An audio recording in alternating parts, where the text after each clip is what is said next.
3.4. Alright, I'm ready. Now let's do the recap.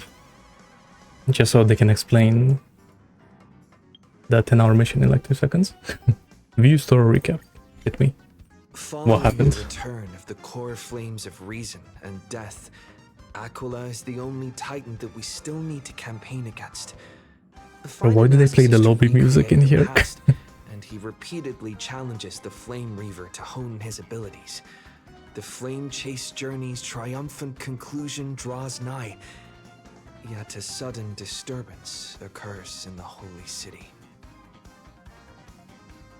But 3.3 was so cinema. Using Cypher's the the goat. elders and the cleaners, Aglaia made sure that her fall paved the road forward for the Flame Chase.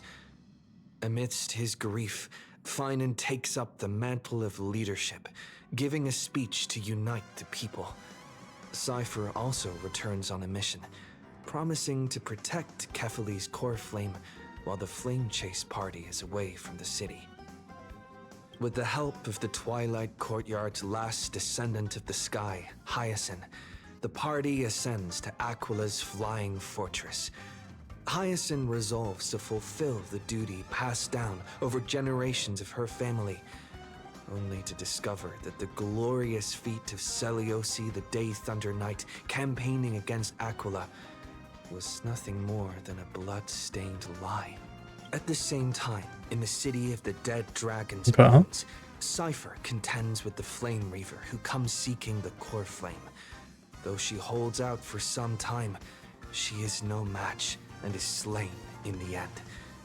But she had already given Kefali's Coreflame to Spirit Thief Bartolos, ordering them to wait for an opportunity to deliver the Coreflame to Phainon and the others. You know, I wonder... Bro, there's so many things happening. I don't know. Which has become a combined. I was gonna say, I wonder how fast time passes here. As they are trying to escape from the Eye of Twilight, the Dawn device suddenly goes out, and Hyacine is forced to return the Coreflame early and remain in the sky to bear divine authority, becoming the protector of the people. Yep. Following Cipher's death, the divine power of Trickery dissipates, and the 1,000-year dawn of Okhema that is sustained by her lie comes to an end. The holy city this cutscene was so sick, man. Invasion of the Black Tide, as the powerful Flame Reaver moves in ever closer.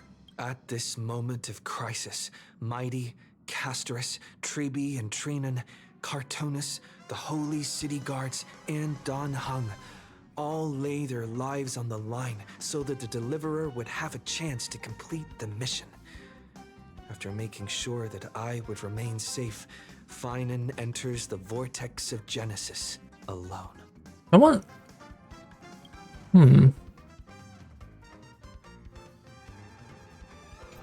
Wait, hold up.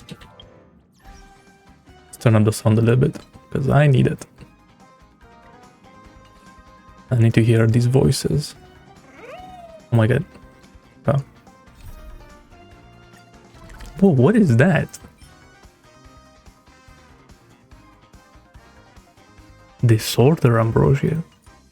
Okay, I see that. A new resource, okay. Distortion. I wonder why is it distorted. There is noise. Alright, what team am I going in with? Yeah, I did talk about Aglaia, so let's go Aglaia. Do I have a team? Yeah, I do. Are they built properly?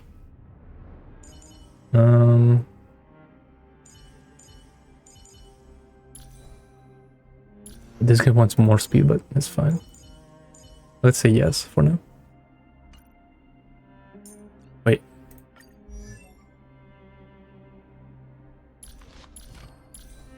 Yeah. And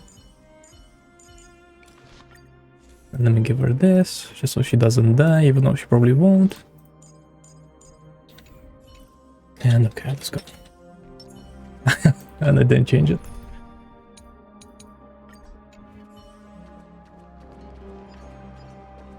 Oh, why is the game lagging? Okay. Talk to the guard, I'll meet up with Dan Heng. Oh, Please stay close to us. We need to That's rendezvous right. with Lord Don Heng. We will do everything in our power to clear the path for you. So we're starting straight after, literally. Like nothing else. Oh, There he is! Lord Don Heng! Brad, this guy doesn't know the Vidyadra like that. Quick, we must assist him! Okay. What are you doing here? Where's Phainon? His voice, yo. Ah, we're so back after like 10 years, finally. Ah. It's so good. Good. Now, every new player that plays this, which surely they're not gonna press the skip button, right? They are gonna be able to hear all the yapping from Dan Heng. Finally.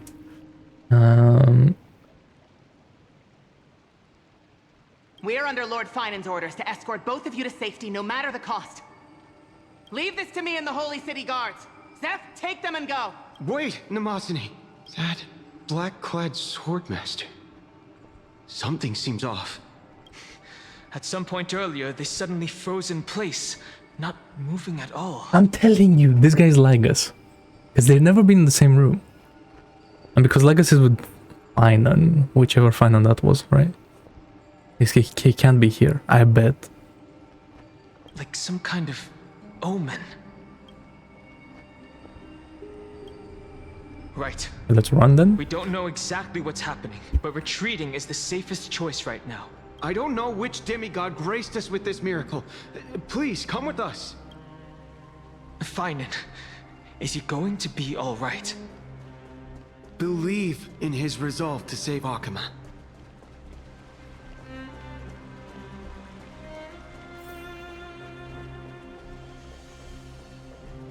We're in the fallen city of Okhema.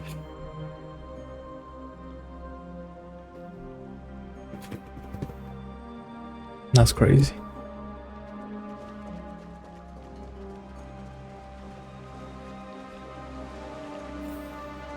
Oh, we're going all the way back.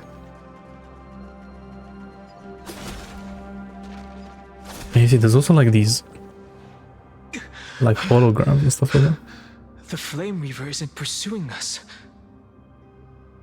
Could this really be some kind of divine intervention? We can't stay here for long. Lady Trinan's sentry gate is just outside the city. Oh, Let's keep moving.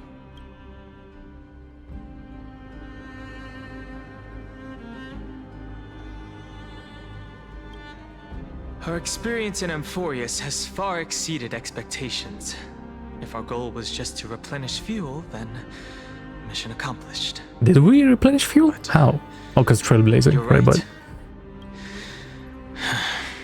For now, let's get back in contact with the Express and plan our next move. That's the safest course of action. wait. We need more information. I wonder if that is we're gonna go back and then like come back later. On that note, I have a proposal. Mr. Robot. Who's there? Kulum. Okay, okay. I hope to convey a message to the two nameless. Or Certa. Mr. Screwlum? Who are you? Stand down. I order you to maintain a distance of 10 You know, feet. I should have known that this was like a simulation when they became holograms. It's okay, guard. I don't know why I never This thought of one that. is not our enemy. It has been a while, nameless of the Astral Express. I'm glad I arrived in time to stop that black-clad one from harming you further. Really? So it was you.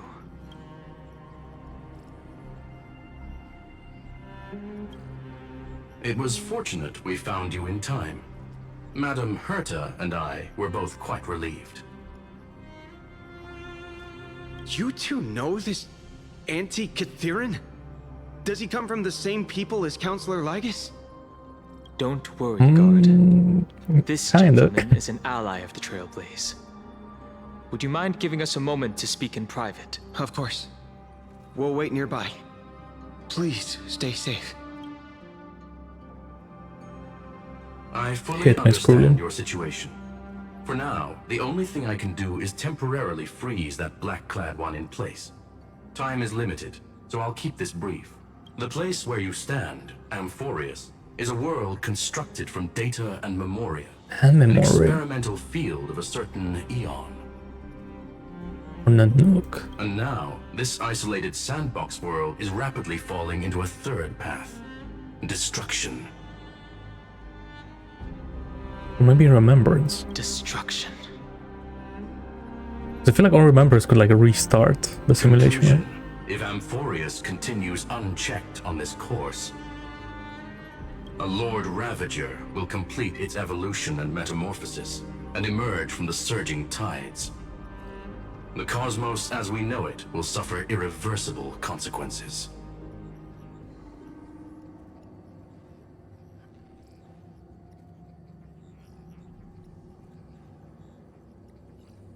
Are we talking about Phainon? Affirmative. If everything unfolds toward the worst possible outcome as predicted, the consequences will be unimaginable. Because the Lord Ravager's goal is the Eon of Erudition. That's right. We're reviving that guy. Yeah. That's right. Okay, I remember. Putting aside That's the right. complex details of the inferences involved, I have a request to make. For one of you nameless to stay behind on Amphoreus, acting as an informant, in order to prevent the wrath of destruction from Okay. ravaging the cosmos. This world is enveloped in a firewall that defies explanation, and the flow of time here is also different from reality. Madame Herta and I can only tear open a gap and project images inside. However, the accidental crash landing of the express car notwithstanding, both of you were able to successfully land here. There must be some principle behind this we have yet to fully grasp. No, I bet he just let us in, so he could finish his experiment. It will take time to uncover the reason. Before then, if one of the Nameless is willing to stay and witness the fate of this world, or to push it along when necessary, it would be of great assistance. Yeah, me. Mr. Screwlum, I believe you. So I only have one thing I'd like to confirm with you. As Amphoreus is already facing its end, how can we guarantee the safety of the person who stays behind? Look at this, if you would. Wait, I've also noticed different camera angles. This curio is called a chronocognitive anchor. The two of you may view it as a kind of space anchor in the world of erudition. Whoa. As long as you carry it with you, your individual data structure will be protected and will remain unaffected by the influence of digital tsunamis. When required, it can also serve as a bridge. So we are gonna witness a reset. That's crazy. World. I can't wait. Of course, it is not curio with unlimited uses. May only be held by one person. The connection being interfered with. Decide quickly as possible. 2 final messages. 1, the Intellitron named Ligus, possibly the primary culprit behind everything. 2, Herta discovered a clue. Miss March has already been drawn into Amphoreus. It's already here. But does Black Swan really not know anything? That I don't believe that. Well, I guess it's gonna be revealed now. Wait, we're doing this. Okay, I thought we were going back to the Express. March 7th. Bad name. It's been so long, yo, to see like these old characters. Oh, cold. And her It's voice, freezing. finally. Hold on. Am I dreaming? What? This is way too strange. Man, so we're gonna do this whole March thing. Crazy. Everything's spinning. And I can see webaboos flying around. I was literally just talking to Himeko. How did I... When did I... Wait, she was talking to her. Interesting. Because what is like low-res as particles? That's it. He background. warned me about this place right before Klipoth glimpsed him. That she's been... Well, there's no other way that I can word this, but she's been touched by the remembrance. Have I accidentally walked onto some weird path? Have I done something crazy without remembering? So we are looking new March Unless 7th. forcing Pom-Pom into new outfits and borrowing Mr. Yang's shoulder massager counts.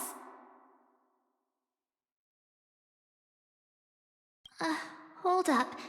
His shoulder massager. No way! Stepping onto the path of elation can't be this simple. Child of remembrance. Okay. Wait, so being on a path, like... I thought she's gonna like start panicking with her, but not.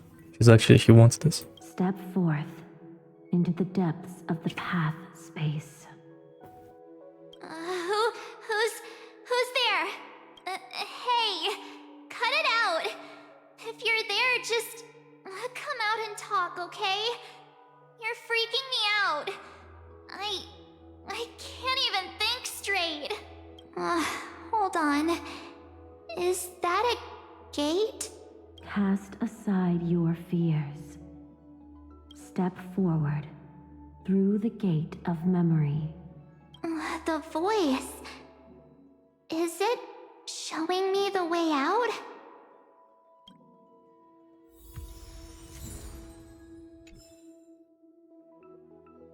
Well then. Wait, hold on. Let me try something. Give me one second.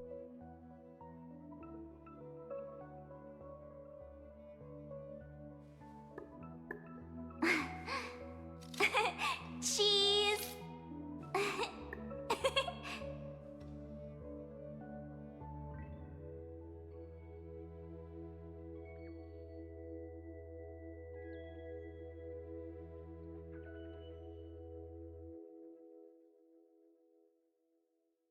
Okay, let's try that. Hopefully, like, sounds the same. Let me see. But yeah, but just like it's annoying because it was just covering my whole face. I find like a good place for it. Don't fall for it. They're lying to you. Turn back now. Ma'am. Wait. Another voice? Who now? Mem is March 7th. Really? Is that really the reveal? Wait, Master Diviner? From the Wafu? Fushuan. Hello. I was gonna say, does she have no face? That would have been freaky. Food? I mean, Master Diviner, what brings you here? And you, Miss Messenger. Do I know you from somewhere? Good to see you again, March.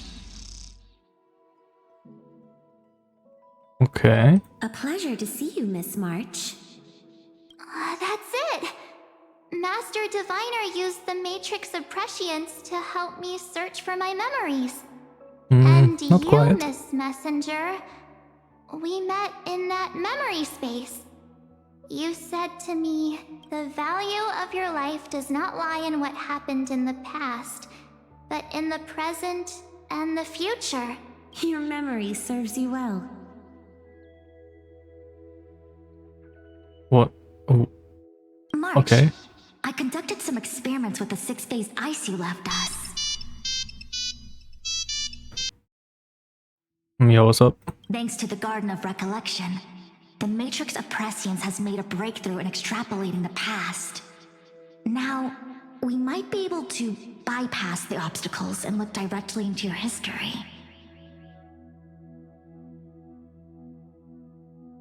The Master Diviner is right. Continue down this path, and you'll be able to find your lost memories at the end. Since we last met, you've grown much alongside the Trailblaze. You should be strong enough now to bear the weight of your past. Well, there goes my Ice Princess fairy tale. Okay. I need to know, Master Diviner, Miss Messenger, this isn't just another dream, is it? If this is real, why reach out to me at this exact moment? The situation is dire.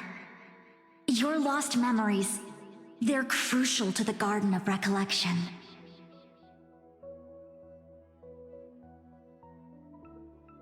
Okay. She's Makes right. sense. The Garden of Recollection's existence hangs on your memories.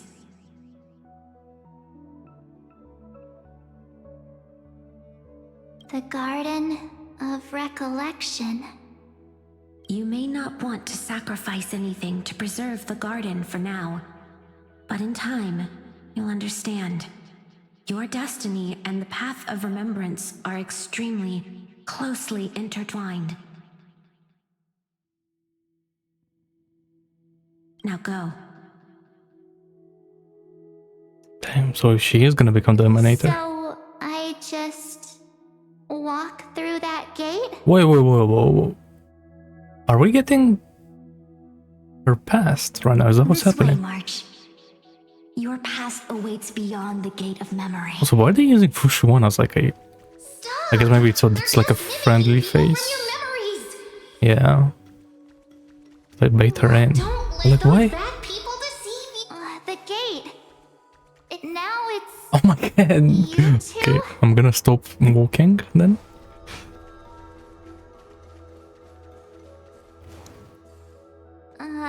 Hey guys. What are you doing in a place like this? March! There you are. Finally. Why is his eyes The so trailblazing dead? journey just isn't the same. And Dan Heng without is you. way too happy? Traveling's no fun without you around. Well, duh. What's Team Trailblaze without its star member? Wait a sec. You might look like you two, but... Okay. We understand your confusion. The Garden's allies helped us establish this neural link to reach you. The Garden's allies? You mean Miss Black Swan? Yes. She helped make this possible. Right, Keep okay. going, March. Find your past, wake up, and travel with us again. That sounds really tempting. Finding my past and continuing to trailblaze new worlds with you? Trust in yourself, March. It's gotten us this far, hasn't it? Follow us. Let's go through that gate together. Step into your past, March. Find your true self. It's like... It's a bad trip right here. Wait up! Slow down! Those words sound so sweet. But keep your eyes open. Don't let them fool you. Okay. We're being held by Mem. I wonder if this is happening while like Amphoreus is happening. And that's why like Mem keeps like regaining her voice and all. At last, I finally caught up.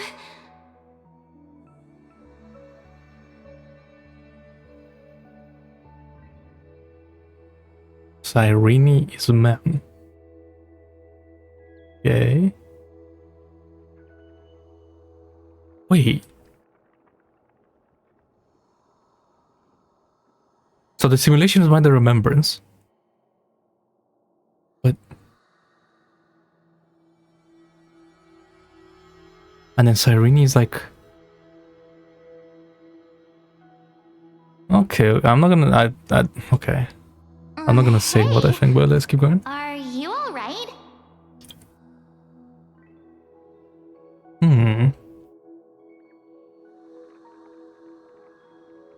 So Cyrene remembers, but she's not with the garden. I'll be... I think that's what's happening. Just not used to running around. This is so weird. Mem's voice. March, got a moment to talk before you make your decision? On Cyrene. But no more Mem then. Wait, that was you? Very sad. Pushing the gate away? Sending those warnings? Yep, named Cyrene. It means ripples of past reverie. Easy to remember, right? I'm gonna act like I know what reverie means. Wait a minute. We actually look quite alike, don't we? Okay. Yeah. Your pink hair is just as eye-catching as mine. And we're both bright, pretty, and positive girls. Talk about coincidence. Wow, you're quite the smooth talker. But I can't disagree. Wait, you know my name is March? Have we met? No, but I've witnessed your story through those memories just now. It's incredible, really. We might have more in common than you think. I know exactly what you're going through, which is why I don't want to see you exploited or hurt.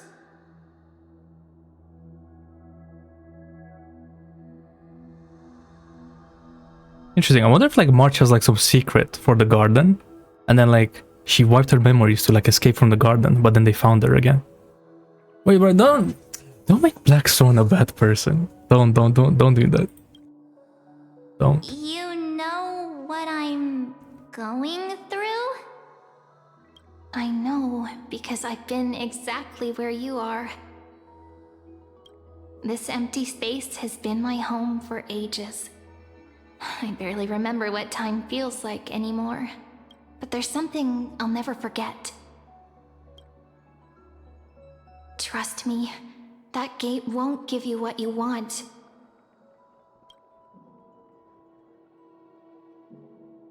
You mean those people? Oh, that was a nice camera angle. They're lying?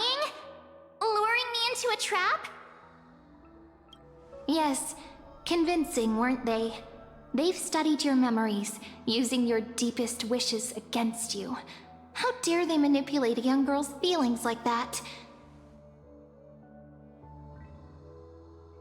Oh, bro, it can't be Black Swan. Don't tell me, man. If you go through that door, the worst case scenario is you'll become their pawn, losing control over your own fate forever. And March actually looks so good. God damn. I forgot how this character looks like. You've seen what's on the other side? I may be stuck here with missing memories like you, but I still recall fragments of my homeland where I grew up. That door leads to Amphoreus. Trust me, it's anything but welcoming. Uh-huh. For ages, I've watched people walk through that door. They couldn't see or hear my calls. The voices beyond always promised safety, but I've never seen anyone return safely. Wait, so are all the flame chasers like real people? So I had to try and stop you. To be honest, I'm not sure what to believe. But the fact that you're here, putting in all this effort to warn me, that means something. Tell me, Cyrene, how can I return to my world? It's really easy, actually. Just turn around and walk away from this place. Bruh, if she wakes up and then Black Swan is shocked. Cannot be trusted. Okay. It's like her plan didn't work out. Door. Save the garden. Both of you, children of remembrance. They never give up, do they? But don't let them sway you. Stick to your path. The return journey could take ages, longer than most lives. But that path will lead you home. Damn.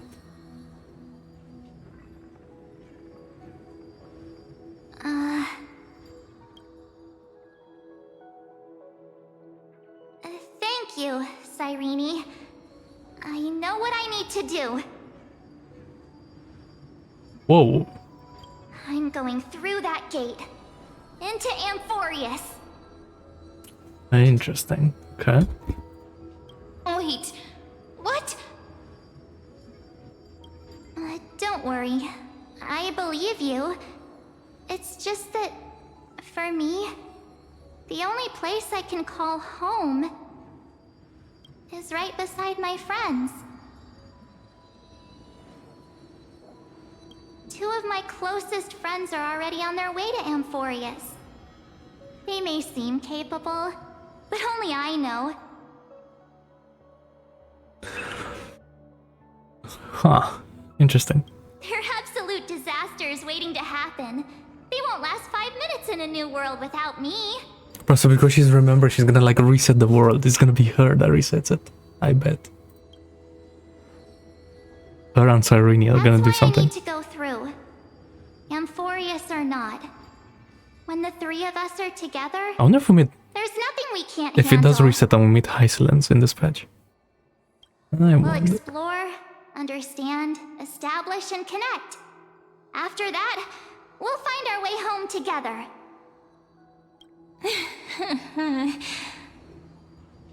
I see. You've got people who mean the world to you, too. That is so heartwarming. March, if that's what you've decided, you have my full support. Okay.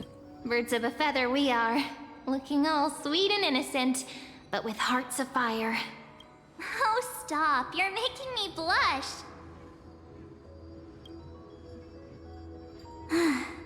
Well then, I guess this is it.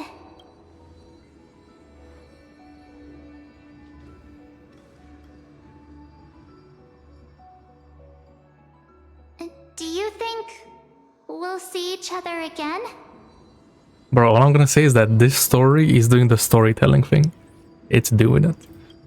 Finally. Who knows? But Okay. don't worry about me.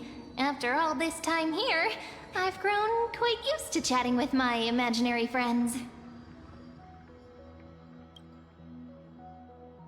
Since Amphoreus is your homeland, if there's a way to help you, my companions and I will do everything we can.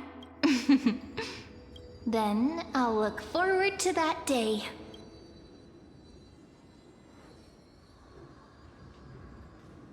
Okay.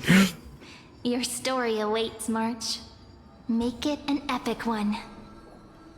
Where March is joining the party. I wonder if it's gonna be as her. I was like, oh my god. This is hype. Okay, I wasn't expecting this. Okay. Finally. You okay there, friend? Wait, what? How did we get here? Something seems to be bothering you. The Vortex of Genesis. We made it back. And Kefal is not put in yet. Okay. Even this place has changed. So we just like Dan Heng left. And we stayed. Phainon. Is he ready for Heir Nova?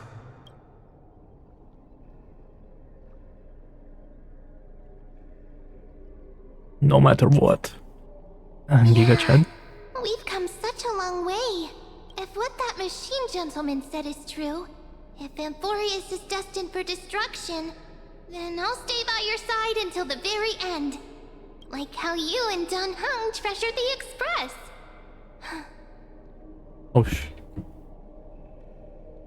Amphoreus means everything to me. Interesting. Right. Time to see the last Coreflame restored.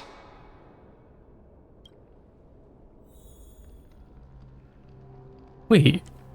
So we're coming to Phainon like as he's about to do it. Interesting, it is. But like Cyrene was here. at the end of 3.3. Phainon! And wait, Lycus? Remember Screwlam's warning.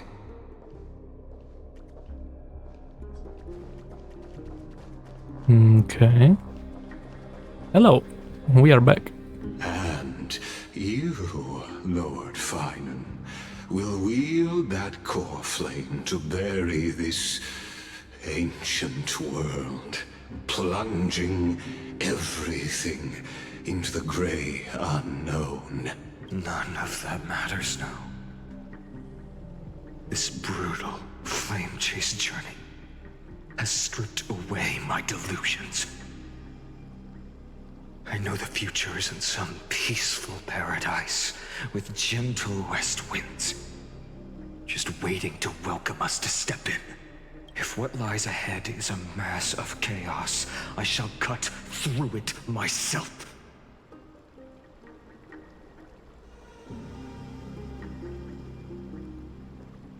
And usher in the first ray of blazing sunlight. Is it truly you? Yep. With one last chance to turn back, you still step forward.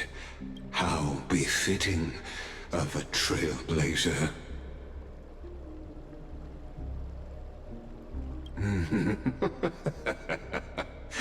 As it happens, I find myself thinking the exact same thing. As our world nears its end, the ones who walk the infinite paths have embraced their destiny. As the Theoros, it is my duty to witness the world's future and oversee this final Coreflame ritual on their behalf.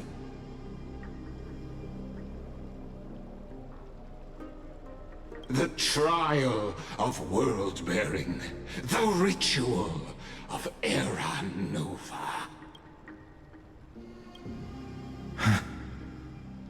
Ah, I see. So you met my kindred spirit before I could erase his traces. Oh, I see, okay. So he was being targeted by this guy. Partner, what are you saying?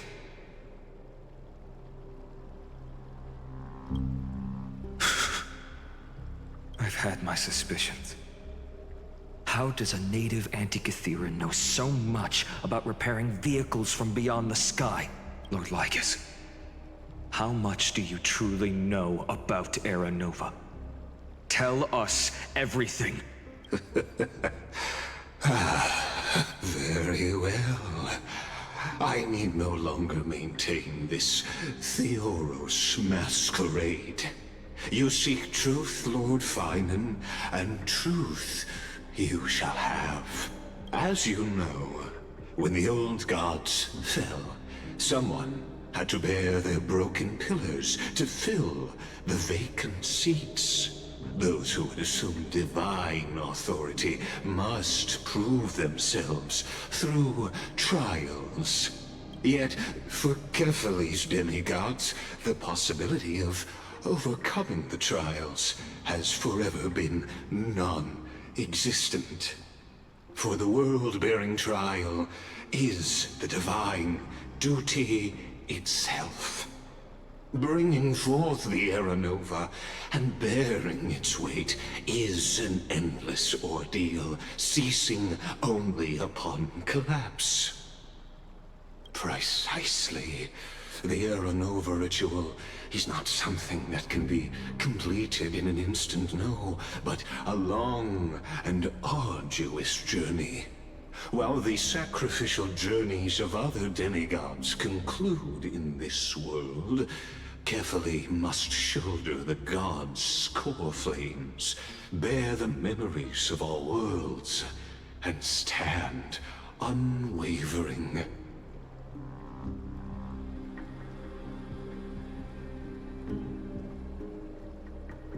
Does that mean if you become the demigod of reason, not the Kephale, then you have to turn into the god instantly. Like, you can't be the demigod. And then you just have to like chill until someone kills you again. Until the next world. But he knows everything. The black tide consumes the bearer and all that they carry, leaving nothing behind.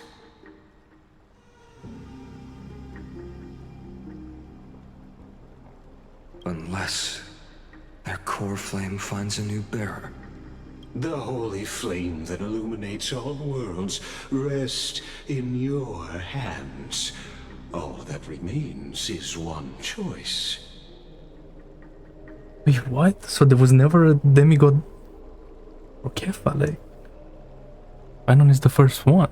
Nurture it, pass it on to future generations, or extinguish it here and now. If he uses it, he's gonna know everything.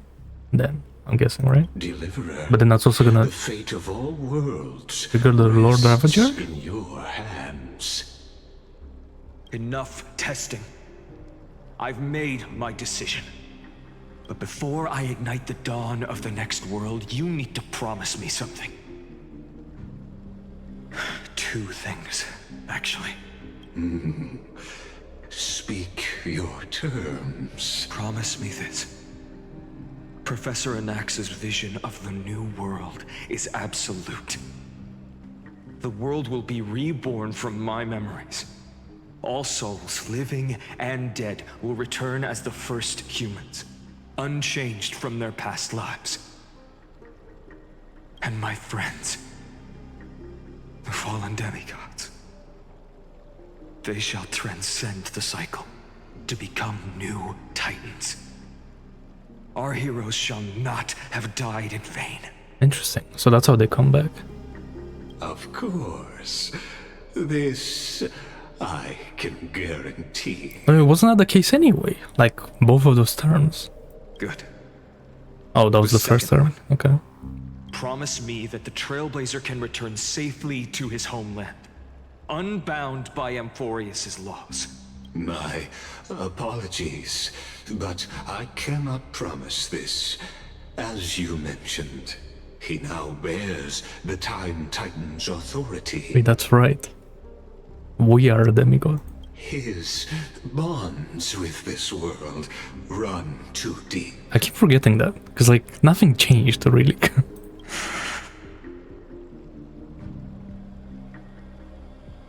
I have a plan. Trust me. Well, I stand corrected. Thank you, Oh. my friend, for everything you've done for this world. Though the next world may not remember, I shall never forget. As the Theoros, We're going. We're I resetting. declare, Amphoreus has determined her path. Step forward, heroes. Follow her path and see it through. Oh my god. It's happening right now. That's crazy. I mean, I guess everyone is dead, right? So there's like no one else to like join in or something. Oh, what's up? Talk to me. Without you, we could never have reached our prophesied tomorrow. Thank you for walking I see you this path with tomorrow. me No, to man. the end. That's crazy. This guy? Oh, he does have something to say. As our world draws its final breath, I stand before you as the Theoros.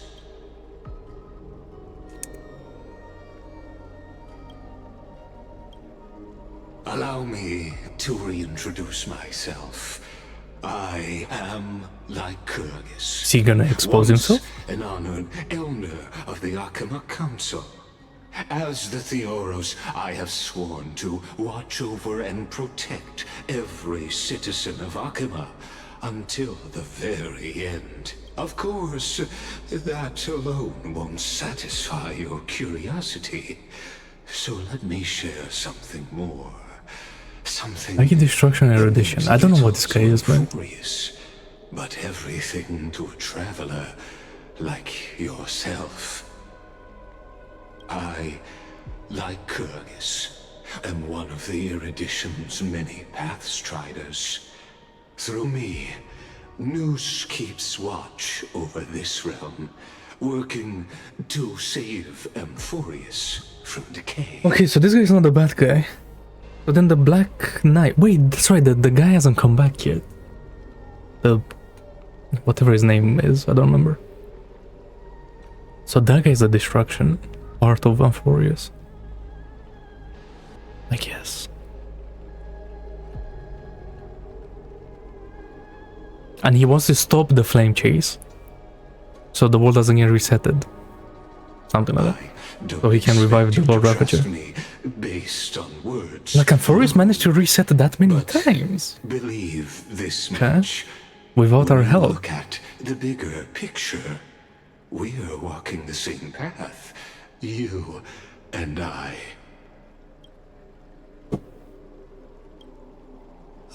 Interesting. While the holy city may... Are we gonna honor turn to the me, erudition? I am but a humble speck before the cosmos. My reach is limited. Your doubts are natural. Let me assure you of this. What's done, I've told truthfully. What's to come, I'll witness fairly. My conscience is clear. To my role as the Theoros, to Amphoreus, and her destiny. I believe all synthetic life shares a common source. We're all children of the universe's eternal mathematical law. So, you see, the answer is simple. That brilliant mind is my kindred, a brother, if you will. Interesting, okay. The world will be moved by your sacrifice, Trailblazer. Alright, well, let's reset. Behold, oh gods, Amphoreus has achieved her victory, and the Like, if there's such a risk of the Lord Ravager reviving, why does this guy keep Amphoreus going? Can't we, like, end it? Which I'm guessing is what we're gonna do, but yeah. Having walked through the bustling nights, bearing the golden fire and blood, stepping with pride into daylight. He is the pure child, walking upon the path of yesterday, today, and tomorrow. He is the first to be born, first to be named Okay. among the nameless. The name among the nameless. Eternal in form, limitless in reach. He treads the endless night underfoot. An Aglaé? Greatest of kings, protector of the displaced, raising humanity's children above their adversaries. The firmament of molten gold courses through his very bones and flesh. The greatest of schemes reveal against his breath and words. Nice angle. In the golden lakes of that beautiful new world, he shall wash himself clean. There. Finish what we first and last wished for. To write an ending unlike any before. For this world we so deeply love. My brain is going crazy. I don't know what's happening. Like, I just can't wait to see what's gonna happen. Come, partner. Join me. Restore the final Coreflame with Phainon. The time has come for us all to face oblivion. Or embark on one final grand journey.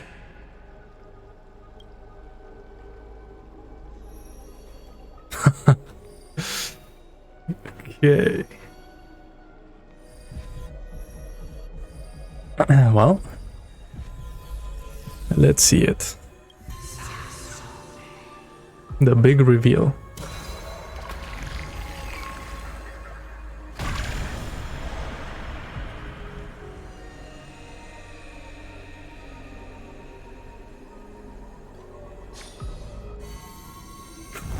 Cutscene. Why is my mouse on the screen?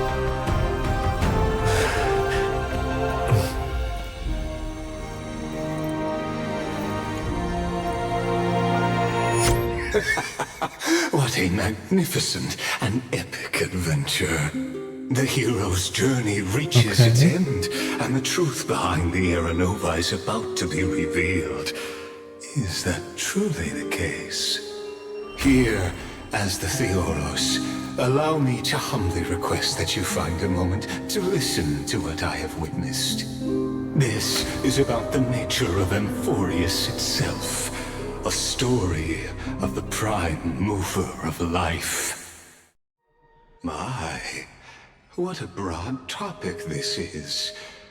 Where shall we start? Berta. Wait. Okay.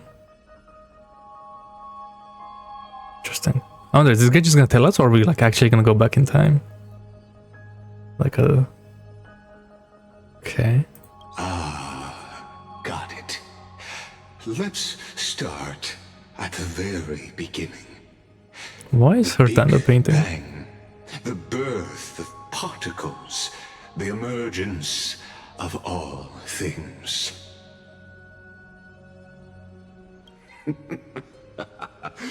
Just kidding.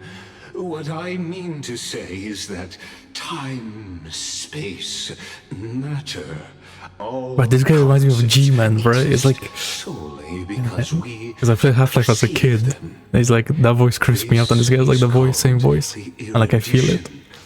Without it, the universe would merely be a chaotic book written by chance, yet unread by anyone.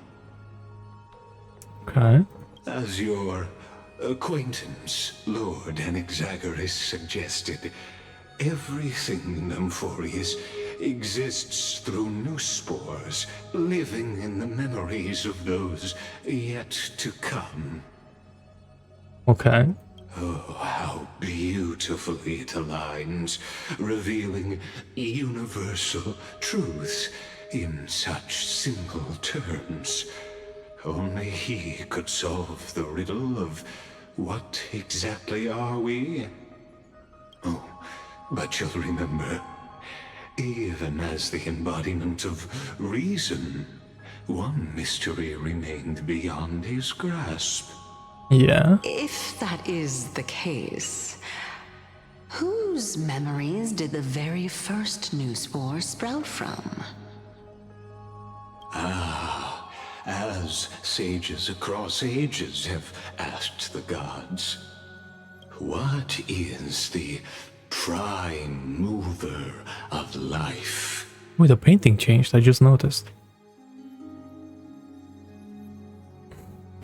But let's set aside the Grove's teachings for now. Look further, past Amphoreus, to what they call the Forbidden Realms beyond the sky. Do you know of the scholar's strife? During that grand yet brutal war, waged in the name of erudition, a genius's legacy was abandoned, strewn across the cosmos. The scepters, a macrocosmic computational array beyond mortal comprehension. Maybe we're going back to that simulated universe event. It became part of the eon's cognition at birth, scattered throughout the cosmos. These arrays act as celestial body neurons for Nous.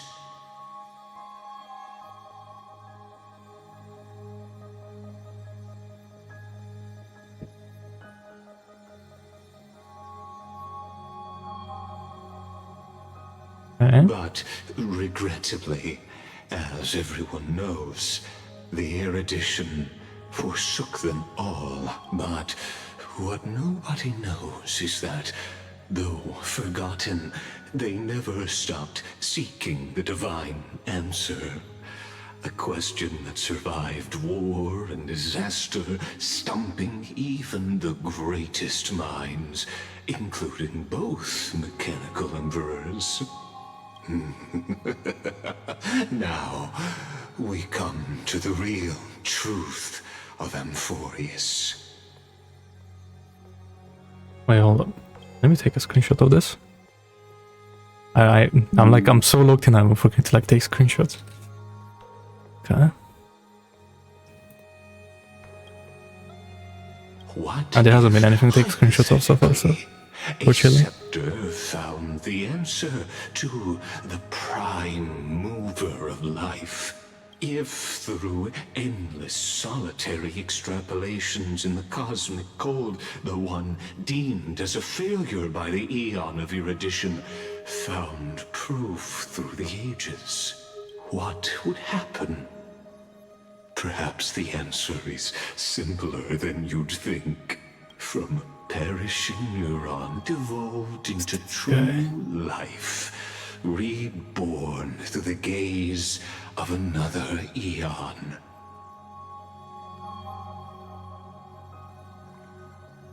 Wait, so we're not reviving an Lord Ravager, we're reviving a new eon?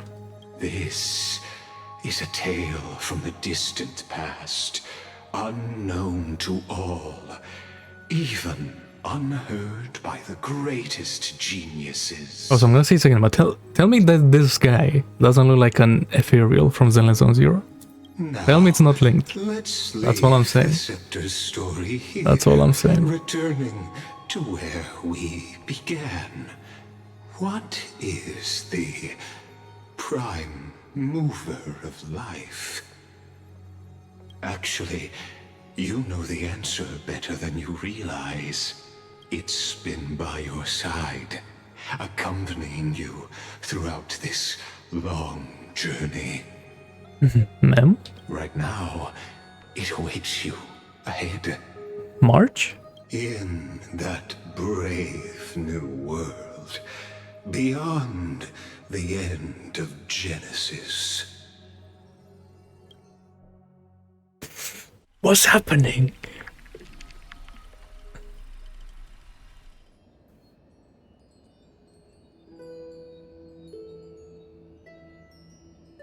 Take this wish with you. Be the one who begins it all. As the prophecy foretold, you will bear the blazing sun until the pale dawn breaks. Continue onward, bearing this world upon your shoulders until the ashen hero, the nameless deliverer, ushers in the dawn.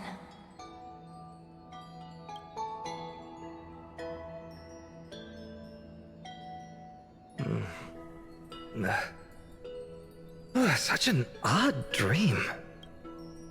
Right. Then like Cyrene got stabbed by this black knight, so like I mean, I guess like everything that we know so far like doesn't matter anymore because we reset from the very beginning. Like I've dreamed this before, but it all slips away when I wake. Only a voice remains. Who was that?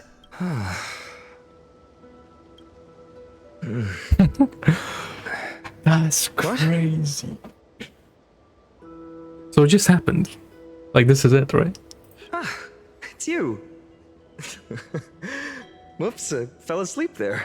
Do we remember? What a strange dream I had. It's gone now, though. But look, perfect sunshine. The day is still young. Let's go find Cyrene, partner. We promised to be there for her oracle card reading today. It's right about time. Looking at you, someone's still half asleep. Tell you what, catch some fresh air first. I'll hang around here.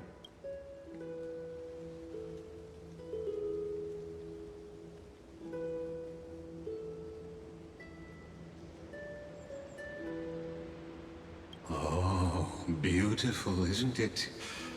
This is Ides Helesii, So we are going home of the back in the nameless past. hero who carried Kephales's Coreflame. Wait, but is that all that this is gonna be? Just like the past of Amphoreus and then like the Era Nova happening and that's it? When he was young and innocent, he had heroic dreams, imagining his wooden sword was forged of iron. Pretending the straw dummy propped up by a wooden pole was a giant with a single blood vessel running from spine to heel.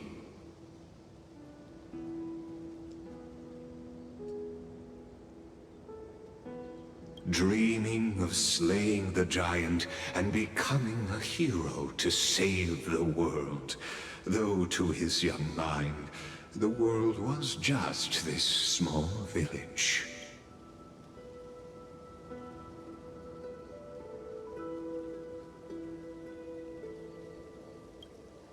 What you witness is the start of his path to a new world.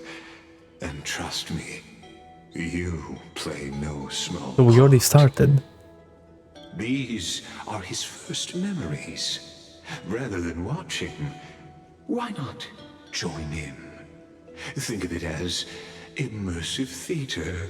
Become his lifelong closest friend, witnessing his hero's journey from the best seat in the house, as the nameless hero whose unwavering guidance shaped Phainon's destiny, yet whose name was never recorded. I see. In Amphoreus' history. So this is how we make like Phainon becomes like whatever he's gonna become, right? Because in the last life he wasn't able to, but now we can help him even more.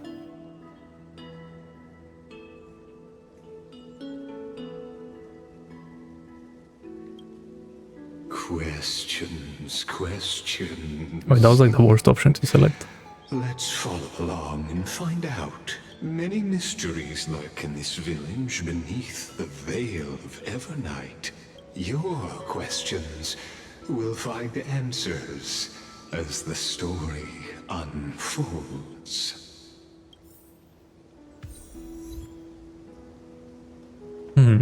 Okay. Oh, Ides Helesii. We made it. Then they're even using... I don't remember the name of Roman ships, but yeah. That's cool.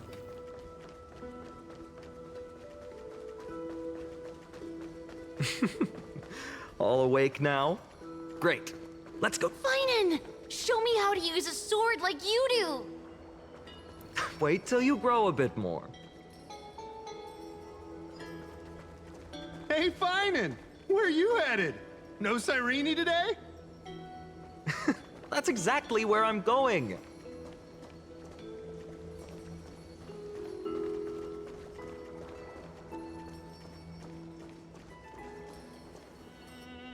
Oh no, are we gonna save Cyrene and Phainon? And the village? From the Black Knight?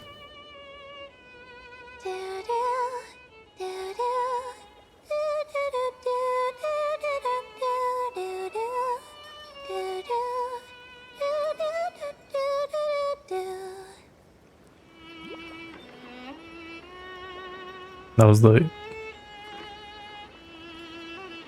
intro to Amphoreus.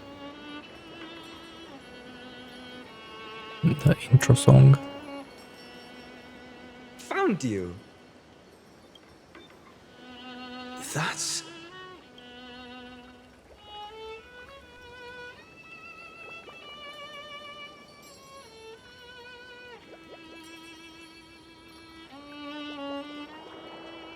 She knows. Goodness, look at you rushing about. You've got the poor swing all startled. So no, what happened to Mem then? Huh?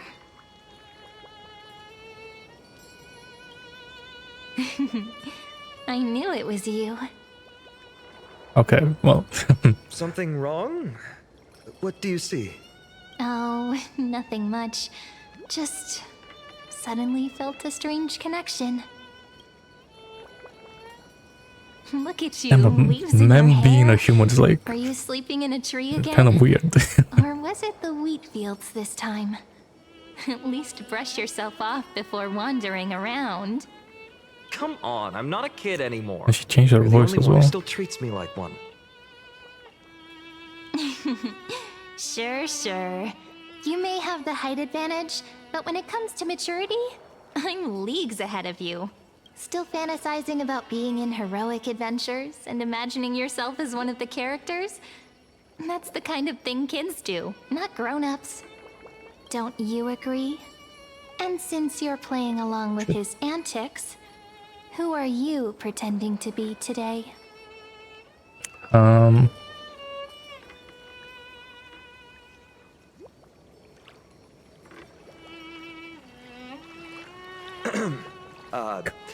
Today he's going with Invincible Galactic Baseballer. Switching roles again? What happened to being the valiant hero from a distant shore who made that solemn pact to learn the sword? Spare me. Can we not bring this up? Speaking of which, what about those oracle cards? We haven't done divination in forever. Why the sudden interest? I was just about to tell you. Earlier, while napping on the swing, I had the strangest dream. There was this mysterious voice in my dream, calling out for something. Wait, you had that dream too? Interesting. Yes, you too? That would explain this lingering sense of unease, which made me think of those old oracle cards I used to play with as a kid. Though the Oronyx prophecies were always hit or miss. Yeah, all the kids would get so excited drawing cards like ruler or warrior, but throw fits over devil or drunkard and demand a redo. If you just redo it when you don't like the result, what's the point of divination? The blessing of childhood.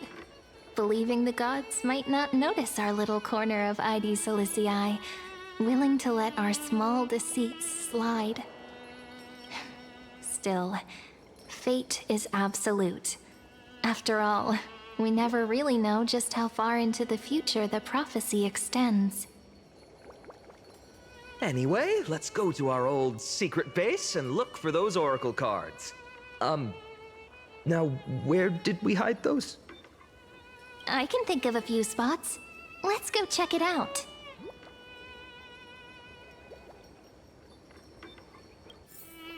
In a village this size, I bet all our childhood treasures are exactly where we hid them. Mm-hmm. Time must be keeping them safe for us. Find the oracle cards. Okay. I guess this is like the way to make you explore the map. I mean, nothing crazy going on.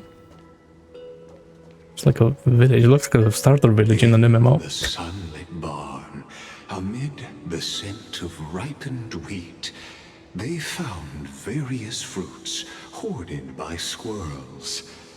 And a wooden figurine, missing arms and legs. My unfinished little soldier? After all these years! Hey, this is the one Mrs. Pythias confiscated. Finally back in my hands. Phainon, Cyrene, where are you two headed? Speak of the devil. Mrs. Pythias, is school out already? No classes today. This morning, I used fallen leaves for a reading, seeking Oronyx's wisdom. They warned of potential injuries, so I gave everyone a holiday. Interesting. I wonder if because we're Oronyx's demigod we can do something. Or maybe that doesn't apply anymore. Besides, it's harvest season. There's plenty of other work to be done, even without classes. With you being our only teacher in ID Silicii, you must be working so hard. Anything for my students. I don't mind the work. When you travel far from here, you must visit the Grove of Epiphany for me, to see what a true haven of wisdom looks like. By the way, what are you looking for in here? You've been searching quite thoroughly.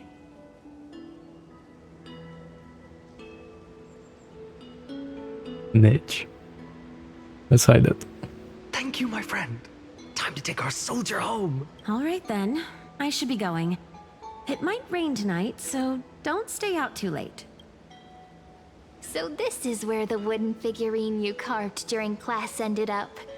And here I thought I knew all your hiding spots. To be honest, I'd forgotten all about it myself.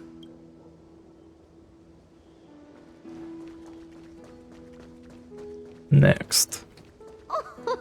Slow down, kids. You'll trip. Thank you. We'll be careful.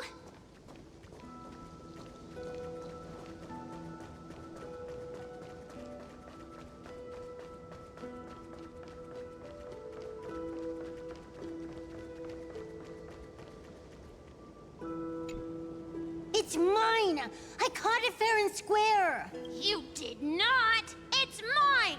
Phainon, Cyrene, come quick. Look at this huge bottle I just caught. Give it here.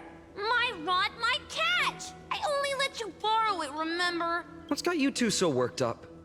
Here, show me. Whoa. I see we're getting like Phainon backstory. Uh-huh.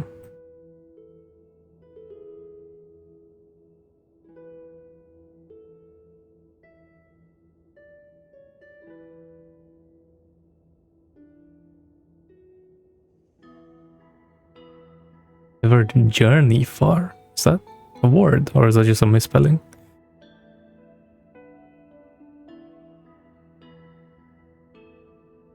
Castrum Ream knows. Okay. I think just because he's a kid or something. Oh yeah, docked and detention. I see. Oh yeah, letters misspelling. Okay, yeah. Wait a second. This is my old wish in a bottle. How did it end up here? Ooh, I want to see. What did little Phainon wish for? Not happening. This stays sealed. Piso, Livia, dinner's ready. Oh, coming, Mom. Finally, I'm starving. See you later. You know what's funny? I really thought tossing that bottle into the sea would carry our wishes beyond Ides Elysiae.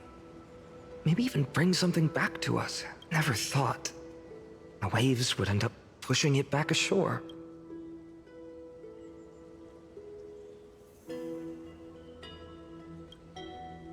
Kind of disappointing, isn't it? No sign of the oracle cards. Let's see. Ah, there's one place we haven't checked yet.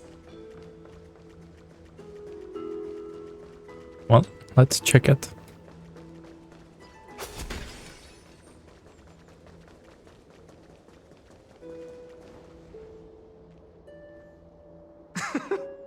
Well, those were the days. We'd always meet either by that statue in the village or right here. Right? And I remember you never used the front door when you wanted me to come play. You always climbed over the wall. You were such mischief makers. Just like a certain someone who has a habit of showing up unexpectedly. Right?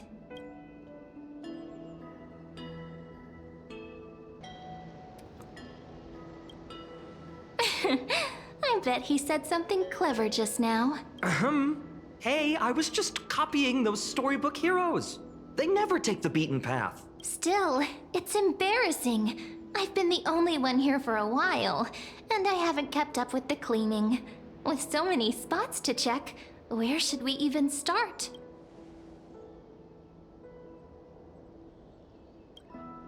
Come to think of it, I haven't checked the roof in forever. Worth a shot, right? All right, let's split up. I'll handle the yard. You check the upper floor. I wonder what the view's like from up there. Worth checking out? That sounds gross. Pomegranate with milk. Well, I mean, wouldn't it just be like a milkshake at that point? Or like you might as well make it a milkshake. If you're gonna put pomegranate in. Oh, one-on-one, I see. Alright, talk to me. What's up? The girl before you carries an air of mystery. Her secrets elusive.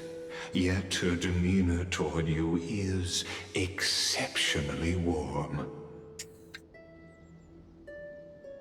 You can't help but wonder, could there really be some kind of mental connection?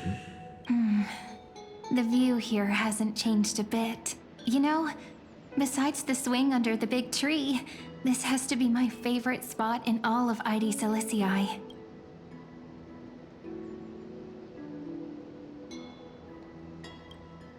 I remember drawing ID Silicii as a child. Nestled between the sea and the mountains, I'd always stop where the sky met the sea, and the world beyond was just too vast to imagine. I always said I'd become the next priest of time, just because I heard prophecies as a child. Interesting. But here's the thing. The more divinations I do, the more doubt creeps in. I want to believe the prophecies, but actually leaving ID Silicii, where will that waiting ship take us, I wonder? Here they are, the Oracle cards. I've captured it all in my heart. This view, and most precious of all, my childhood friends. There we go. Looks like the gods do listen to our thoughts. Here it is. This is the box where we kept the cards. But the cards are gone. Who could have taken them? Huh? What's this underneath?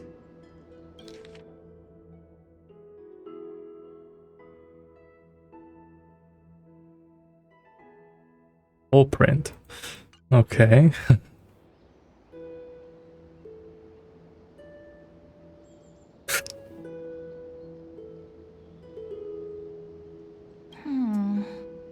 I see now. Those sneaky little ones. So that's what they've been up to. Ah, the ones from Mem.exe, you mean? Yep. Let's head to the back of the courtyard. Mem.exe maze.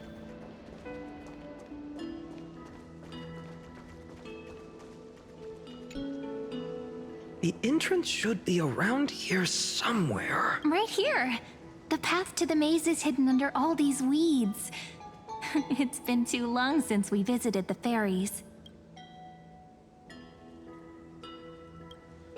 Did you forget? We used to visit them all the time when we were little.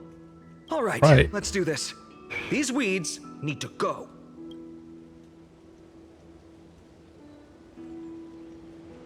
Pretty sure this is it. Should be this way. There it is! The entrance! That hollow in the tree. Yo, what's up, Logan? That's a name.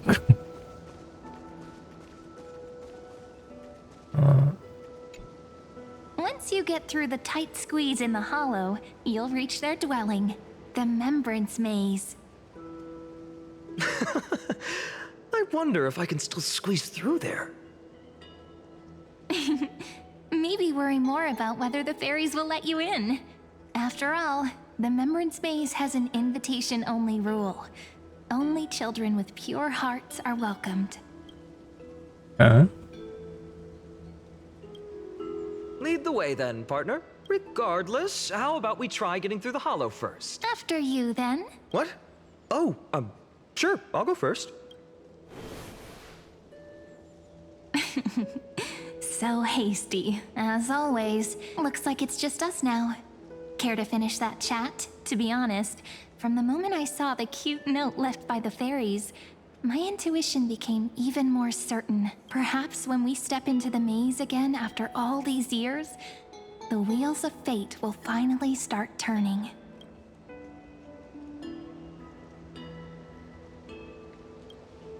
Oh, it's just a girl's intuition.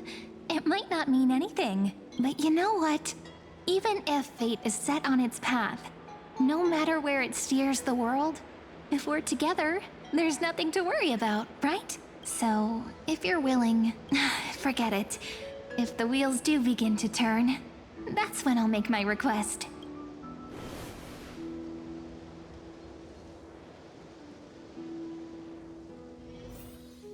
I made it! Oh, that wasn't easy. Oh. I can't remember the last time I came here. Talk to Mem. Wait, what? We were still kids back then. So it's another map. Did they mention this in the live stream? I don't know. Maybe, probably. Wait a minute. Are you? Look who it is! Rini and Snowy! He has a new voice. Okay. So Cyrene took... Oh no! There is someone else. There's no Mem. Snowy, Mem. you've grown so tall and dashing. I couldn't even tell it was you at first. We had to grow up. Sometime. But look at Rini. She hasn't changed one bit. How fascinating. Perhaps I'm like you, Rayleigh Mem. Just another fairy of the maze. Sorry, why did we go back in time but Phainon still looks like he does now? Sort of like him back in the day.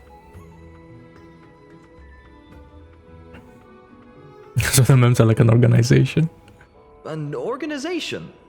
Hardly. They're not that organized. They didn't even have proper names before we came along. Dolly Mem, Rayleigh Mem, Mealy Mem, Folly Mem. I've missed these cute little troublemakers. Mem. We used to gather around the fire, singing and dancing, imagining all our future journeys. Without coming back here, those memories might have faded away entirely. Oh, how good you, Snowy. You swore you wouldn't forget about us. But you were gone so long, you almost did. Oh, he's just copying those bards from his stories, being all melodramatic. He couldn't forget about you all even if he tried. Actually, we're here for the Oracle cards. Have you seen them?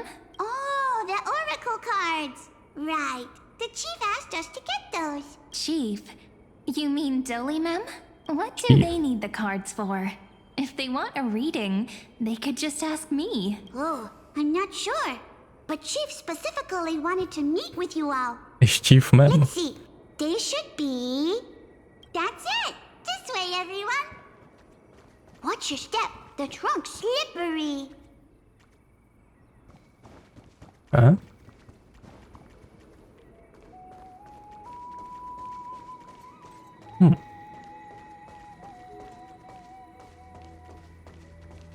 No, it's not Mem.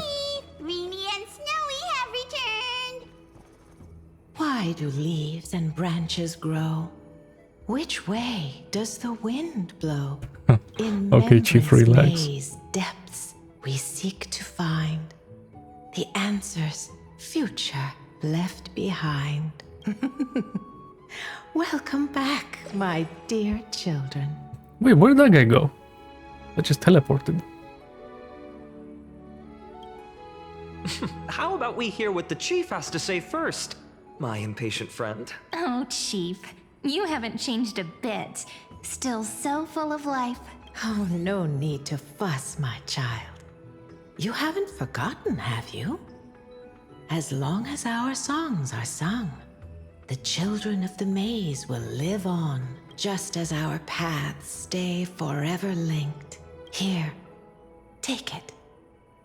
I'm sorry I had to resort to such methods. So the Nameless Recollection is like Cyrene's thing. Interesting. My book of oracle cards. Thank you for keeping it safe. You know, you can always just ask if you want me to divine something. Still, bringing us here like this after so long. Is something wrong, Chief? Yes. The Veil of Evernight whispers to us once more. It tells of a new fairy who will soon enter the maze. Indeed, every time a new fairy arrives in the maze, it means that beyond the veil, in the vast lands far from ID's Elysiae, a great calamity is on the horizon.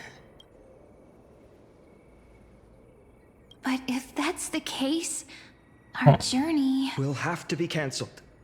If disaster's coming, we should Okay, stay so in ID's it is that Elysiae day. just to be safe.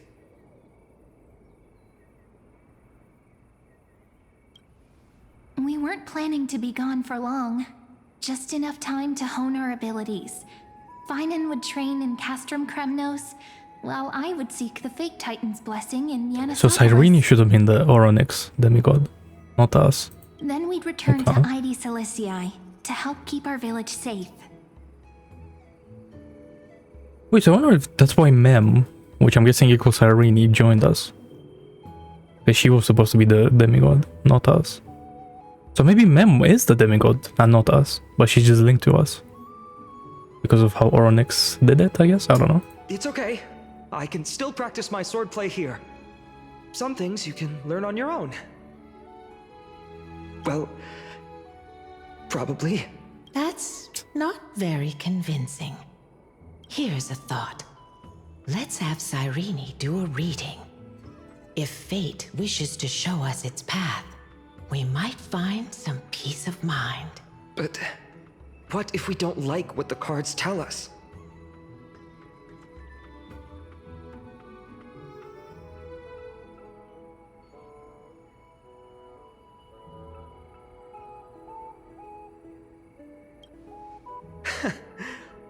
Never thought of doing it that way before. Thanks, partner.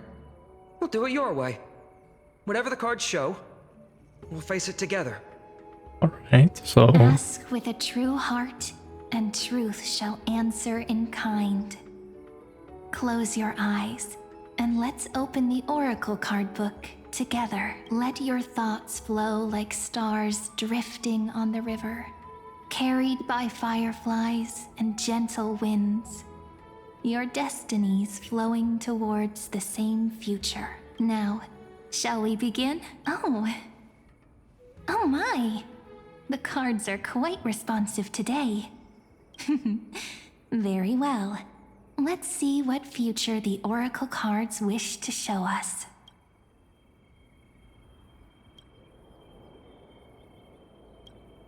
Behold, the Weaver. It I guess connects the we're romantic reading all of this threads then. of the chrysalis of gold, weaving all destinies into golden silk that flows toward the most brilliant, magnificent future. A dance of thread and blade set the stage. So shall it end as gracefully as it started. Such elegance. The Gold Weaver must be of noble birth, such high standing. I doubt someone like me could ever reach it. Well, he did. This is the gatekeeper who guides people to their true path among myriad passages. We have surrendered our countless senses, dedicating ourselves to the sacred whispers within the temple. Wait. It almost feels like I can hear the echoes within a temple. And are those children singing? It feels overwhelmingly solemn, yet strangely comforting. The ruler stands for discipline, authority, and glory, but frequently also points to isolation and warfare. Even should you pledge your loyalty to me as the last sovereign, the glory shall be mine and mine alone. He who has slain a king can no longer bear the title. Let the withering lion walk his last path alone. Is this showing us a ruler who forsook their people? Stories of such bloodshed like this feel so different from ID Silicii. But they sure can stir the imagination. Ah, the traveler. Our little trickster. Always hiding behind other cards, disguising itself. What a rare catch. Over here! Or perhaps here! Here's some ASMR You have to action. be quicker than that. That teasing voice. Just like a child playing hide and seek. Surely only a master of mischief could pick up this card. This card, the Servant, is surprisingly light, bearing the cool scent of Antilla flowers, just like starlight. It symbolizes new life and hope, yet often brings to mind struggles, sadness, and loss. These precious flowers I care for with my own hands. Are they destined to bloom only in death's embrace? It sounds so solemn, yet tinged with an inescapable sorrow. The humble healer And of course, may Anaxa's seem list. gentle in hue, This but guy. its courage matches any other, strong enough to melt even the coldest ice. She sure is. I will do my best to help you mend all fractures. Definitely not salty that I skipped her or anything. Corner of the world. Make a pinky promise with me. No more going back on your word. Hey, this card really speaks to me. It makes me want to protect as much as I possibly can. Still, protecting everything, everywhere... But Cypher's better. Seems like a dream. What amazing power would you need for that? The scholar. Behold the scholar, bearer of many names, the grand magician, the great performer, the eye of wisdom, and the defiler of Circes. Oh, there's just one card. With all those titles, I was expecting a whole deck. A dromus draped in finery will suffice. It's succinct enough to best summarize my true nature. Wait, what's with that condescending tone? It's almost as if it knows what we're about to say. Huh? The Deliverer. According to the tripartite prophecy, this card means absolute harmony and perfection. In fact, it's the only oracle card without a dark side. What, no divine whispers this time? Oh, silly. This is simply the card you drew for yourself. The sleepy village of Ides Elysiae, in just one fleeting moment, welcomed an array of legendary figures. The Weaver, Gatekeeper, Ruler, Traveler, Servant, Healer, and Scholar. Wait. So Amphoreus starts in Ides Elysiae, and then when she does this, like when she pulls these cards, this is when like the rest of Amphoreus like spawns in. Their stories and wishes showed the village boy glimpses of a world larger than he'd ever imagined. They brought tales of raging battles, of cities crowned in holy light, and of wonders beyond his understanding. Each story so far removed from his simple village life. Once, these were just images on his friend's oracle cards, and yet destiny now stirs in resonance with the maze. And now, they are right in front of one's eyes. The Deliverer? This card again. Ah, my child. It seems you're destined to bear the wishes of many, to answer the world's call. Bear their wishes? Yes, just like Kefali, standing eternal atop the mountain. My parents, they only wished for me to grow up, well, to help around the village, stay out of trouble. Mrs. Pythias wished for more books in her little schoolhouse, wanted us to all learn and grow. And little Piso, he wants to grow up strong like its father, to become a hunter. Is that my purpose? To fulfill their wishes? Perhaps. For a true deliverer, such wishes are but droplets in an ocean. After all, Kefali bears the weight of the entire world. Right. How could any human possibly measure up to a Titan? I wonder too. Perhaps... What's this? What you see are futures written in the cards. Or rather, the people you'll meet on your journey. Sometimes, fate can guide us when we're lost. Let's consult fate itself. Maybe then we'll know why we must take this path. And learn just how many burdens one must bear to become a true deliverer.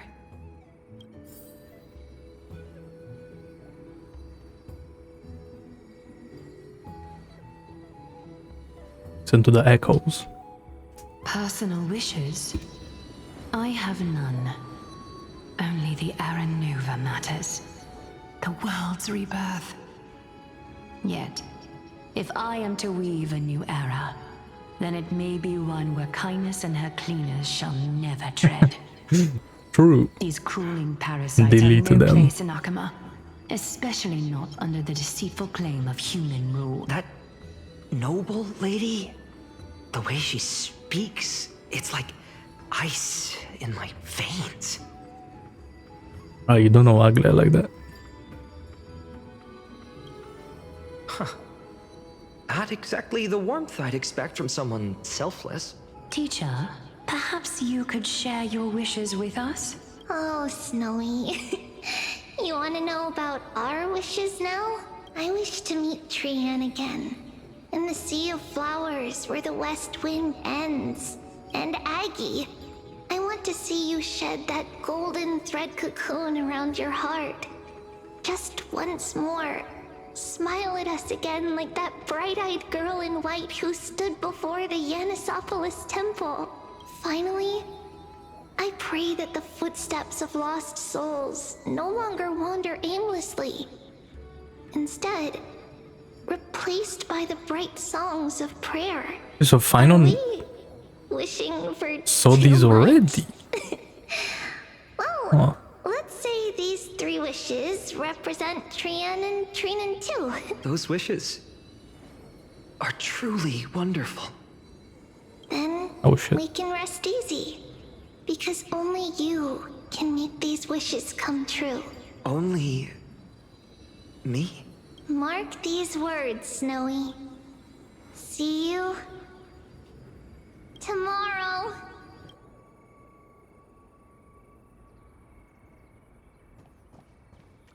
Whoa. Oh, damn, it's the whole gang. Okay. Well, if it isn't our little deliverer. My wish. Why does she look like she's wearing nothing? Just let Well, me you know what I mean. wine and dine and soak up the sun for another millennium or 2. I mean, what's the point of dying rich if you never lived rich? Right, Princess Homebuddy? Cipher, that's not how I see it. My one wish is to find that missing piece in my life. To feel someone's embrace once more. Yep. That warmth. I've felt it before, and it's my dearest memory. And speaking of riches, for someone with all those treasures behind your divine power, you've led a pretty cheap life. Ouch! Where did that come from? Right for the jugular, huh? What about our friend from the Grove? Okay. My wish came true before I touched the sky. I transformed my healing power into gentle sunlight, distributing it equally to every life I cherished and loved. You two are so selfless, aren't you?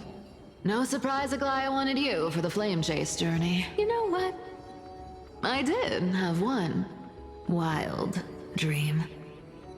To know what it feels like being born a noble lady, drowning in riches. Just think, if I traded places with that seamstress, me in the mansion, her on the streets. I'd like to see if she'd still become the gold weaver then. Really? Maybe I'd even take her place. Okay, that was a joke. Yeah. I can't disagree with you. These wishes aren't weights to bear. They're like those candy wrappers the Ides Elysiae children love, shining even brighter when bathed in sunlight. Warm embrace, equal healing, and perhaps living free. They're all wishing for a kinder world in their own way.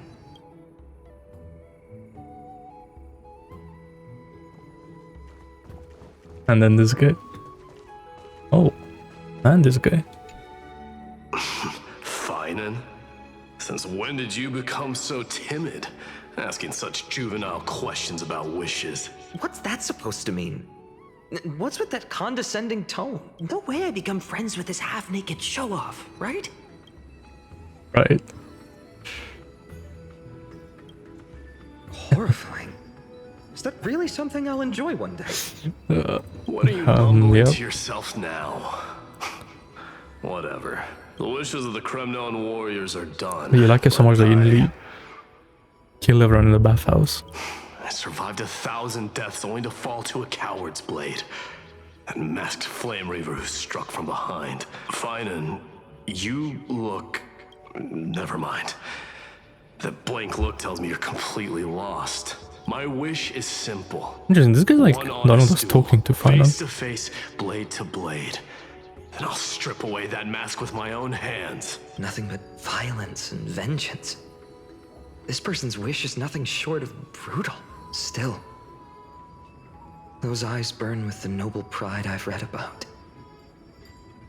This wish, I shall not forget. Alright.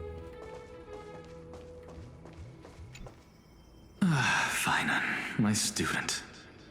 Must we go over this again?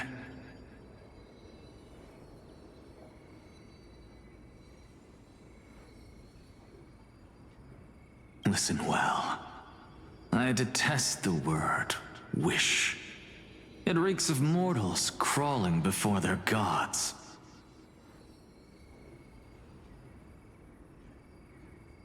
My life's work is done. I tried. All that remains is for you to take the final step and prove the ultimate truth. I, Anaxagoras, shall become a god of the new world. Through irrefutable logic, I will prove that mortal wisdom can achieve divine greatness. Isn't he, you know, a little... I mean, I just daydream about hero stories, but he's fantasizing about becoming a titan? Come on, you're joking, right? Am I really being burdened with a dream that feels more like a fantasy? Their dreams.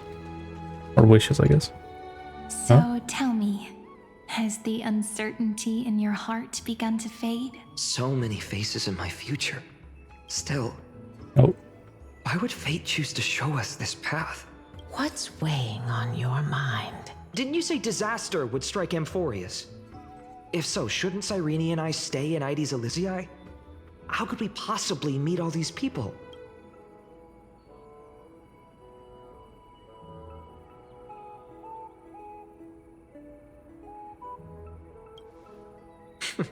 That's wonderfully optimistic. I like it. Cyrene, may I have that Deliverer card? Of course. But why? Although those voices, visages, and wishes may seem far away now, I can't ignore the sense that something is calling me, bidding me to take a hold of it. In that case, accept this gift. Oracle cards carrying time's wisdom, blessed by Oronyx. May they journey with you, become your memories, and spark rippling waves of change in times to come. I'll hold these words close to my heart, but now that I'm holding them, they don't seem all that different from ordinary playing cards. Whoa. What's happening? The screen shake was interesting. Everyone, we've got big trouble, Memi! Burning. Smoke everywhere. It's all coming from beyond the maze. What's going on? It's here. The seeds of disaster have already taken hold. Sooner than we had foreseen. This time, not even the veil of Evernight can shield us. You mean Hysilens will be swept up in the prophesized catastrophe. I'm afraid so. My children, take shelter in the Membrance Maze. One step outside, and this horror will consume you both. But my parents, the whole village.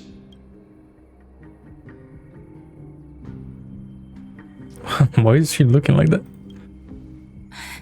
Are we facing the 3 Titans of Calamity?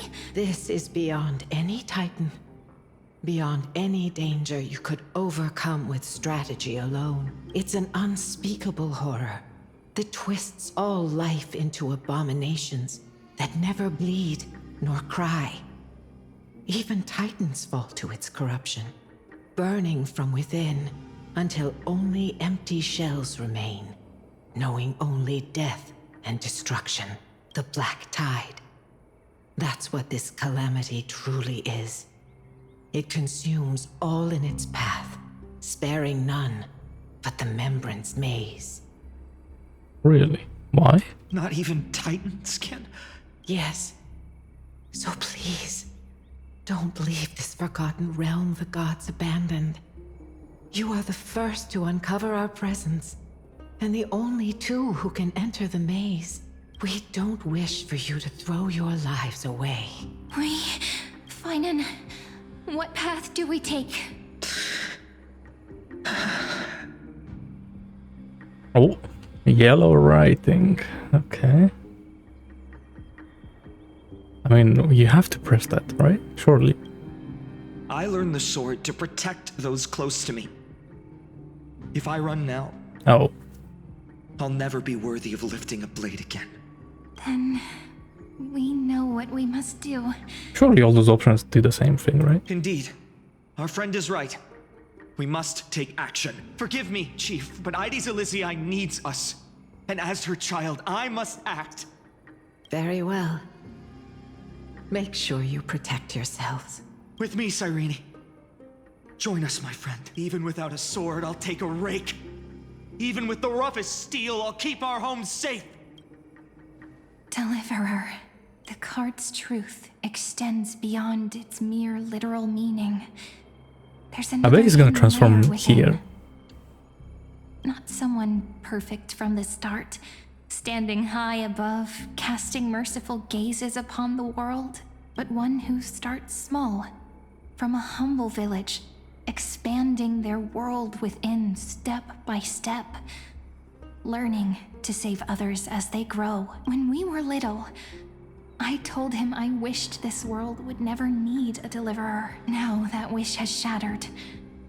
Yet I'm glad he's chosen to walk this path. And all of this happened because you believed in him, friend. Shall we? It's only when you're by our side that Phainon and I... that our hearts find their courage. I know you're watching us right now. Aren't you, great hero from the future? Oh, Deliverer. Such cruel irony. Though destined to bear the world's burden, this boy can never become the hero to bring forth the dawn.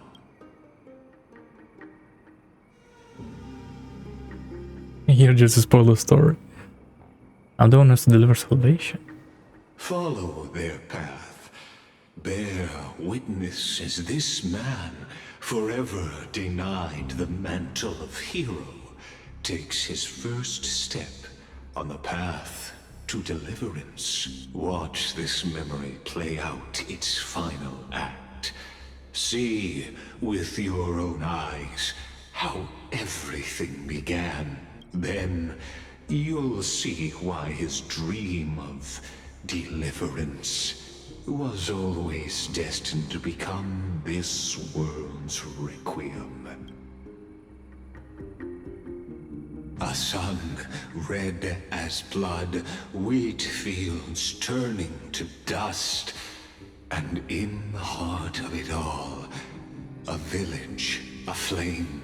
In that moment, the boy stood in what felt like the end of existence itself. Well, yeah, it would be.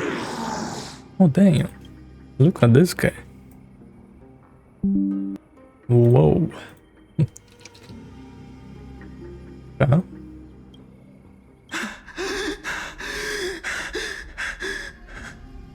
These creatures, they're everywhere. Someone, anyone, where are you? No, it can't be. Mem?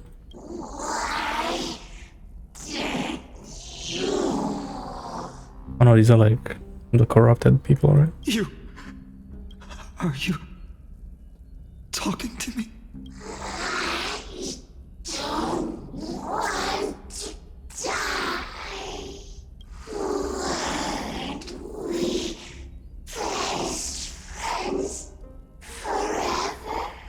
No. That ribbon, Olivia. Wait, a kid? Yo. Okay. Huh. I should have known.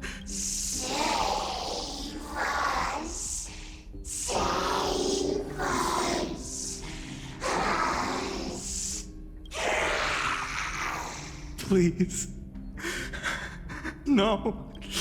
Stop. Please stop. Alright, he's going crazy. Olivia, I'm so sorry.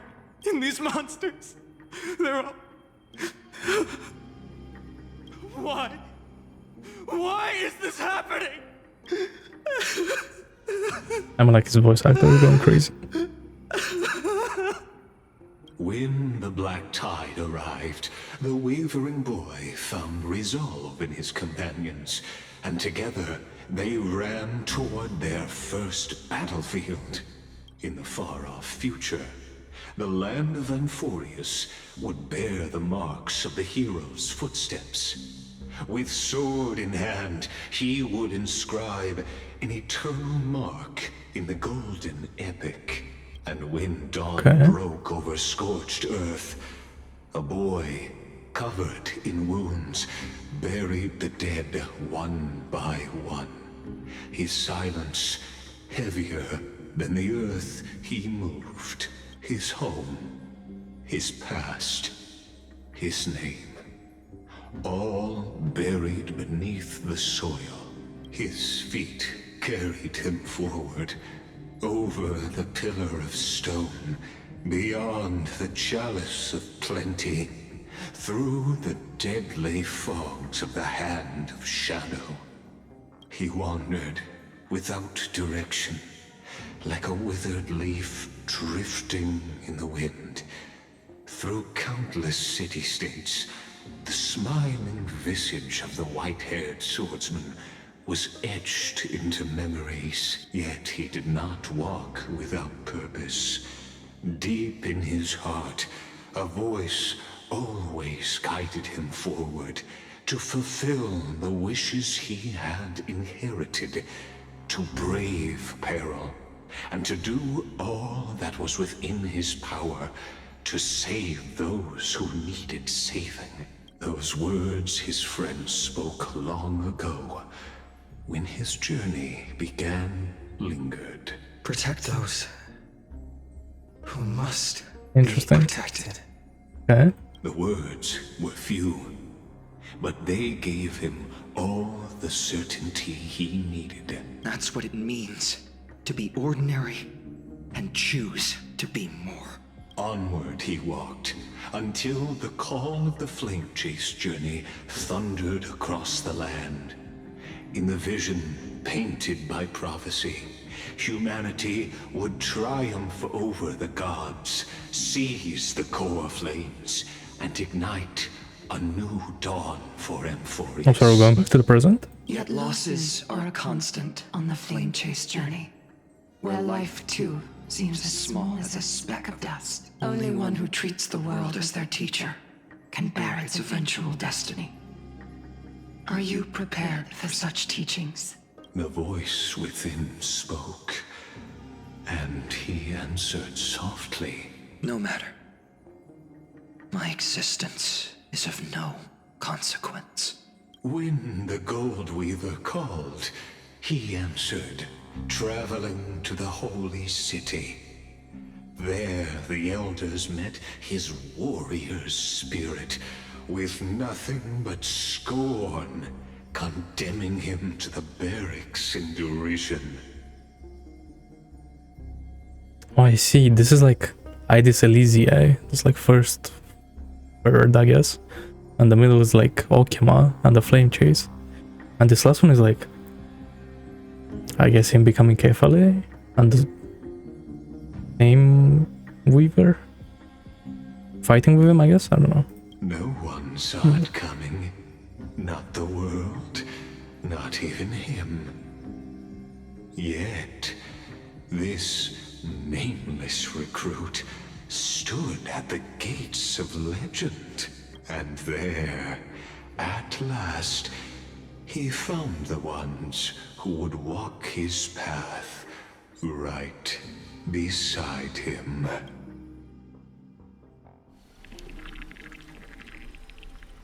Okay. So we're still in the past. This is the abyss of fate. Hold on. Phainon's here too? And is that Mighty and Trinen? And now, Act 2 of our immersive drama unfolds. They're evacuating the temple.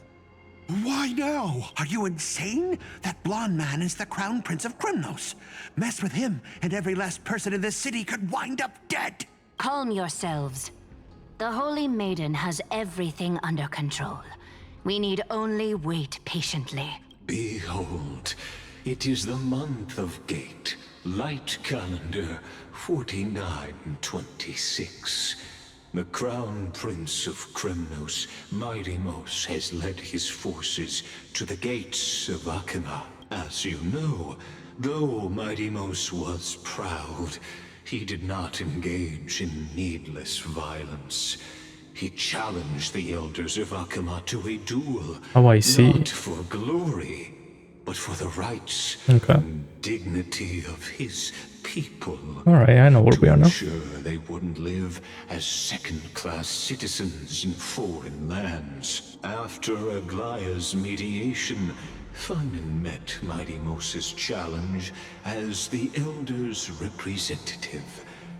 This duel was to change the course of the Flame Chase journey itself. Interesting. So, as Phainon's most important companion, his lifelong friend, please continue to bear witness to his memories.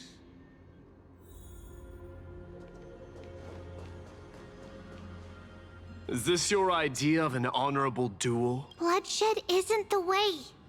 We and Aggie don't want to see Chrysos heirs turn on each other. True warriors know when to sheathe their blades. The impartial Talantin shall oversee this duel. You need only place your offerings upon their scales. Something that has more weight than the fate of the world. Which means only those who understand the world's weight are worthy to carry it. Is this how you plan to test our convictions? Well, Kremnoan, looks like you won't be able to punch your way through this one. It makes no difference. One last chance, new recruit. Walk away, and I'll spare your life. Otherwise, come and face me. I'll give you a warrior's death. Hard to imagine they once clashed like this. Holy Maiden, I can't help but feel like a pawn that has stumbled into some greater political game. Every hero was once a child. And every child must grow. That's so. I don't even know why I'm standing here right now.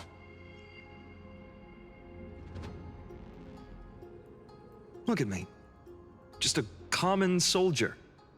Since swordsmanship won't decide the winner, Lady Goldweaver should be here instead. My devotion to the Holy City could never compare to hers.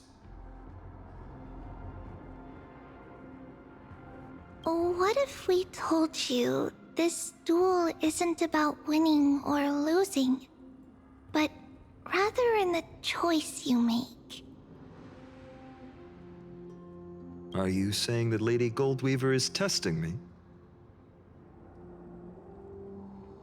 Every Chrysos heir is indispensable to the Flame Chase journey.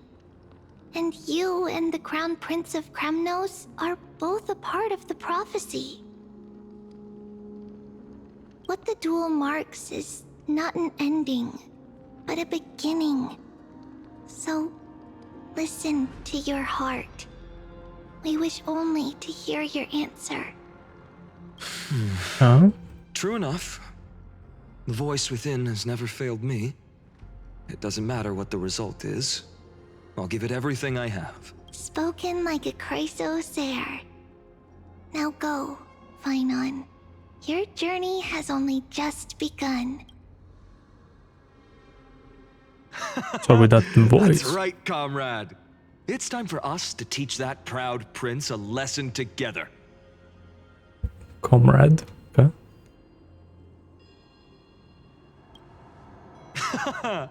Now that's what I like to hear. Still, on the topic of the Temple of the Three Fates, here we are, at the Temple of the Time Titan. And I don't even know how Cyrene's studies are progressing.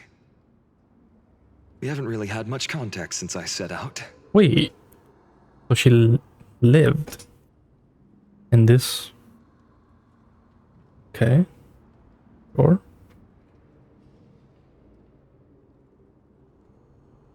Still, I hope she's doing well. Anyway, let's go, comrade.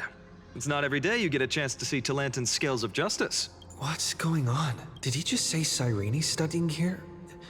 But how is that possible? Wasn't she? Of course, Lycus disappears right when I need answers. Forget it. I need to catch up with Phainon first. Amazing. Talantin may have fallen, but their scales remain true to their purpose. I hope you still remember your purpose, new recruit. You seem awfully confident, Kremnoan. Let's see how you define the idea of weight. For your information, in Castrum Kremnos, the punishment for profaning a duel with such crooked words is impalement. But as we're in foreign lands, I'll indulge you. The signet of Kremnos, the crown jewel of our people. That's my choice. A ring. Not just any ornament, I'd wager. What's the story behind this little treasure? Don't push your luck. Think I'd pour my heart out to you? Just know that Kremnos' 1,000 years of glory could bring a titan to its knees. Let alone a nobody like you. So to him, glory and his people outweigh the entire world. And the very destiny that Mighty himself will eventually shoulder.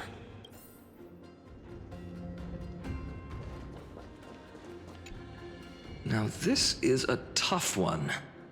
What can I possibly offer against a ring that signifies so much? Well, comrade, what does your gut tell you? Ooh. Looks like we really are on the same wavelength. In the end, there's only one thing I can trust. The Deliverer that appeared in my life on that day. How ironic. I can't even look at this card properly, much less follow where it leads. Just thinking about how my village was swallowed by the black tide makes my hands shake. The flames, the screams, my utter failure to protect anyone. Speaking rationally, I know it's not nearly enough. Addis Elysiae was just a small village. Its loss barely a scar on Amphoreus' face. But here and now, my heart says something else. This card. It's everything I have left. Nothing weighs heavier. Perhaps that itself is the answer. Look, Phainon. It's so nice to see you all Oh again, my god. Lady Trinen. Phainon, and... hello. Seeing you here sure is a sweet surprise. Okay. Why so surprised? Could it be... Did you miss me? Cyrene? This is... incredible. I was literally just thinking about how you might be here. But I'd never imagined I'd see you this soon. I was supposed to leave with the priests, but then I heard Lady Maiden was with a white-haired young man. Also, Legacy showing us. To be honest, I don't even know what Legacy is trying to show us. I figured it had to be you, Is this so new? I snuck back here. Is this one of the new tries? Like, what's happening? That's Cyrene for you. Unfortunately, this isn't a good time for reminiscing. That Crumnoan over there. Still playing house, boy? You get the idea. Quite the hothead. You know, you two just might get along, don't worry. You already know what the answer is, don't you? If that's your choice, I am with you. I am with you because I remember it all too. The fields of Ide Silicii, those red leaves, that little swing of mine beneath the tree where I dreamed the sweetest dreams. And those dear fairies in the Remembrance Maze. It hurts so much knowing they're gone forever. The pain speaks for itself. Our hometown may have been just a tiny village, but to us, it was the whole world. But that's not enough, Phainon. Not nearly enough. Even though hatred can help people grow and turn a boy into an unbreakable warrior, what you need now is victory. You can't just stack the scales with your past suffering. You have to throw the weight of your future onto them as well. The future? What do you mean? Maybe that was a bit too cryptic for you, but it's actually really simple. Why not have our mutual friend here stand on the scales with the Deliverer? How about it? Can you help us? Me?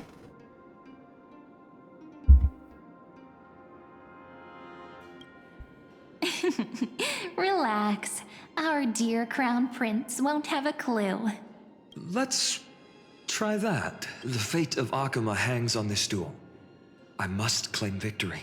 For their sake, I will stake everything I have. Stand with me, comrade, and we shall become heroes. Let's. Together we'll prove that what weighs more than the fate of the world is the resolve to shoulder an immutable past and carry it into the future. Talantin, the fair, the just, they of unassailable integrity. The challengers have made their choices. In the name of the Holy Maiden of the Three Fates, lower your scales, weigh destiny, and reveal unto us your verdict. Your offering is... a card? Yes, a flimsy little card. That is my choice. Just know that it's called the Deliverer. Interesting. Very well. Also, that's why you can beat me with this card. He calls him Deliverer. That's what I'll call you from now on. It's a deal. The scales... they're wavering. Talantin is deliberating on the outcome. It appears the convictions of both sides are equally matched. This is suffocating. Like the whole world's weight is on my shoulders. But I believe what my heart tells me.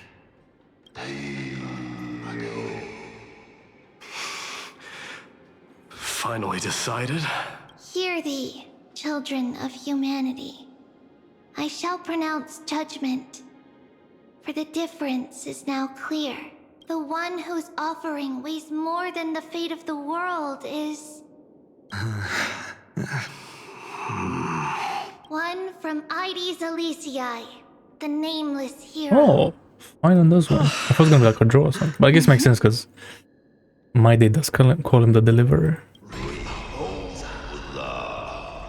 However, heed this. The true weight of conviction originates not from itself, but rather in that which tips the scales. Hope itself. What's that supposed to mean? I think the Titan means that it's not anyone's personal convictions that outweigh the fate of the world. It's about a wish, one which we all share. You, me, everyone here. What tipped the scales wasn't Phainon's conviction alone, but the collective hopes carried by this oracle card. Humanity's desperate call for a deliverer.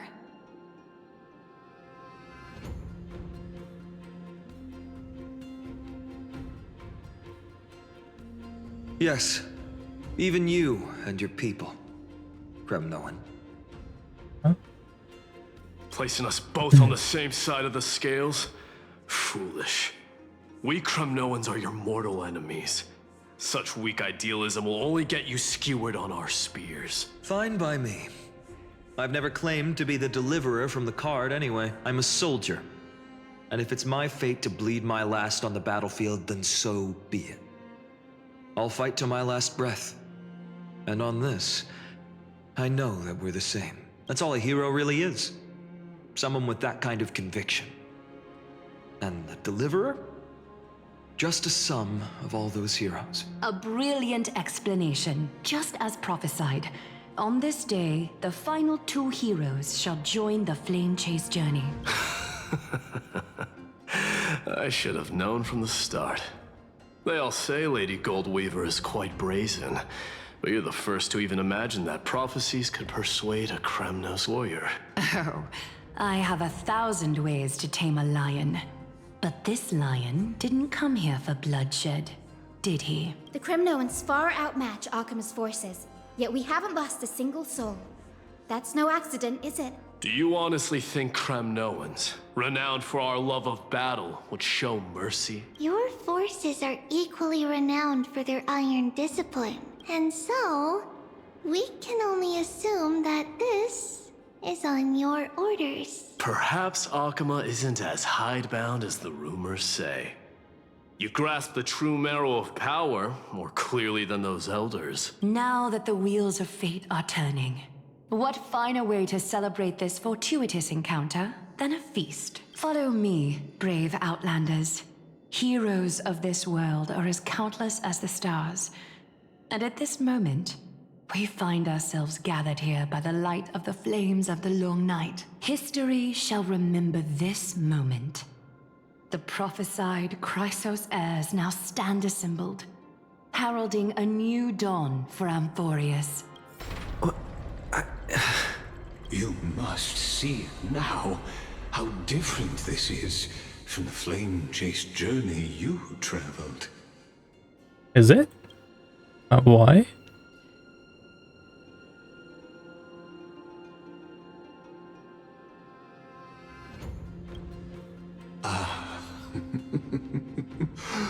Who? Perhaps the role is not that of a person who really existed. Notice how only 2 particular individuals seem aware of your presence. Patience. We're approaching the final act. These are, as I mentioned, his first. Please let the final act be Vortex. They are of particular importance for the imminent era nova, such as this very moment, as the prophesized demigods gather with Talenton as witness. This is a moment calculated by the gods. What comes after is no different from that which you already know. Some join, others leave, while flame chasers bear their faint light forward through the long night. Ah, come, come. Your seat awaits. After 13 heartbeats, our heroes will be ferried to the final scene. No! say that the heroes of this world should be as countless as the stars. Yet now, we're the only ones left standing. So, in the end, the black tide still swallowed everything. Okay, we're at the end, literally. The West stands protected by mighty Scrimnoans. It will hold for the time being. Professor Anaxa deployed wards in the north and east before. Their effectiveness is untested, but I believe in him. I see, so in this one they didn't like get the flame chase finished. Also, what is that she's holding? Isn't that... I saw the Flame Weaver like has his sword and he holds that in his other hand. Hold up. We needn't fear for Aglaya. Even in death, she counts as the greatest among demigods. Her threads of romance weave an impenetrable shield, and the people answer her call, rallying to the city's defense. Let's move. Cavalry has given their Coreflame. We must complete the Era Nova before the next entry hour. For Amphoreus. That only leaves 3 hours. So, this is the last time we'll see her. Phainon, we set out on this journey to answer the world's desire. But this is like one of the tries, I guess. That's what it means to be a Chrysos heir. Like... So has it always. Or maybe the next one? I don't know what's happening. Then why? Why must Amphoreus' wishes be so cruel? We made the best choices we could, whenever we could. And in the end, the prophecy that led us, this black tide swallowing everything. Why does it look like this? I don't know. We haven't had any other choice, except to move forward. Not for a long time now. Even if we only see the long, long night ahead, I still believe that through it, we'll find the dawn on the other side. Beyond these flames, a new sun will someday rise. So, to the Temple of the Three Fates. You'll take over Time's authority, and we'll return all the Coreflames to the Vortex. Then put this world's fate to its final rest, after which we shall all face oblivion, or embark on one final grand journey. Makes sense. Yep.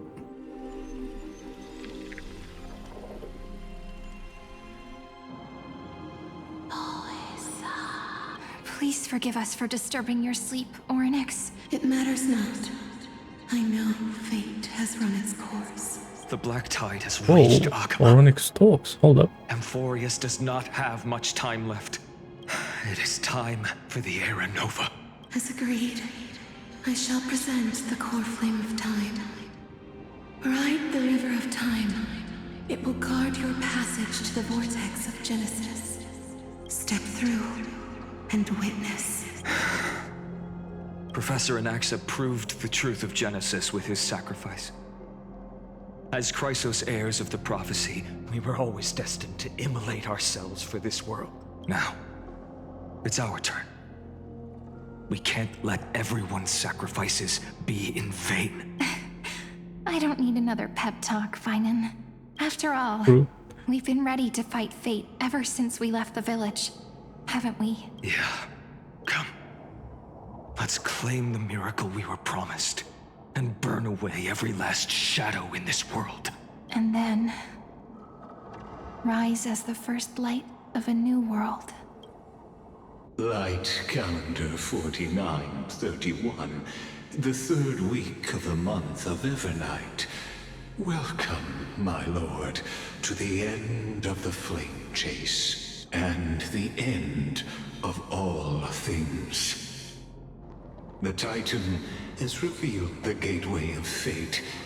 Please, accept the invitation to step across the threshold. And behold, beyond this gate lies the new world that our heroes sought through their trials, as well as the terminus that the owner of these long memories has been hurtling towards their entire life. Perhaps you'll find it all too familiar. Then you'll understand how the mortal called Phainon shouldered the world's weight. How that same burden crushed him, proving that the so-called Deliverer is nothing more than Amphoreus' own delusion. A pitiful fantasy that it could defy fate's decree. Please, esteemed one, the answers you seek lie in these non-existent times. I'm guessing this is like one of the worlds, like one of the tries they had. And in this one, something special happened that we need to see. Which I'm guessing is this, right? Which like never happened. Okay. But like, if something special happened here, why? I mean, I guess it's a reset anyway, right?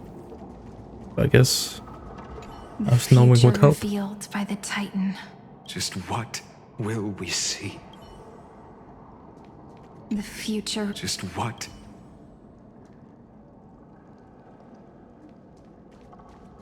All right. Is it time for cinema? The Vortex of Genesis. So it is here. But just what is this? Life's but a walking shadow, a poor player that struts and frets his hour upon the stage, and then is heard no more. It is a tale told by an idiot, full of sound and fury, signifying nothing. The Vortex of Genesis, where the world begins and ends. What stage could be more befitting of our final act? Come, I beseech you onward, buoyed by your surging curiosity. As an unattainable existence that has dwelled within his heart, beyond his reach, you have accompanied him through the march of years uncounted. You naturally have the right to view the river of time in its fullness, and to witness what he welcomed upon his arrival here. Every absurd and tragic ending. Now, if you would. Yeah. My journey to the Aranova. Aranova comes. Oh, Deliverer. Skies will clear And to now you walk alone. Go. Make the error. What if there's only one part? Now this is one just sorry know. excuse. Beyond the Aaron. Make the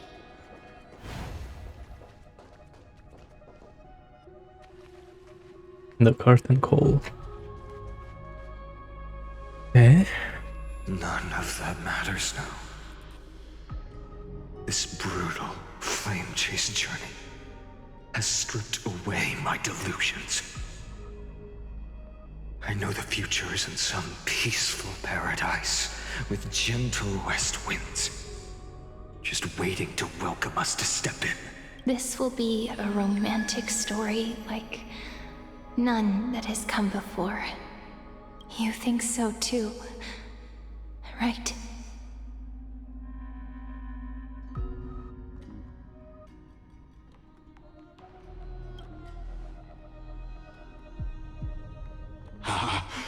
Indeed, in his memories, such a scene replays over and over.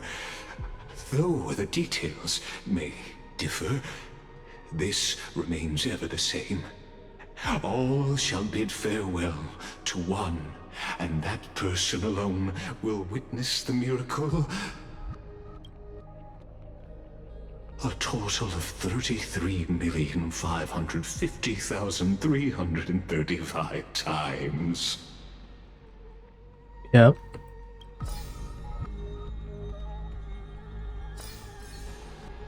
Memory fragments. Is a drop from the river of time, representing the long journey he would take, or rather, a never-ending cycle.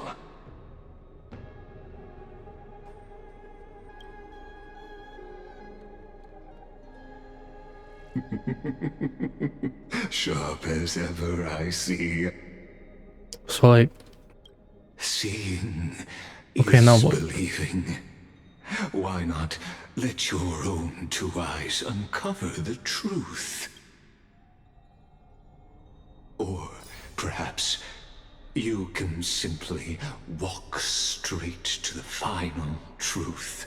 See the true face of the character you play, and witness the ultimate nature of the Chrysos heirs, flame chase journey, and the cycles of Amphoreus.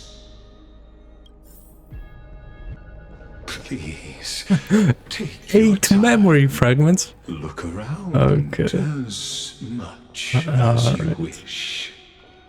I mean, I guess 8 out of 33 million. It's not that much, right? 134. Okay. This is one of the early ones. Let's see. What changed? Or how did it start? Not a single soul to be seen. So this is how the Vortex looks at the end of days. Looks like I've got company after all. But since you've made it here, so in the end you succeeded, Executioner. The Flame Reaper. He succeeded. It was like trial 1 million. Castros, didn't you? What? Yes. I've become Death's demigod, and shall never again walk the world of the living. What you see is the surging of the River of Souls, brought on by the countless dead feeding it in these dark times. They cry out. Though dead, they'll converge into a torrent and guard the Vortex to see the Era Nova fulfilled. I will take all the wishes of the departed with me. Please, everyone, fight with me to the very last. I hear them. The dead hail you. They're prepared. Go on, Deliverer. We'll keep that Executioner in our shadows. The path before you leads to light and eternal flames.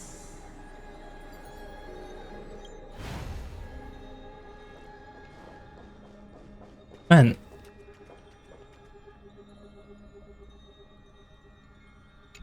$7 million. Okay. There's water everywhere. This place is always so wet and sticky. Even my tail's getting heavy. Plus that burnt smell. And that sizzling noise. Yikes. Nobody from Dolos could stand this. So you feel it too? Go on then. I'll handle the filth. Do what you need to do. Let me fight with you. Better odds with 2. Hey, remember what the seamstress said? You know what really matters. Yeah. I'll leave it to you then. Wow, someone's not shy. Just so you know, I'm not in the business of making losing deals. I'll distract that executioner. You go turn the world's biggest lie into truth. Let me become the first wind of your new world.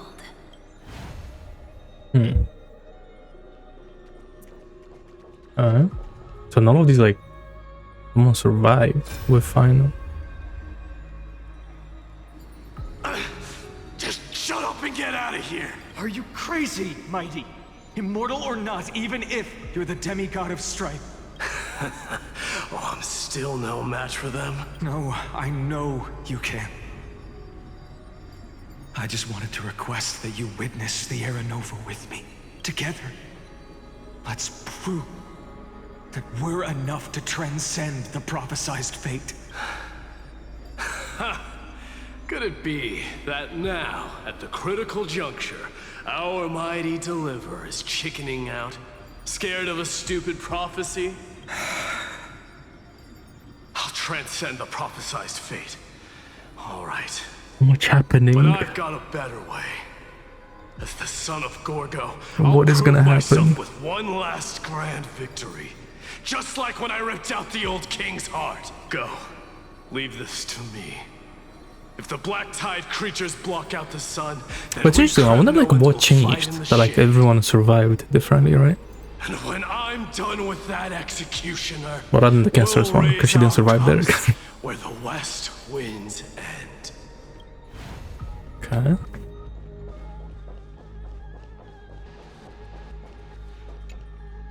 It's all the same, eh? So one more Aglia survives. Hey, little one. Are you scared? As brave What? There's one where only Ika survived. Stay close. How did that happen? Wouldn't Ika go with Hyacine? No, not you two. I see. I won't squander your kindness, your hopes. So please, keep this bit of sky standing for me. Well, now there's one last thing I need to do before the Era Nova. Come, Executioner. Let this patch of clear sky show me where to strike. Also, in that one, he fought himself and won, I'm guessing. That's interesting.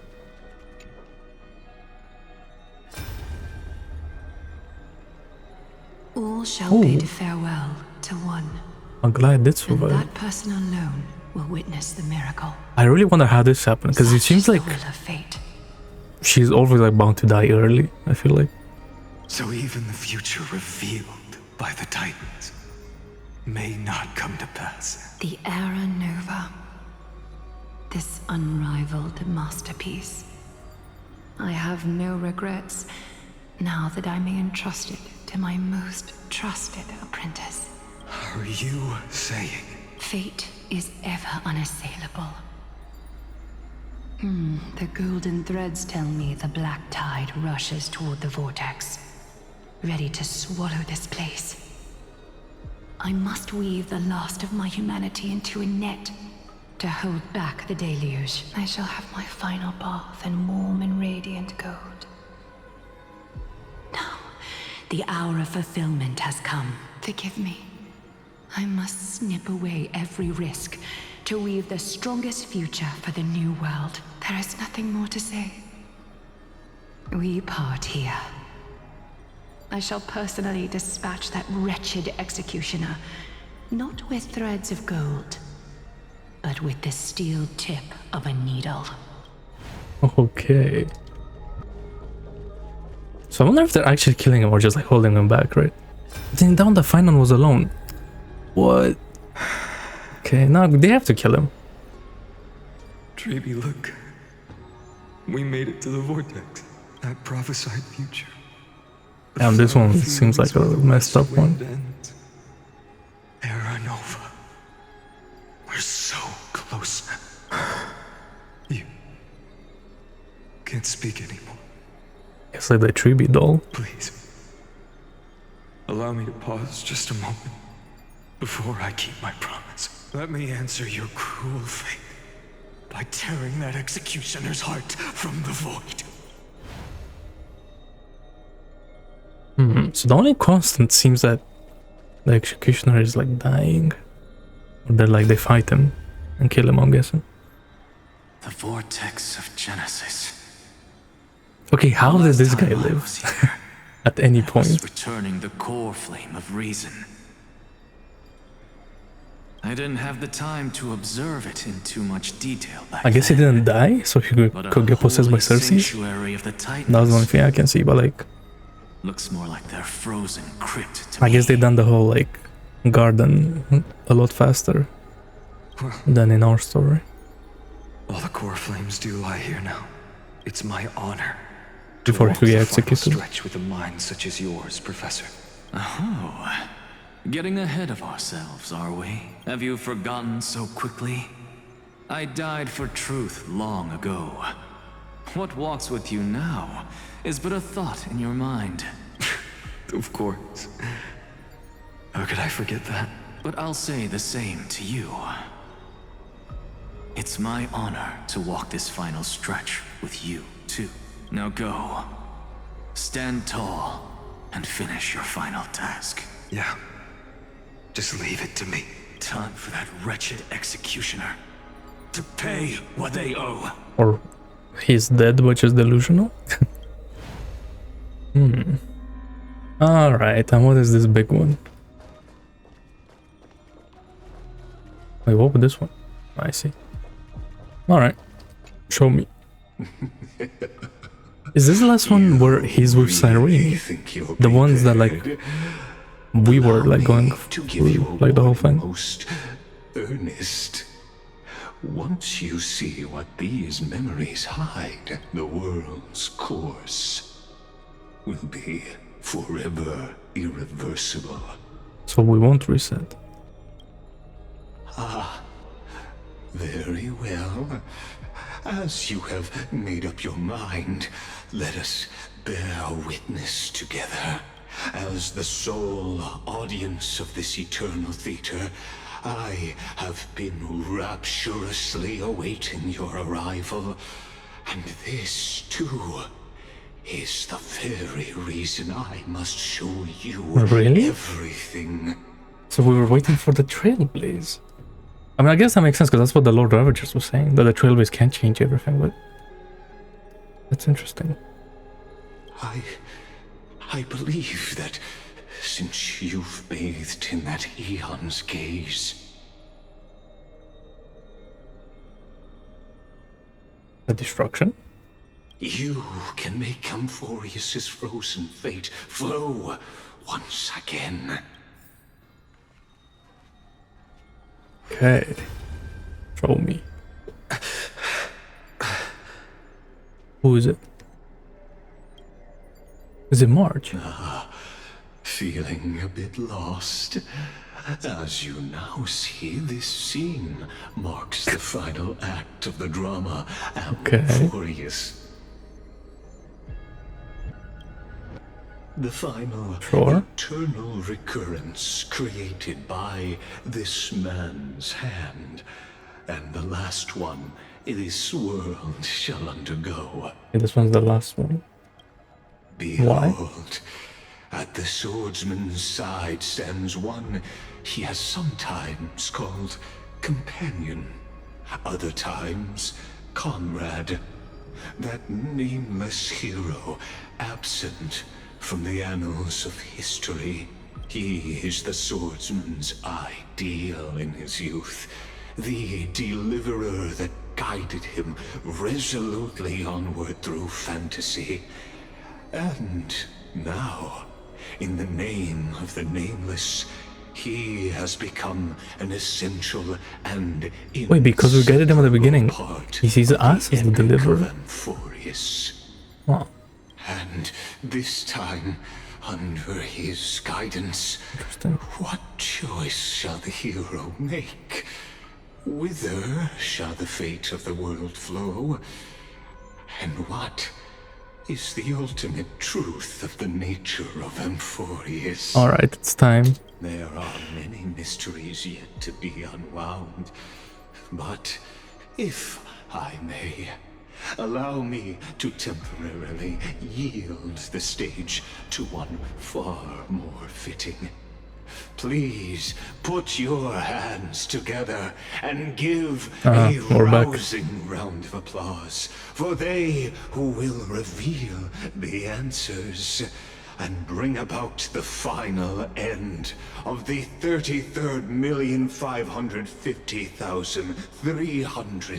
33,550,336th flame chase journey. The master of the countless memories we saw. The other important actor now stepping into the Vortex. They who have already burnt their own self to cinder. The Flame Reaver.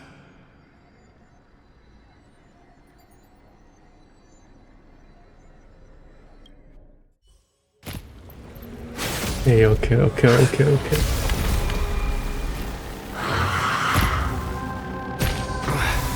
So, in the end, you succeed. Executioner. With my flesh as kindling, like the first dawn of the new world. The time has come to once again start everything. This world. Too much commotion for my taste. Okay. All things in this world have human creations. So this guy is the Deliverer. Countless threads, thus our fates become one. I'm good thing I have like a team on. I can beat this guy. So I think I can beat this guy, right? A quick divination. Guiding the west wind. Away we go! Converge and awaken. I've heard the call. Torment and doubt, farewell. A little honesty would do. All lies should be revealed. Underestimating us will cost you. Delivering warmth.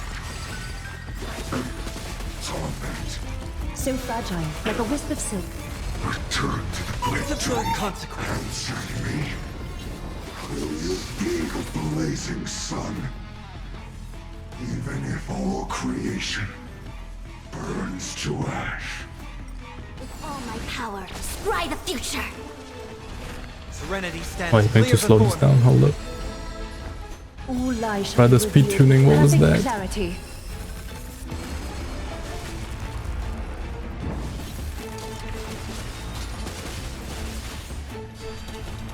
Watch my moves closely.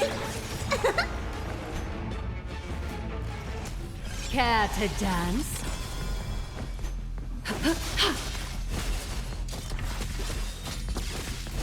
The Omniscia sees through you.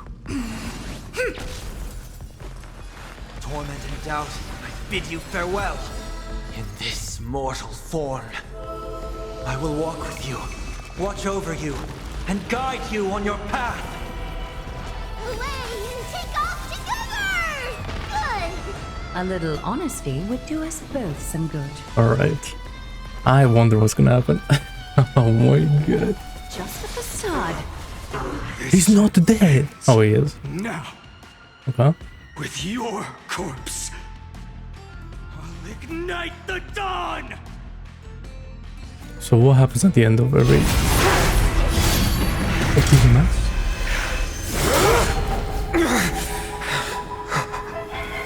How is this possible? It's him.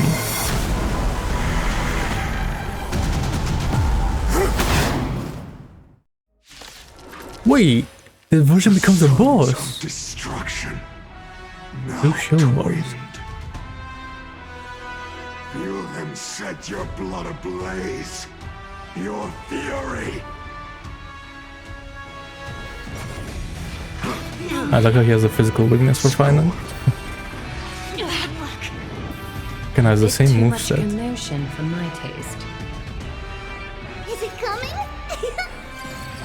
Ready, set! Fighting the west wind, away we go!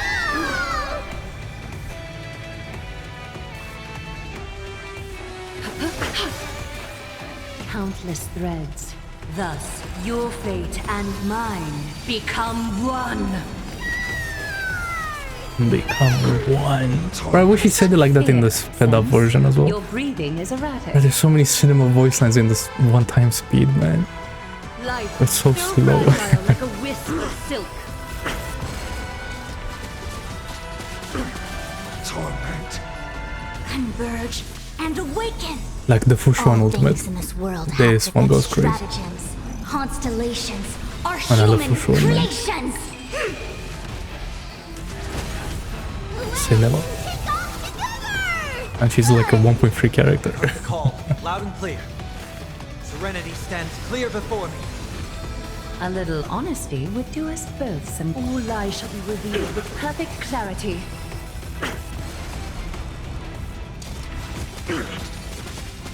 Underestimating us will cost you. Delivering warmth. This reveal, I'm not sure what this means exactly. I'm gonna wait for them to explain it. Here, life so fragile like a wisp of silk. So I'm not like, oh, who is this guy? My fury. Suffering is eternal. Whoa. What's happening?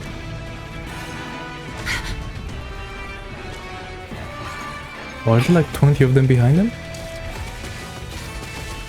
Oh, so you have to kill his like the boys. It's coming. Ready, set. Fighting the west wind, away we go. Allow me to make a divination. Information in accordance. Torment and doubt, I bid you farewell. A little honesty would do us both some good. All lies shall be revealed with perfect clarity.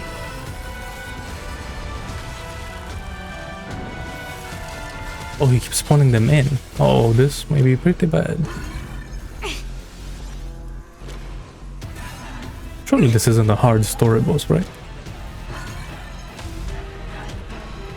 Okay, push one healed, so we should be good. The big ultimate.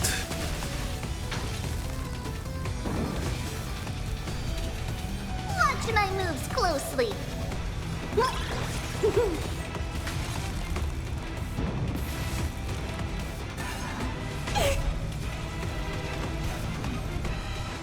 Care to dance? Is that fear I sensed?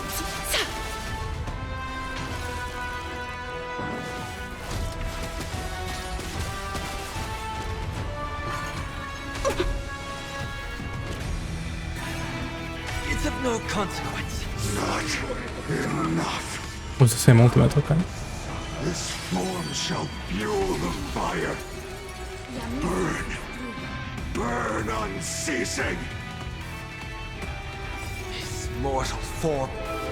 I will walk with you, watch over you, and guide you on your path. Oh, I should have had previous ultimate, oops. It's coming. Ready, set. Actually, no, I shouldn't. No, that was good. I think. I will overcome the thorns. Serenity stands clear before me. Countless threads. Thus, your fate and mine become one. Become one. Life so fragile like a I'm so glad I go ugly I am, man. What a character. She's so much fun. The nice if Phainon is a 50-50 word though. Unceasing.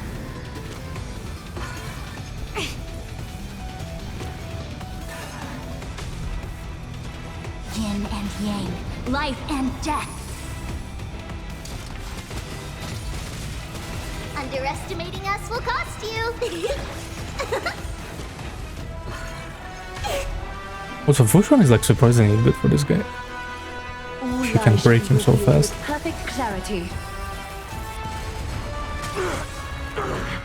Everything came together. Converge and awaken. I have heard the call. Loud torment and doubt. I bid you farewell. Life so fragile like a wisp of silk. Agony. One person alone may witness the miracle. Such is the will of fate. What was this guy's mission? What? That person can only be you. Show me. Okay. And why is this the last? Why not? Let wrath incinerate fate.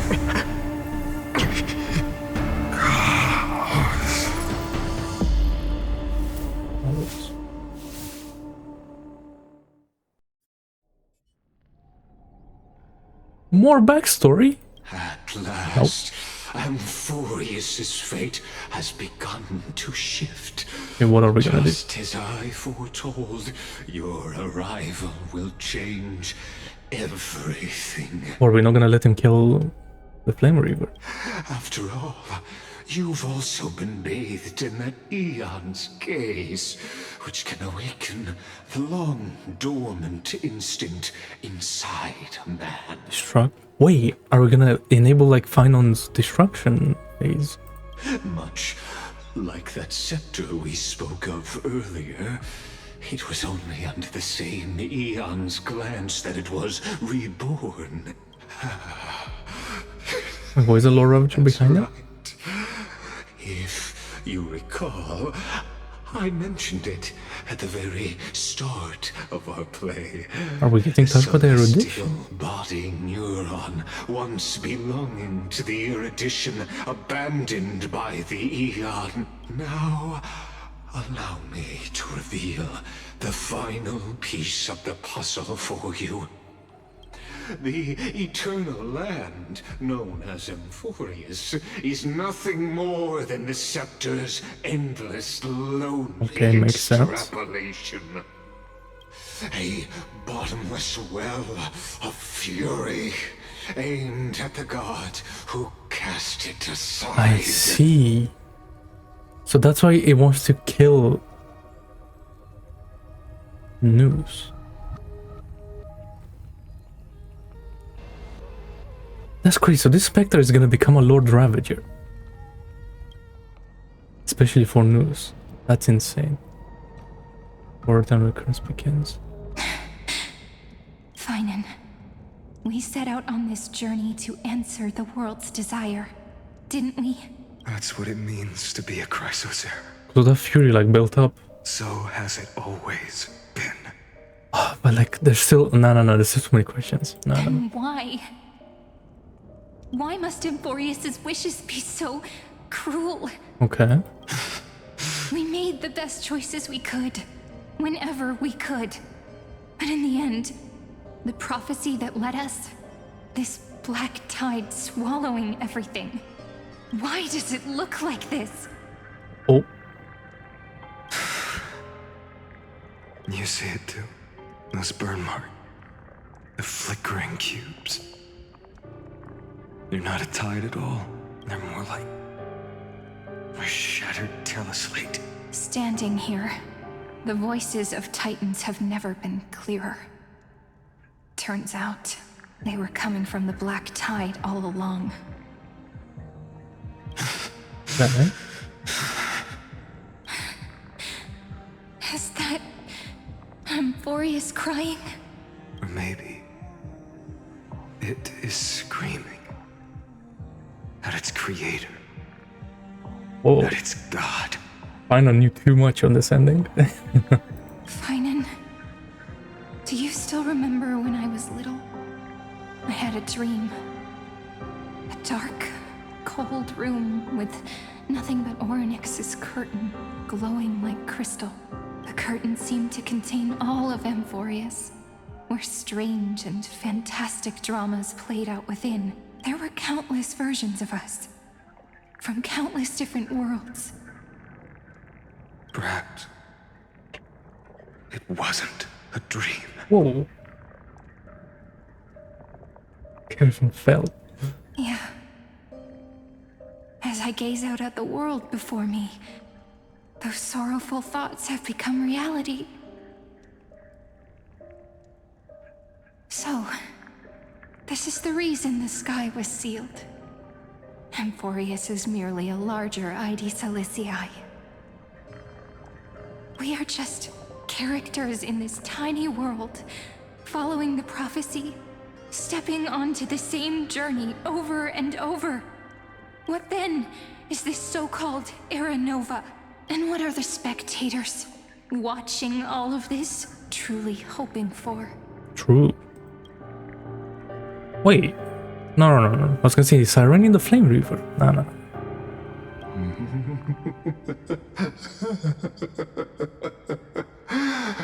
As a reward for reaching the end of the world, Wait, so he's Lagus the Spectre? answer your questions. The Scepter, sorry. As the Theoros, I have observed. Thus is the synthesis of the prime mover of life formed.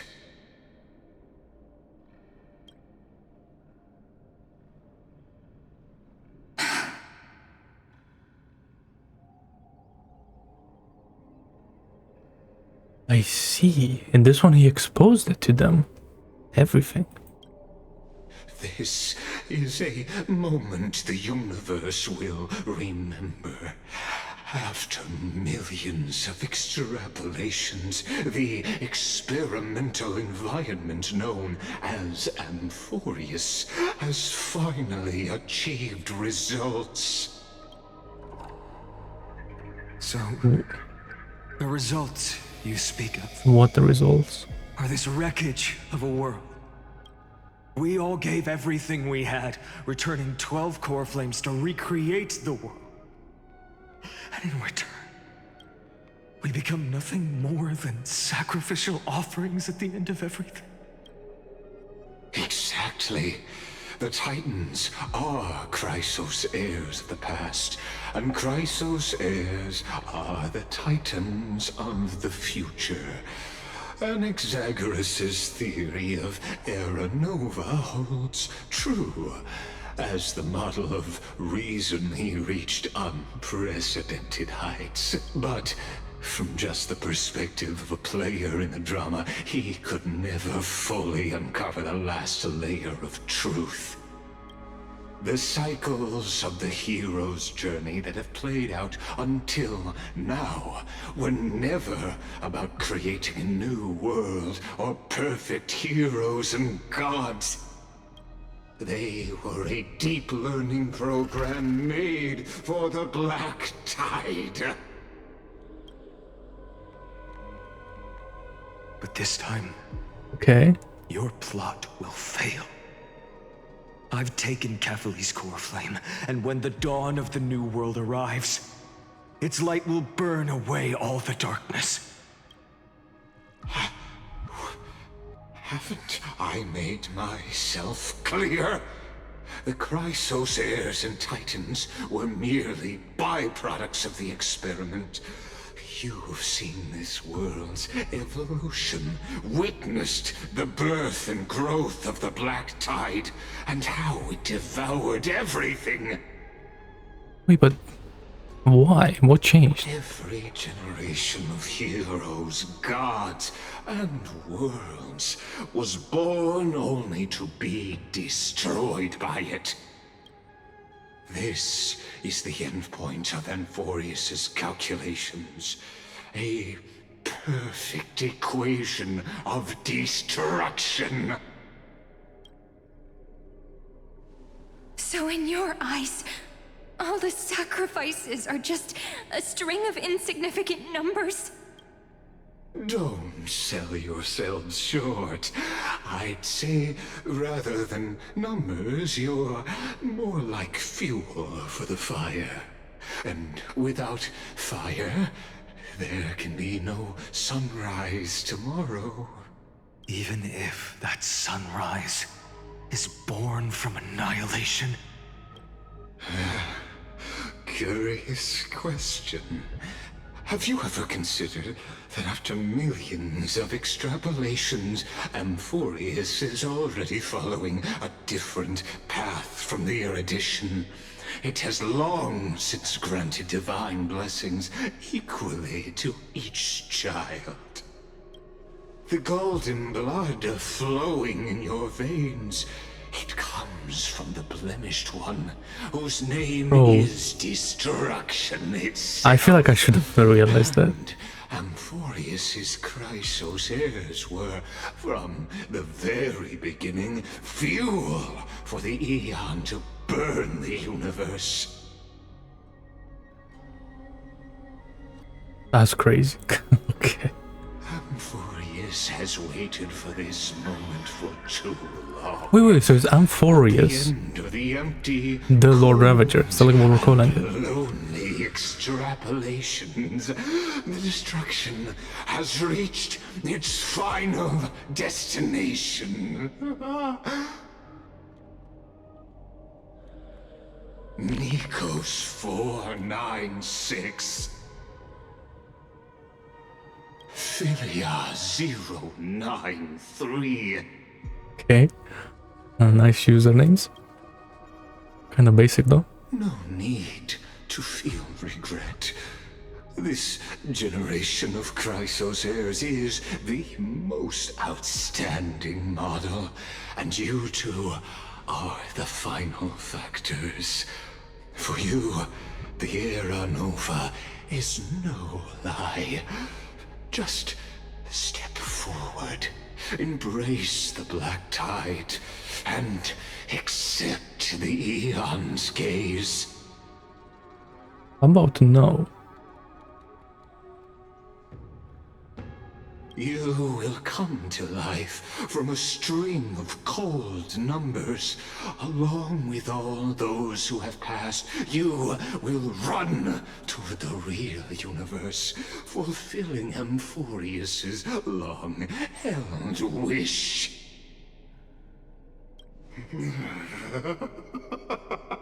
In the name of the Lord Ravager Iron Tomb, unleash its fury and destroy the source of all this tragedy.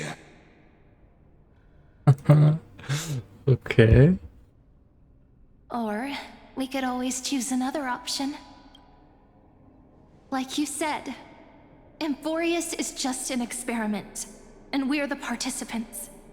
We can only walk along the predetermined path toward the ending, under the watchful eyes of the stars. But that also means that there isn't just one Aeon who can cast their glance at Amphoreus, right? Oh. So that's how the remembrance touches. That's where they get exposed. Oh my god. But how?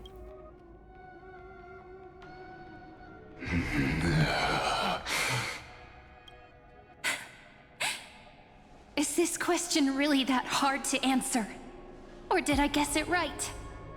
And in reality, this world has already been under the watch of other Aeons. It's strange when you think about it. If you just stayed back, watching us complete the ritual and get consumed by the black tide, your goal would naturally Wait, that's true be actually. achieved. Why is he getting involved? Why go through the trouble of explaining all this to us?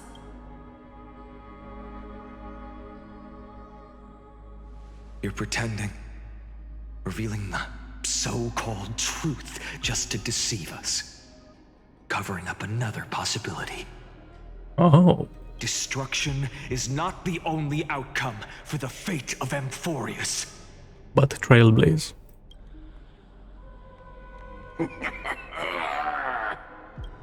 Do you two really think, as petty little demigods, you can change the outcome written by the stars? What makes you think you're capable of doing that? A little courage and determination. Just kidding. The answer is pretty simple. Okay. But we're not gonna tell ya. Okay, she's cooking something.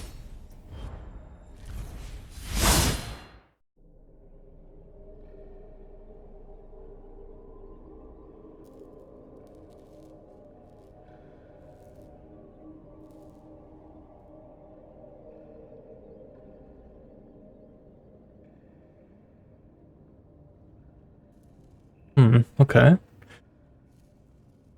We're going to weave a long dream for Amphoreus, making it believe the experiment hasn't ended, that everything is still ongoing.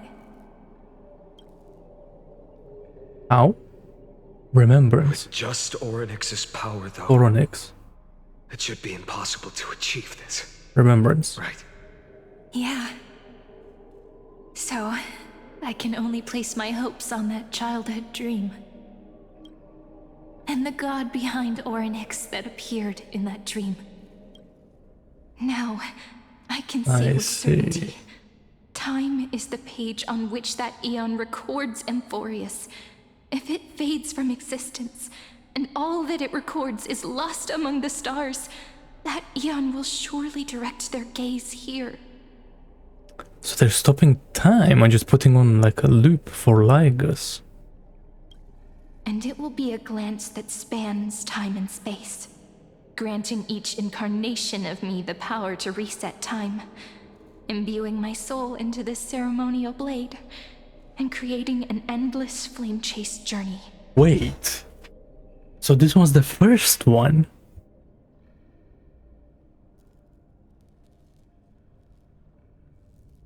I see.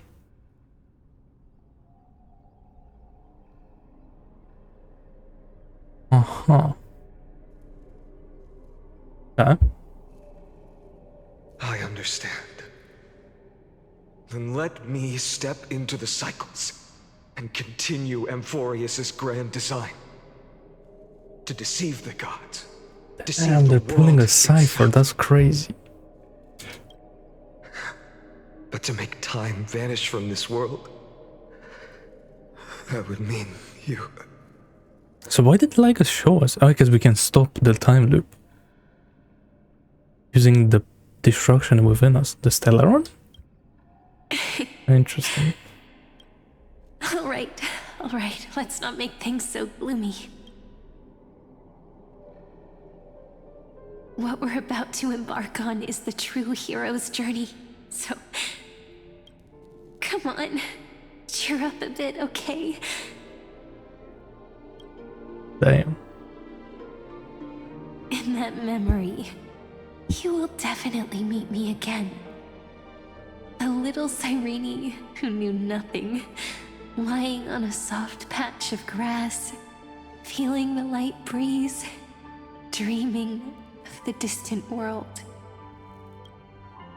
Tell her about the flame chase journey, and then let her become a romantic part of this story. I believe every Cyrene will make the same choice. Erasing time I see. again and again. Resetting time over and over. After all, they're all me. And I will always have my charm.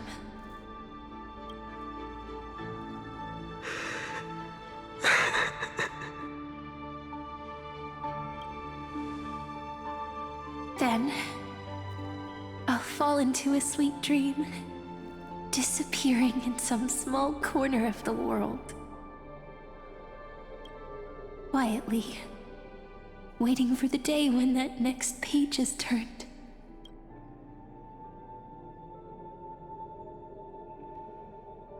So that's why this world is ancient, because it literally is. Even if the road ahead is dark. That's crazy. Like ancient is like lightweight. There's something even more foreign than ancient. Rather than let the Coreflames become nourishment for the Black Tide, I'll become their vessel. To prevent the arrival of Era Nova. Even if I have to burn through my own body, it's no matter. As long as I don't extinguish, the flame chase will never end. It's crazy that like they figured this out like straight away. Damn. Until Amphoreus welcomes a true dawn. The girl who watches over time, and the warrior who carries the world. Now, let us fulfill the duties of time and world-bearing. Wait, hold up.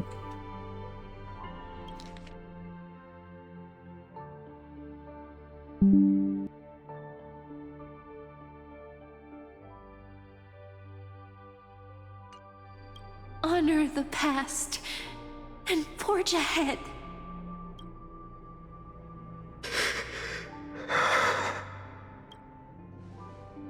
I promise you, the pain will pass in the blink of an eye.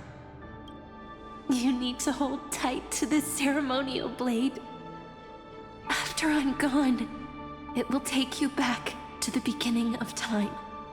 The start of a new story.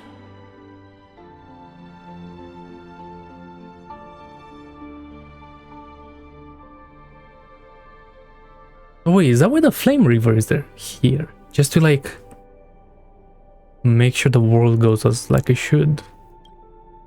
I believe that in that story, or in countless stories, each alike yet unique. But then like he's also the nameless like All the hero companions who sacrificed of this first themselves world. alongside the deliverer we once dreamed of as children. Yeah, the deliverer, will yeah. reunite beneath a vast, endless sky. If we can never break free from this prison, I will stand my ground. Until the day someone shatters this endless cycle and writes the final chapter of Amphoreus' fate. So, let's set out. We will be the ones to start everything. Carry the primordial chaos, just as your name suggests, and bear this world we hold so dear. So long, Kaslana. That's the Flame Reaver. As the Theros I have observed, instruction synthesis is forged. It changes now.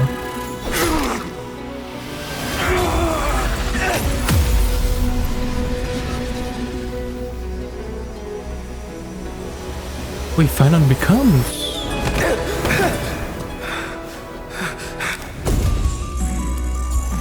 I will wait Oh, for see, that we're day. in the lake. As long as it takes.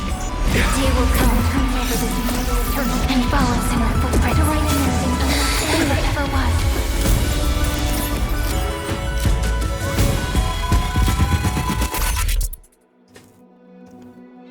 This is crazy, okay? That will be a romantic story like none that has come before.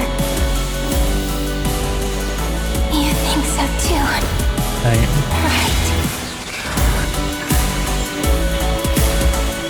Oh, the flavor is Cyrene. Wow. Well, I guess she makes it because she has that weapon. Wow.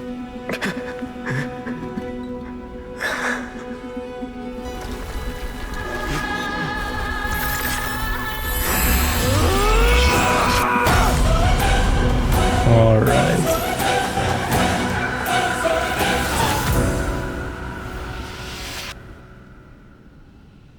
Wait, one?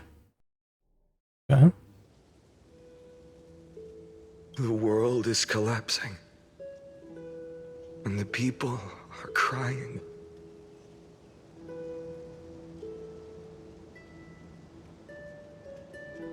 We too must part ways here. Look, I'm too stupid to realize what's going on. Friend. His Kaslana. Ides Elysiae, the little village of my childhood. The gentle breeze and the sound of waves still linger. Everything is as it was. It feels good to take one last look. You know, this is just a corner of the memory. The real Ides Elysiae. I know. I'm here to say goodbye. We might not see each other again. You can stay here forever. And time will stand still for you. Let it flow. It's time for me to go. Kaslan. Even if it's a path with no turning back. Oh my god, bro, I'm like thinking back on like 3.3, that ending, it all makes sense. When have we ever The question marks for those Kaslan. of turning back? Like them two going up against Lycus, right? Are you afraid? After learning the truth of your origins?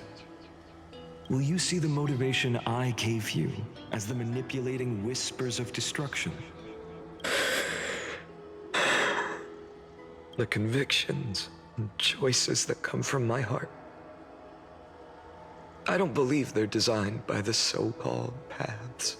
If we are just numbers, simulating life, then you are the image I've always longed for. The person I wish to become. A real, living person. A true hero. Then why do we part here? You can take me with you, and we can start this journey together. I'll be by your side. The hero guiding within. you, just like before. No. I'm afraid I'm on my own this time. Why? Because there is no perfect solution in this world. Cyrene has already embraced her fate, and I will embrace my origin. Destruction. And with this power, I will rebel against its creator, bringing endless fury to the darkness, sweeping the world. If you stay by my side, I'll hesitate. But this world can't afford a soldier who wavers. Nah, Remember when he's we taking were him. kids? Everyone would get so excited drawing cards like ruler or warrior, but throw fits over devil or drunkard and kids always get to change their minds. Things are so happy and simple for them. Damn. But when it comes to the fate of adults, there's no room for redos. And go, Kaslan. That's a crazy line. As you promised. Deceive the world. Seize the core flames and rewrite your fate. Burn yourself up with all your might. Wield your futility like a sword. And fight against the gods. In the name of world-bearing, I promise you, Kefali will never forget this. What's happening?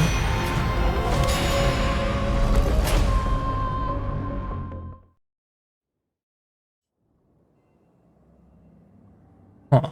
Okay. So, time retreated behind me until it reached the origin, where nothing ever existed, just as Professor Anaxa once said.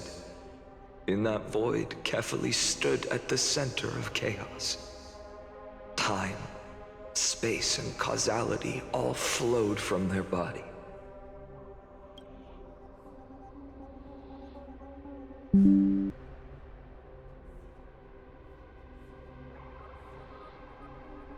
When the waves of time finally calmed, it was the year 3870 of the light calendar. The Chrysos War had lasted for nearly a century, and the threat of the Black Tide was growing stronger and more relentless.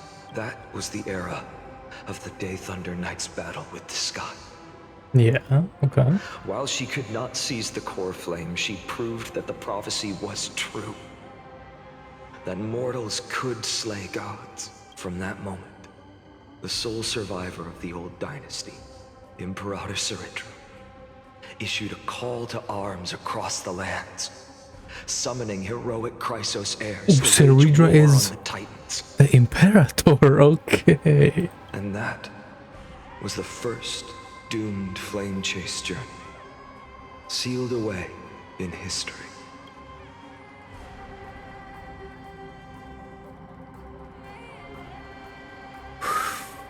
So what you're saying is, You travel back down the River of Time, finally reaching this untouched seabed just to tell us.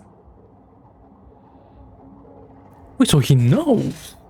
The flame chase journey and even all of Amphoreus are nothing but illusions in an eon's dreams? Exactly. So, Dux Gladiorum, please take me to meet Her Majesty Cerydra.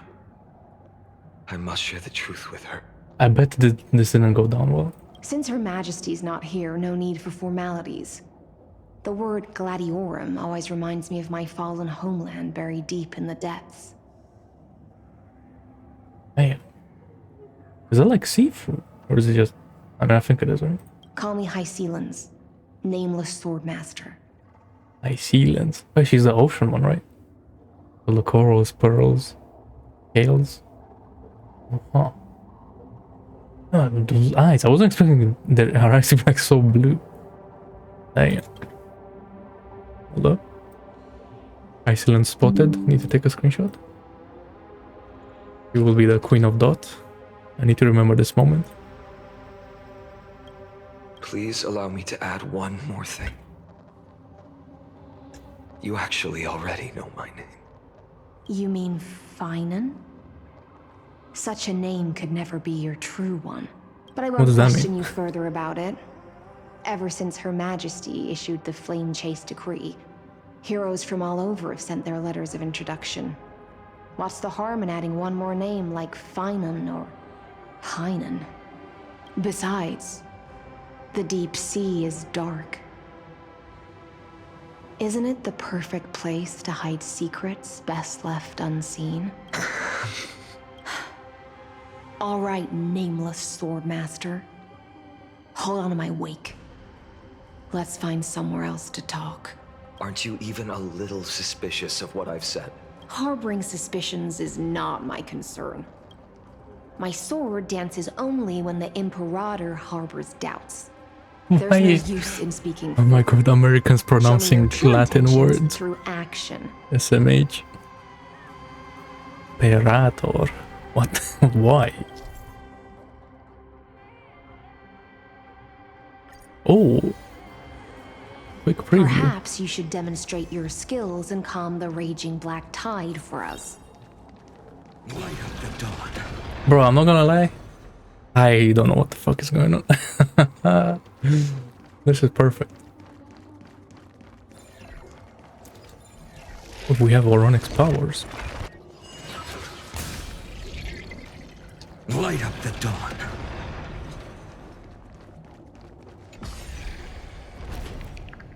Oh.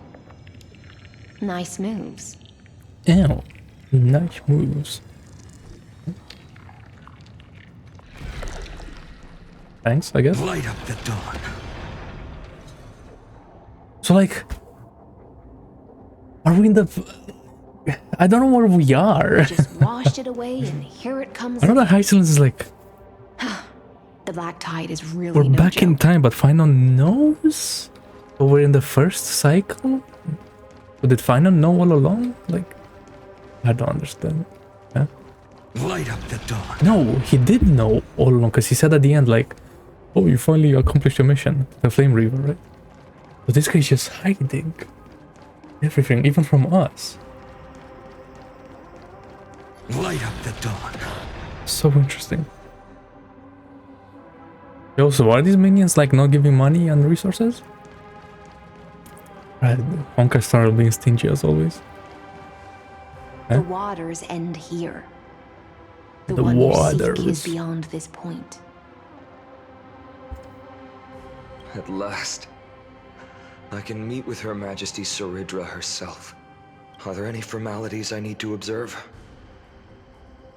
Don't kneel, don't do the hand-kissing or foot-kissing gestures of the old dynasty, and most of all, don't bow.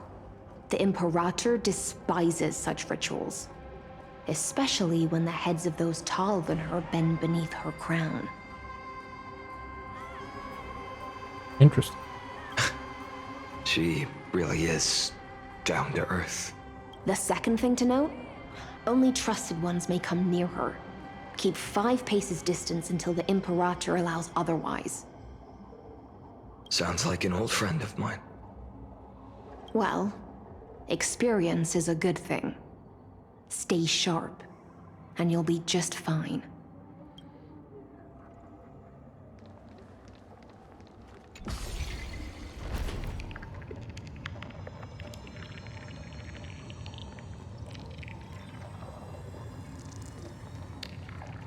Why can't they showcase Hysilens, man? SMH.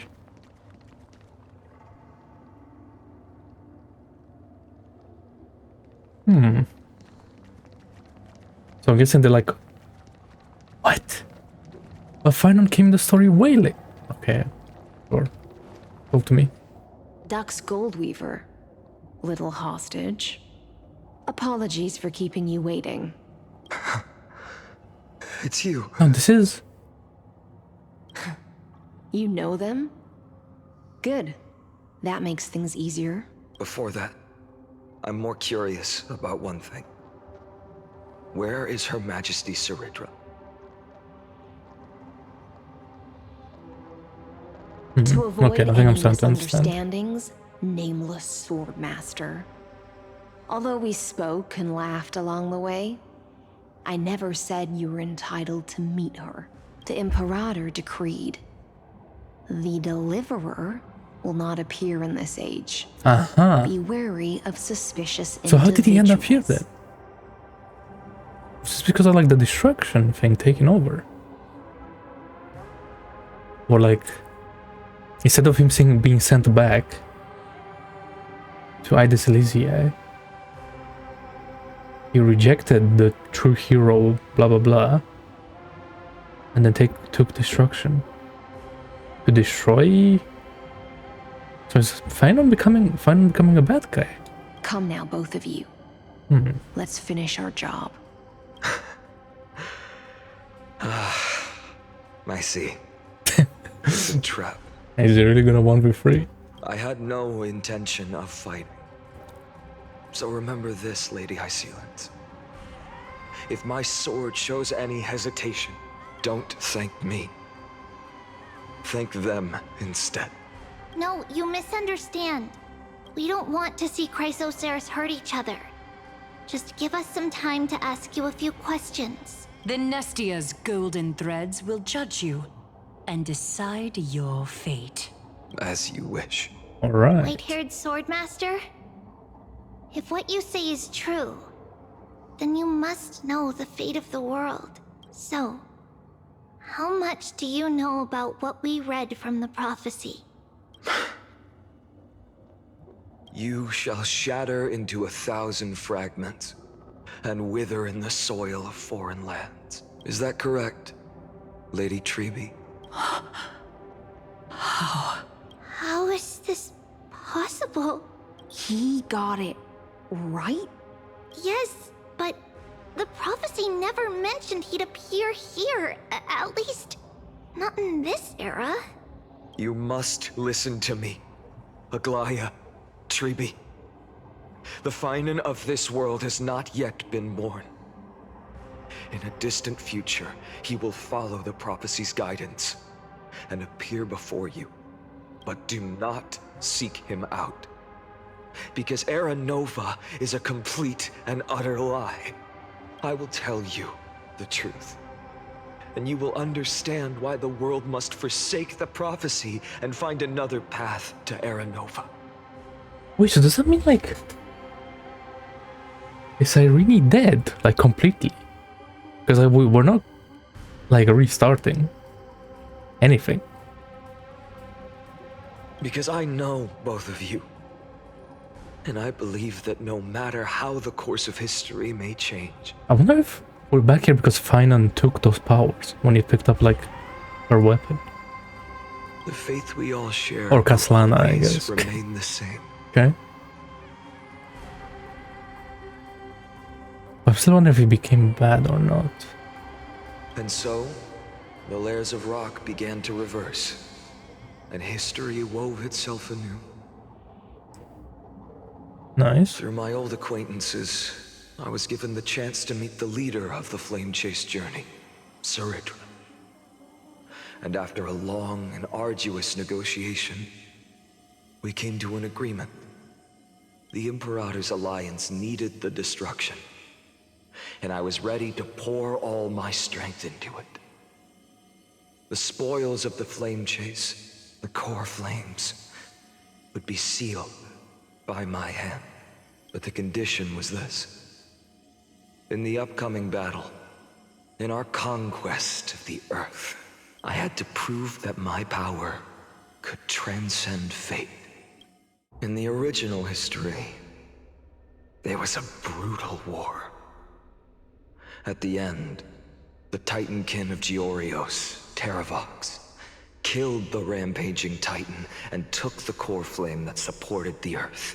But this time, Amphoreus encountered a turning point in its fate.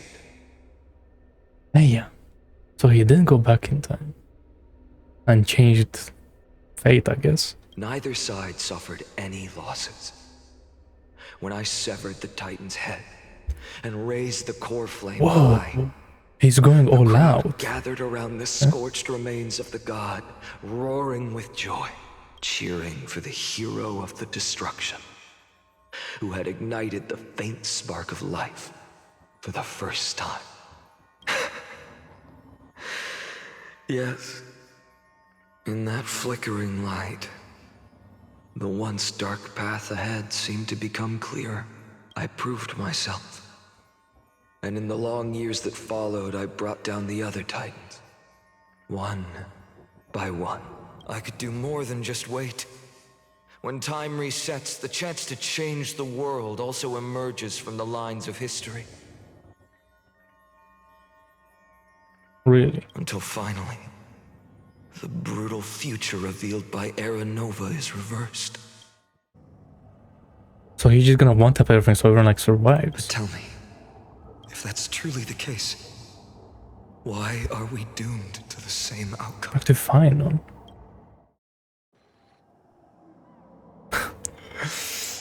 Okay, I'm gonna pretend like I know what's going on. So Caslana went... So even though he tried to change... So this guy's the destruction bit. Okay, so even though he tried to change everything, he couldn't. I mean, it makes sense because like People simulation, kept right? their promise and handed you all the Coreflames. In this world after Trebios, no demigods were born in Amphoreus. At this point, I just want to know. When they vanished into the black tide with their mortal bodies, why didn't you shed even a single tear? Yeah.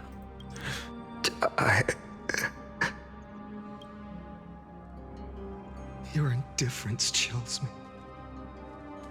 To you, were they just a bunch of insignificant footnotes?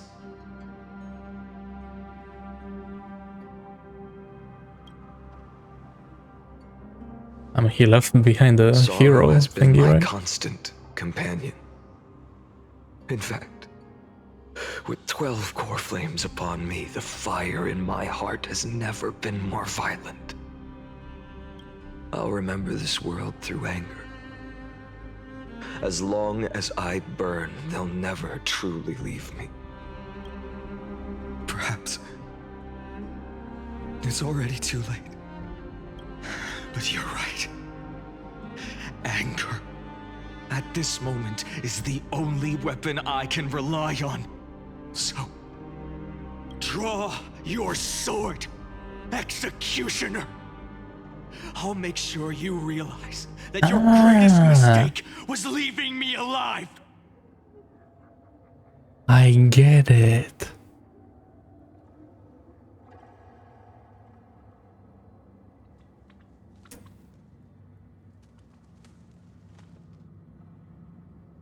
Oh, that's why. Okay.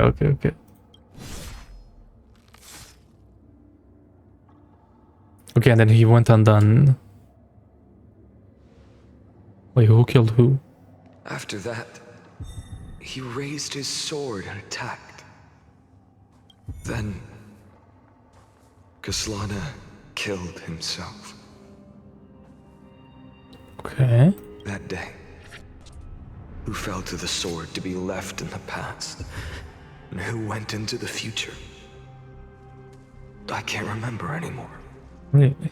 I only remember a nymph, hiding in the shadows just out of sight, futilely pushing a stone ball. Climb, fall, climb, fall, climb again, and fall. The only freedom the nymph had was in choosing how to roll the stone. Sometimes fast, sometimes slow. Sometimes resting on a gentler slope, leaning against the stone for a break. But its choice couldn't change the futility of it all. The stone would always roll back down the slope, and the nymph would always return to the starting point, beginning again. After that, every time I reached this point in the cycle, the burning sky would cast a shadow over its path. It would nearly reach the peak at the 4th quint of curtain fall hour, then fall to the starting point in the first 15 seconds of the next entry hour. And my efforts in this cycle would dissolve into nothing at the same time.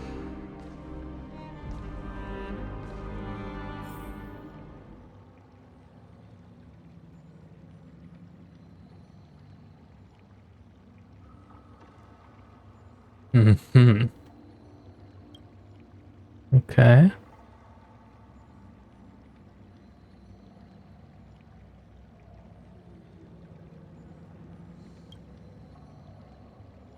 The first devastating failure.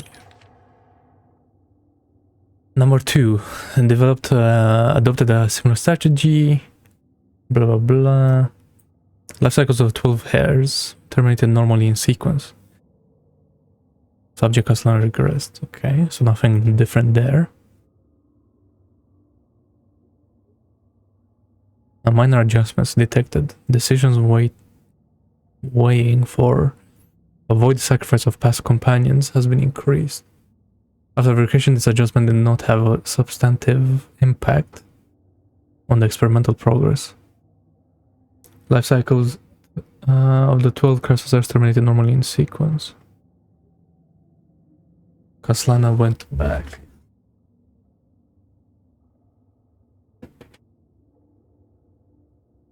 Kaslana attempted to decompile the Black Tide for the first time.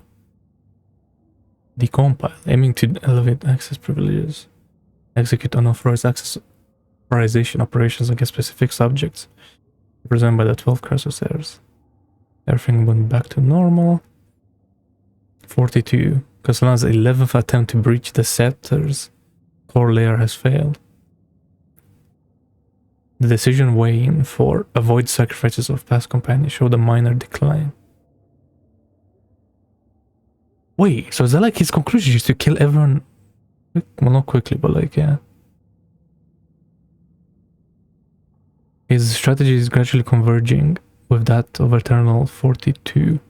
Over synchronicity risk detected, potential cognitive function degradation suspected.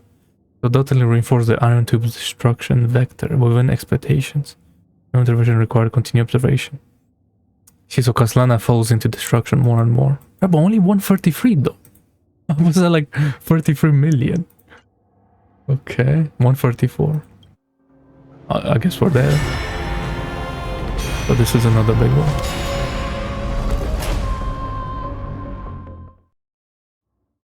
Till the end of the world.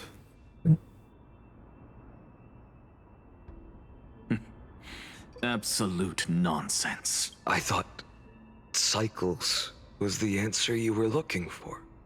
No, it's just that the answer came so suddenly.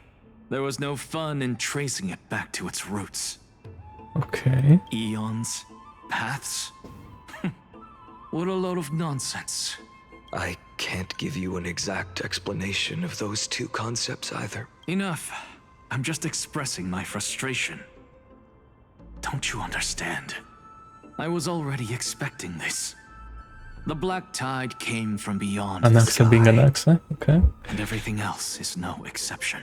Of course. Fate is a strange thing. No matter how the details of history change, the Anaxa I know always remains as harsh as ever. If the other Anaxagoras actually worshipped the gods, I'd make sure to find a way to break the cycles and crush them in their cradles. Too bad. Now only you have the ability to do that. What's that supposed to mean? You're willing to help?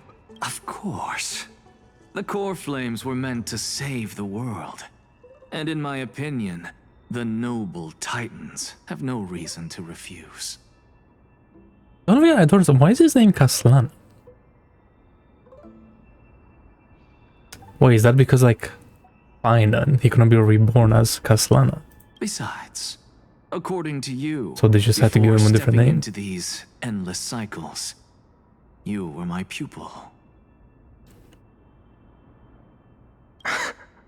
I've already heard the same thing countless times. Enough chit-chat. Let's go. If we run into any other scholars, leave them to me. We've all made preparations for total annihilation. Never thought someone would step in to help. Light up the dawn. Light up the dawn. Bro, where's my resources, man? Why not? Light up That's the least they could do, you know? You've been to the Luminary Throne before, haven't you? If you're talking about in past cycles. You're already much luckier than the other students.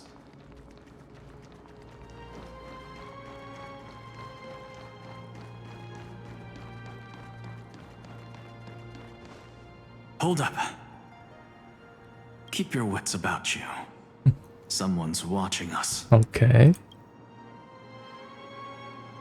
Pretty boy, your eyesight's better than I thought. As for that false that's an god introduction. who's been turning the world upside down, it's you, isn't it, white hair? You sure do love stealing the spotlight. So this is still before he was In the born. name I guess of the makes sense. 7 sages, I demand that you immediately step away from the Luminary Throne. This is the sacred ground of reason, and no one may desecrate it. Take my words back to Aglaya. I won't say the same thing twice, cat girl. Oh my! You won't even call me the demigod of trickery. That is just heartbreaking. I have some words for you, too. First, as one of the most heretical blasphemers in the world, you have no right to lecture me. Second, this is none of your business, Grove Boy. Step aside. I don't want anyone getting hurt. Here we go. Again. Coreflame thieves. You really think you can scare off a sage of the grove with nothing but empty threats? This gloomy little brat's got a sharp tongue. Ooh, not bad, not bad. I kinda like you. As a return favor, feast on Circe's Coreflame right here. Aw, don't cry now. That was close. I'm out of here. I see. Nope. We're getting the tutorial for this. Oh my god. I mean, I guess that makes sense. Now there's a skip button, and surely no one like all the past ones would have done that. The new players, right? Cunning. And yet so naive. Sounds like you have a plan. Of course. When I first set out on the flame chase journey, Actually, the skip button has nothing to do with it. I guess like if no one ever did any exploration, but along the way, they wouldn't know about this mechanic. I learned a thing or two. Where are you going? Oh, this is so much faster. I don't know. Hello. The Venerationists' foolish inventions finally come in handy. Only This guy. You've arrived, Zagreus.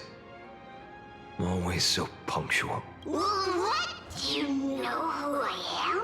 I'm running out of patience. So I'm not going to waste words. Listen up, spirit thief.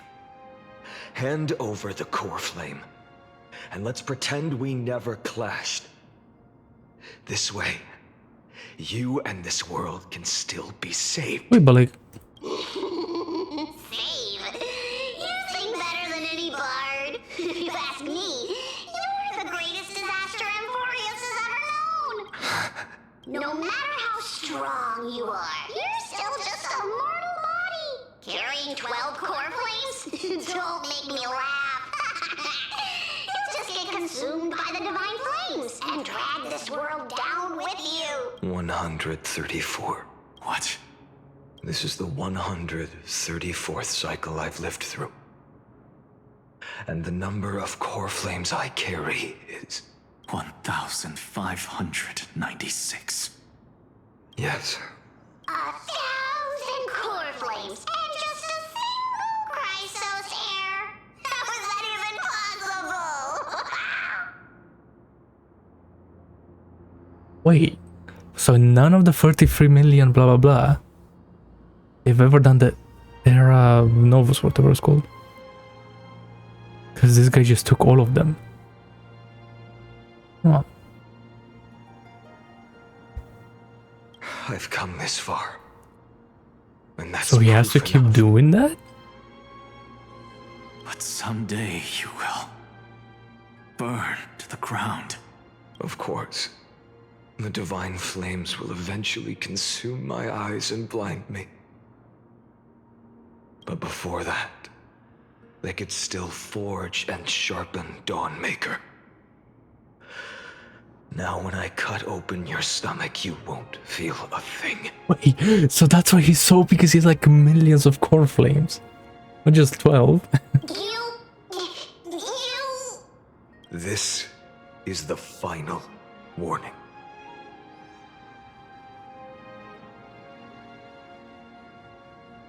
What's that? Is that like... Oh my god, maths. Like 400 million Coreflames or something like that. Fine. Assume this world holds 100 million possibilities. And no matter how one looks at it, 99,999,999 of them all point to outcomes of certain destruction. Even so, I'll use my divine power, despised by the people of this world, to achieve that 1 in 100 million possibilities. Eh? Wait, he's gonna kill him. If you've got the guts, you'll have to first step over my dead body. Oh, I like that Cipher cares for him. Cat-eared thief, run! Go for the Gladiorum! This little brat is not a threat we can deal with just by ourselves. The new world will arrive! I'm fine.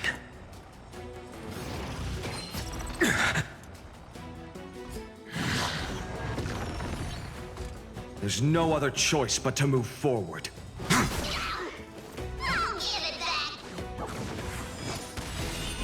My existence is of little consequence. Bro, this guy really had to go invisible. Stupid. For the next tomorrow!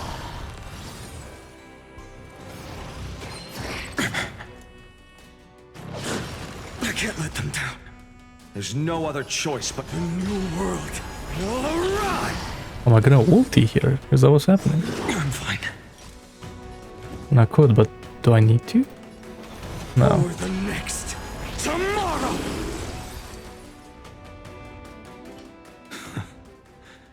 How absurd. In my memories, Zagreus always meets the same end. Over and over again. Their departure no longer stirs anything in my heart. This reason Coreflame before us is a fake. Obvious as day. I know. I know.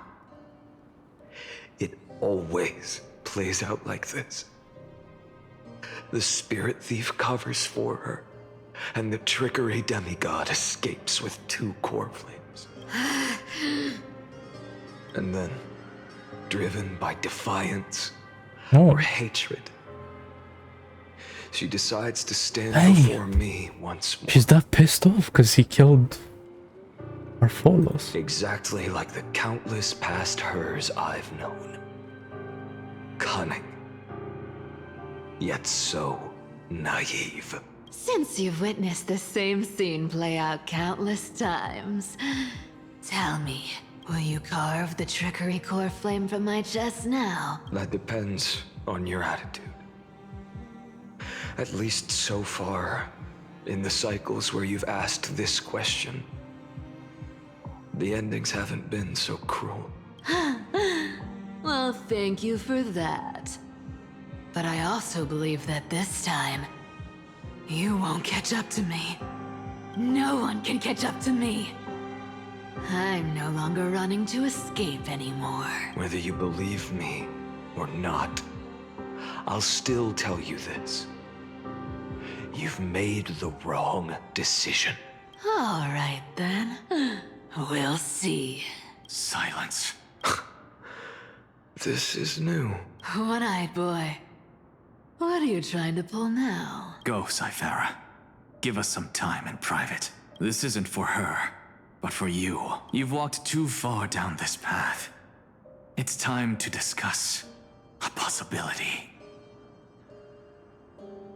Maybe the road you're walking is not one of salvation, but one that will simply drag the world into the flames. Wait, hold up.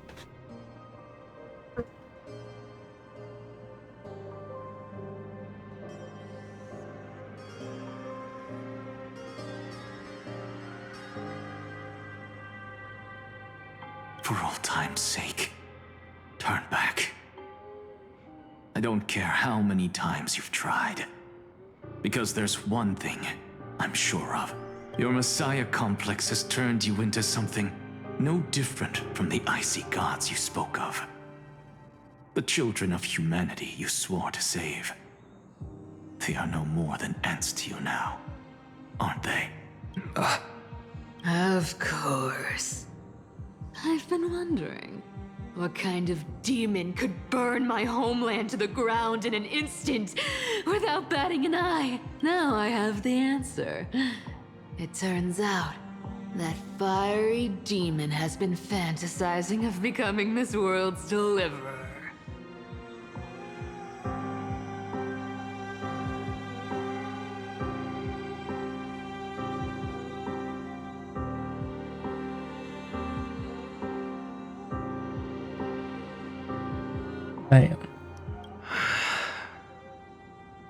I don't want to argue anymore. No matter what I say, the outcome won't change. Make your biggest effort to resist, or accept fate, and hand over the Coreflame to me, even if it's futile,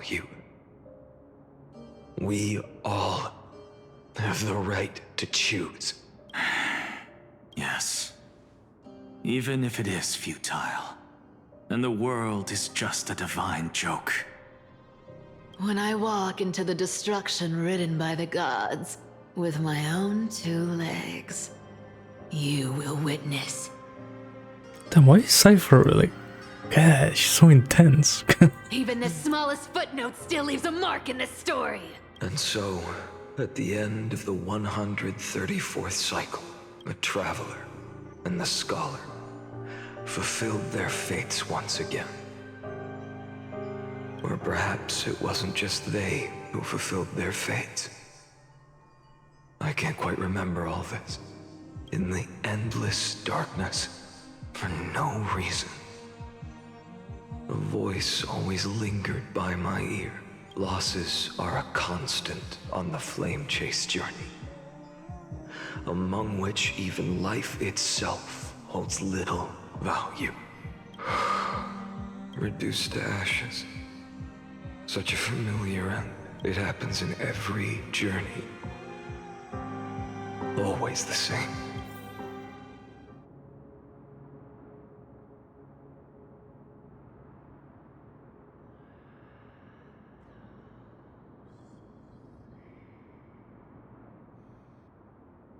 Over synchronicity risk detected. Yeah, so it's starting to care less and less about the companions.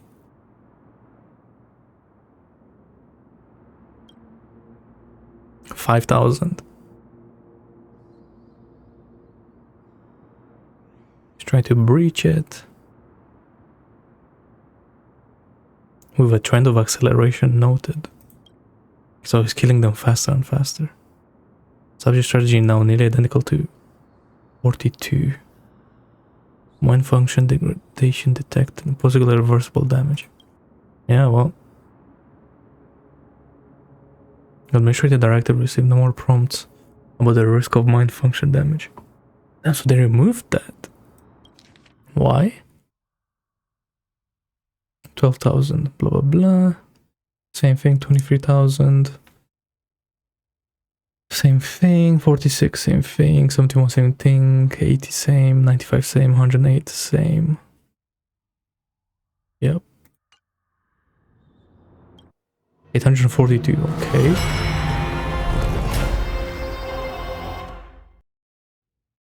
What happens here? Does he turn into like the Flame Reaver now? You don't look so good, Deliverer. Even after going through 108,000 I see, we're going to... Okay. cycles. Mighty. Your name for me has never changed. Why do you sound so pleased? It's a derogatory name. Yeah. I know all too well. You only meant it sincerely in the first cycle. After that one and only time we walked side by side. Every time since. It always ends up like this. Dawnmaker will stab you through your 10th thoracic vertebra. That's your weak spot. And the only way to kill you. Interesting.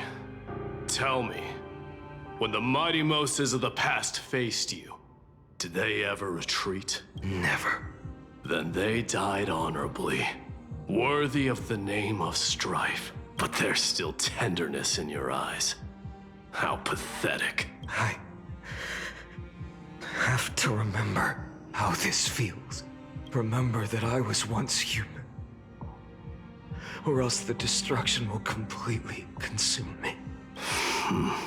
If you win, tell the mighty most of the next life. This person is a worthy opponent. So always remember to give it your all and never slack off. I'll keep that in mind. As always. Even though the dynasty is left with just one, the Kremnos festival will continue as usual. I, the king of the Kremnoan Legion, will host the final feast in the center of this arena, and the prize will be the Flames of Strife. Damn, bro, I never thought we were gonna get like Flame Reaver backstory. One day, that's crazy. You shall die with a wound in your back. That's what I saw when I overcame the trial. The gods' dying ramblings. Enough. You've probably heard this thousands of times. So you must understand, facing the demigod of Strife means there's no way you'll take this Coreflame in peace. I understand. Step forward and face me in a final battle. I, the last son of Gorgo, the demigod of Strife, salute you. I'll give 10,000 scars and 10,000 lives of mine to fuel the blazing sun of Deliverance.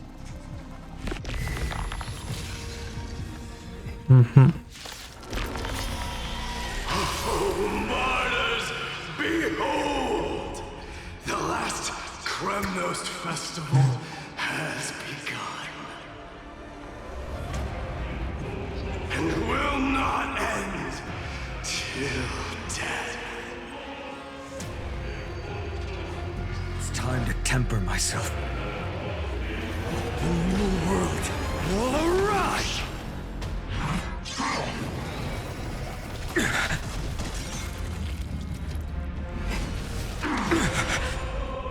Oh, I'm dying. Conquer this world, or be conquered by me. As you wish. For the sake of fairness, let us go to a vaster battleground. Alright. And in my full glory, I salute you. Oh. That's all I ever wanted. My god, it's so sick. Alright. With this newborn sun, tear open the sky!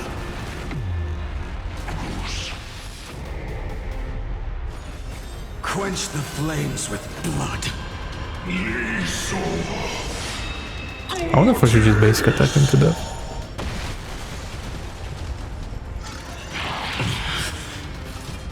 Branded with Strife's name! I will never yield to such a fate. Where's the damage? Merely an empty shell. Soul without substance. Yeah, let's just do this. With the old sun's embers, hail the new world's dawn!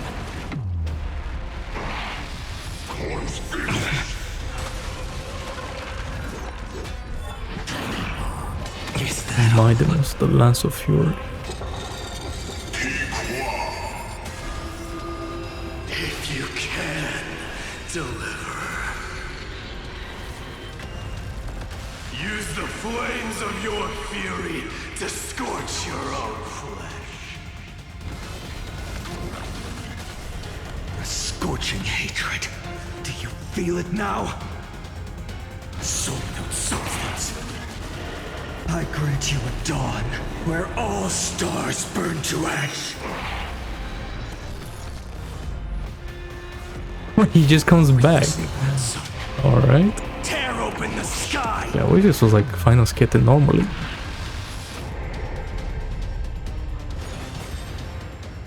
Quench the flames with blood. I wanna try this again.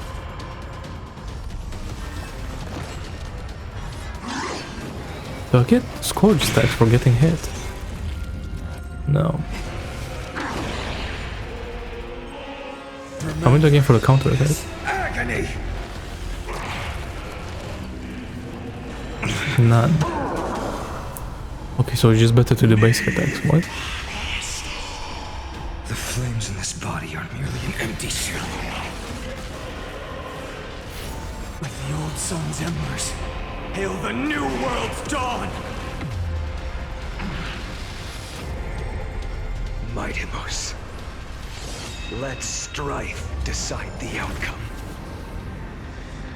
Let this burn.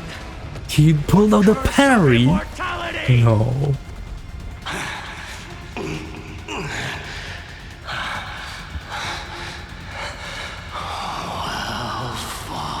Nah. Kaslana's acting like we're fire level, like playing an action RPG or something. You may crown yourself my blood. In your next life, I shall once again block your path. Deliver. I wish you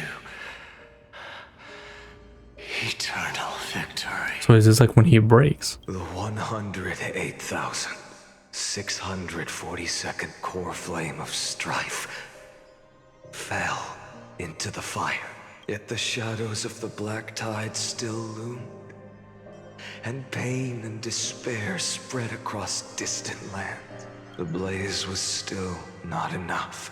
Wait, so is it had to be fed? What changed that we killed the Flame Reaver instead of the other way around? Even if it meant burning this body. Is that why that's the end? Because there's no one to reset time anymore.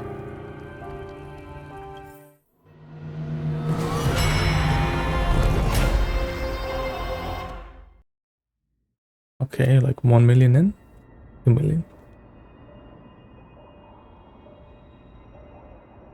No matter how bright Even the sun Castor is, there are still places it cannot reach. Moreover, the sun you bear is both cold and blinding. A sun like that surely cannot bring warmth to the nether realm of the next life.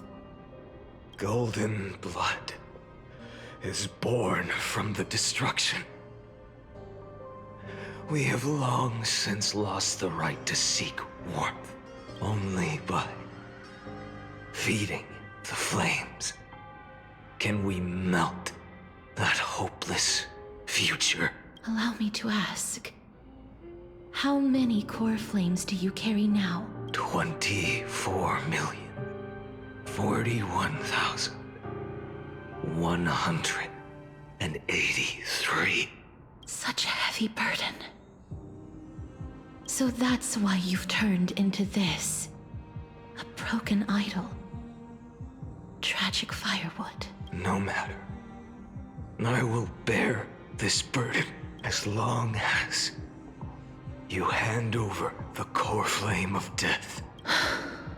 I must refuse. As the demigod of death, I cannot watch you walk into a fate more cruel than death. But this way, the past, present, and future will never again suffer unnecessary death. Unnecessary death. Indeed. You are not the Phainon I know. Please turn back. Don't let that absurd and unjust fate of yours come to pass. This way, at least my realm can still become the fragrant bed where you fall asleep. Hey. In the end, still, it seems the clash of blades was inevitable. How painful. I know I am not your match, having fallen under your sword countless times. But even so, please understand that my resolve is not to be underestimated. Even Kefali cannot shape all things at will, nor can they dictate the fate of all life. No one can shoulder the balance of life and death alone, not even a god. And it is precisely for this reason that I chose, at the end of this arduous journey, to overcome the trial and take the authority of death. I am the Hand of Shadow, Castorus, the demigod of death. Listen closely, deliverer from days past. Hang it. She's going kinda Please crazy. turn back. Do not disturb these fresh flowers in their muddy deaths.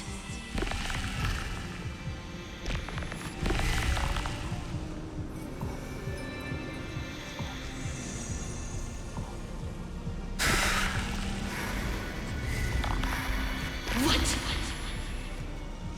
Oh, is it just like a one-shot now? Oh, wait, what happened? At this crossroads of life and death, the giant dragon is but a shattered shell. Oh, she's gonna summon... Yet I will still fight, defending what hope remains. I'm fine. Are we going all in? Temper myself. Oh. The new world will arrive.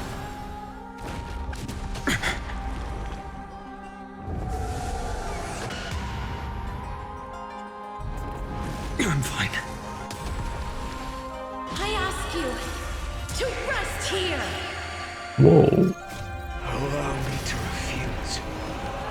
I must transform my soul into a raging fire. Must burn that idol of destruction to the ground. Is that mechanic that he has? When he reaches 1 HP, he just goes into the ultimate? Or was that just story? How is it any different from that little future?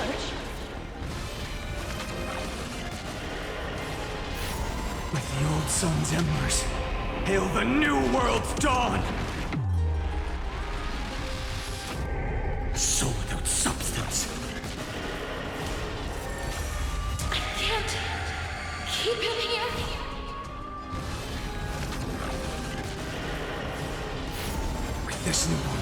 She's trying to like contain him in his realm. Open the sky.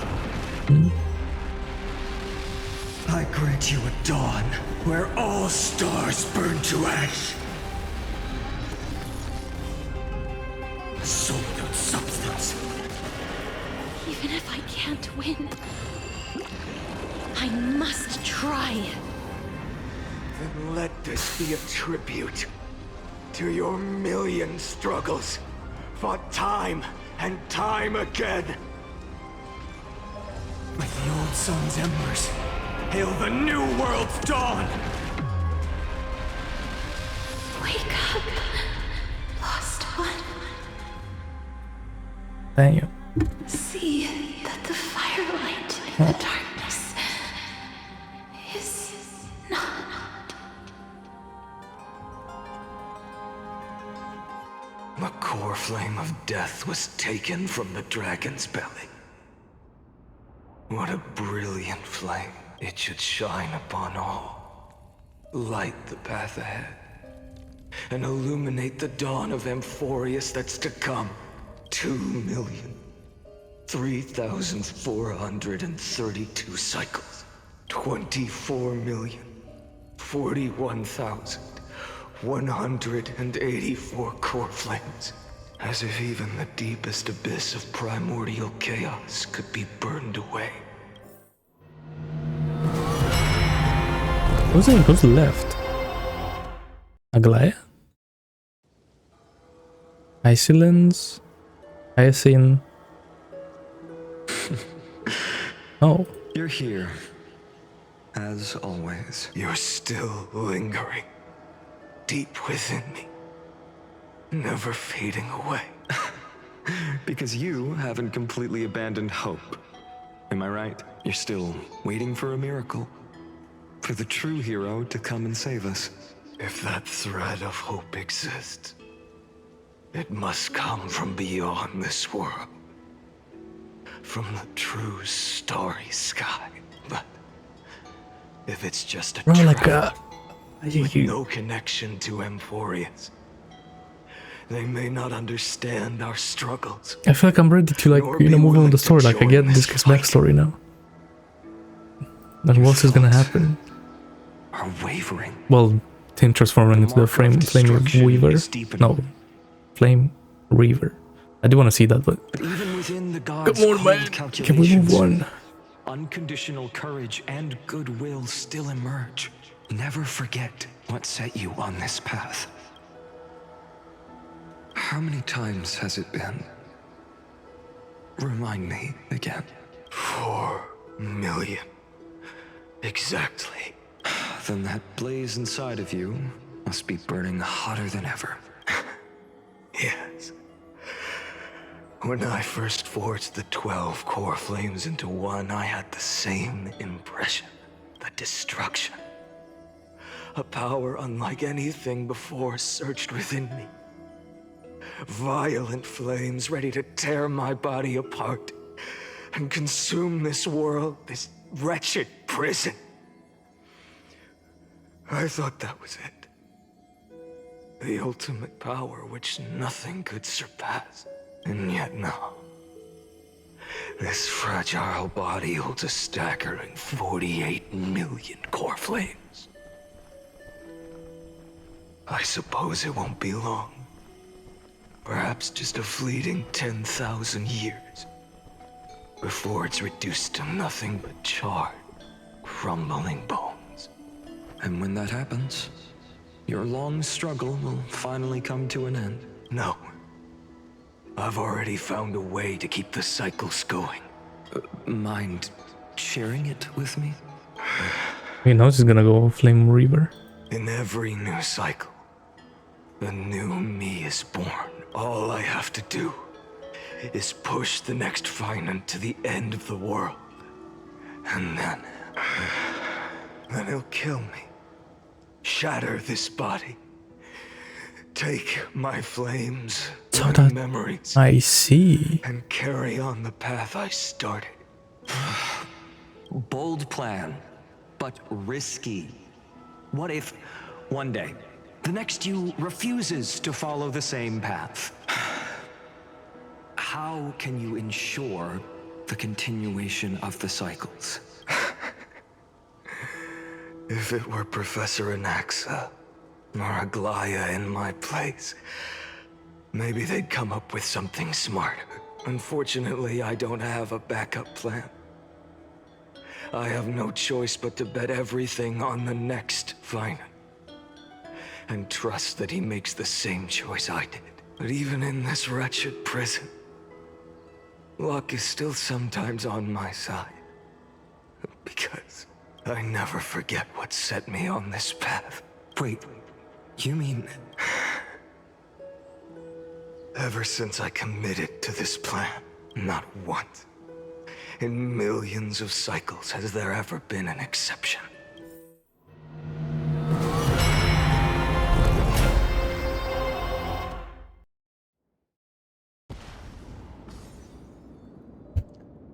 That's crazy.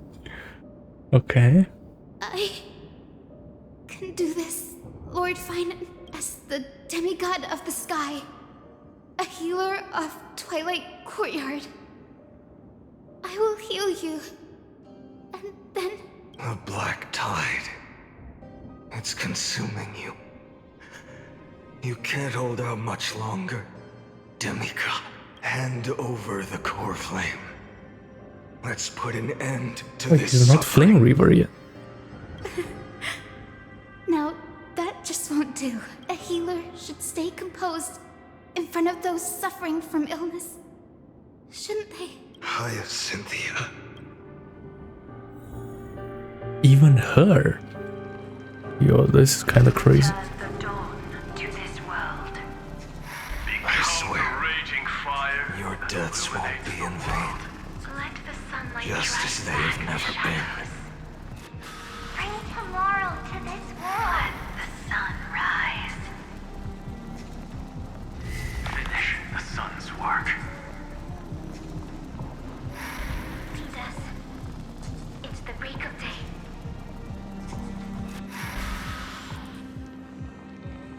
I believe in you.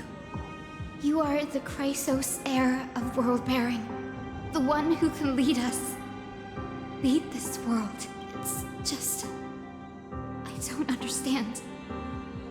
Within the sun upon your shoulders, the part of that warmth that should come from you, from an ordinary person, it's so faint. My humanity is indeed just a flicker, compared to the blazing fire of divinity. Even so, don't cast it away. I never have. I have kept to everyone's wishes close to my heart. Even though the divine fire burns so fiercely that every time I return to the start, it devours me in an instant. Each cycle, it's your wishes that guide me to the end. That pass the flames to the next me, over and over and over again. So, you're not just a lone spark in the dark. You're a pyre built from the bones of all the selves you've left behind. But what about you? What about your wishes? The wishes of all the countless versions of you. Ah, Lord Kazlana. So that's how it is, without flaw. That is the flaw the golden blood gave you. The most fatal flaw of all, isn't it? The moment you took the world upon your shoulders without hesitation, you lost the chance to ever be yourself. Now that is an unexpected revelation, then I suppose that makes me the perfect fuel for the flame of deliverance, doesn't it? No, an empty flame saves no one, but I still believe in you, Deliverer. Hey. Hyacynthia, the Eye of Twilight. I'm neither strong enough to command the wind and rain, nor willing to end this absurd struggle by letting the sky fall. The only thing I can do is become one with the sky itself. And then, may the gentle colors of the rainbow paint your sun in shades it has never known. May they bring Amphoreus, a rosy-fingered dog. Though the light has grown dim, its warmth still lingers. Deliverer, please, open your heart to me. No matter. Let this blazing sun fill the sky with golden fire. Like, surely he's getting stronger, right? With all the Coreflames. Like, that's really like what's supposed to be happening. Crushed and torn. It hurts. The fire.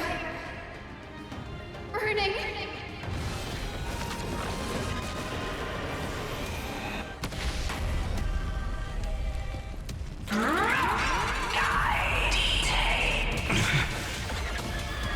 Feel the blood-red sky! I will never yield to such a fate. With this newborn sun, tear open the sky!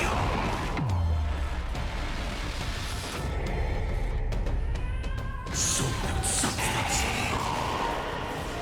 Merely an empty shell. With the old sun's embers. But what is... Oh, I was gonna say, what does this attack do 0 break damage? Well, no, it does a lot of break damage. Or break, if it bar. Let the sky merge with all this world's suffering. Interesting, so why does Phainon, like, take over from Castellana?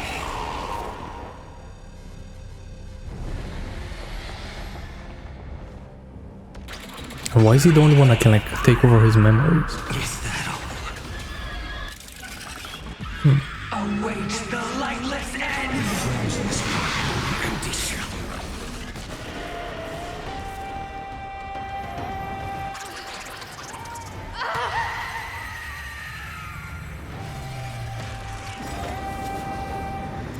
Farewell, Hyacine.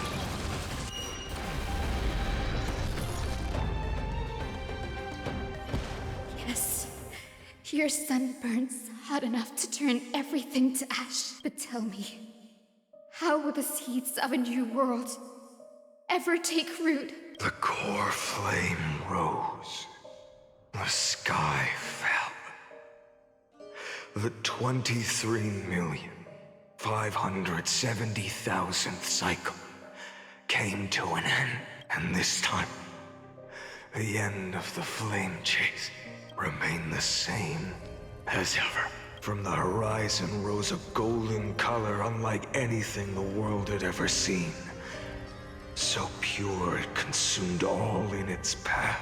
This was the end of the world.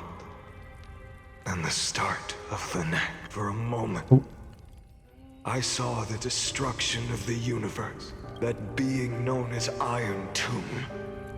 Its will to break free from the black tide burns fiercer than the blazing sun.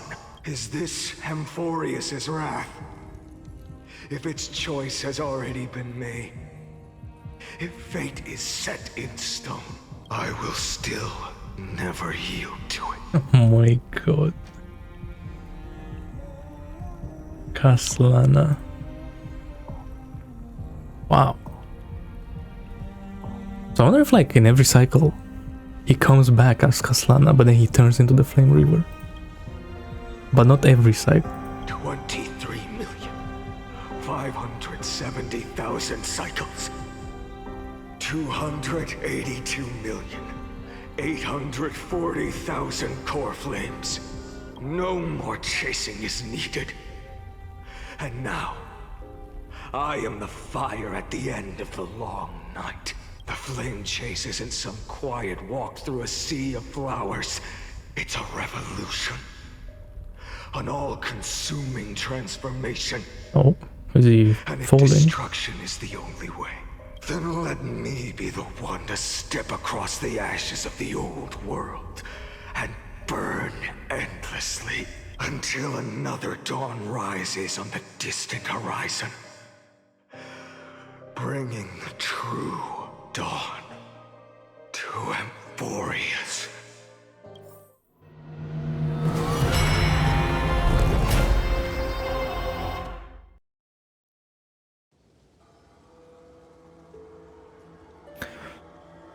Okay, so what happened here? 33,550,337. This is the cycle you're about to enter. Countless memories are flooding in. Countless versions of myself. I see. So this is like now. We're back in the present. Facing the same choice.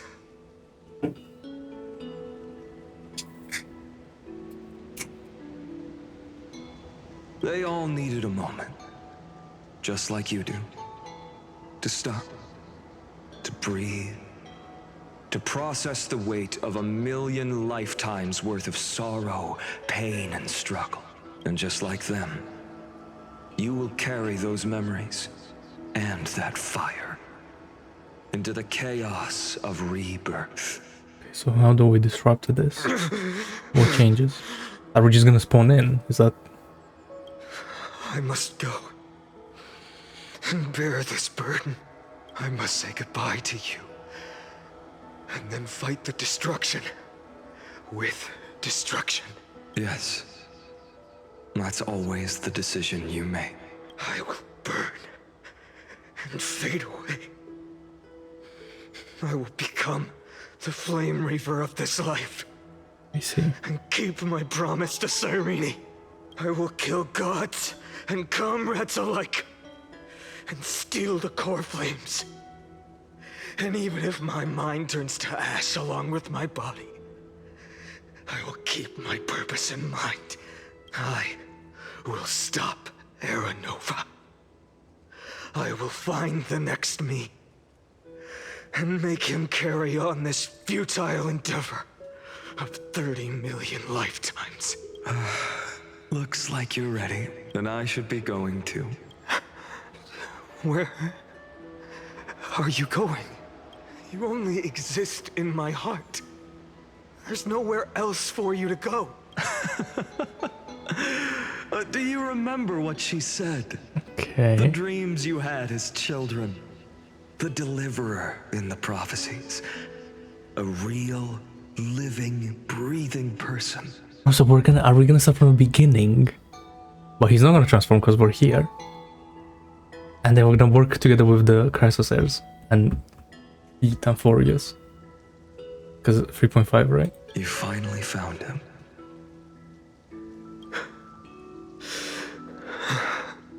Friend, I see. What did I click? Oh, I see, okay. You were there all along. I'm sorry. I was supposed to send you home. This is my flame chase journey. But now his hope, you know, the power beyond the sky came to him. Come on, wake up. No. You know the truth.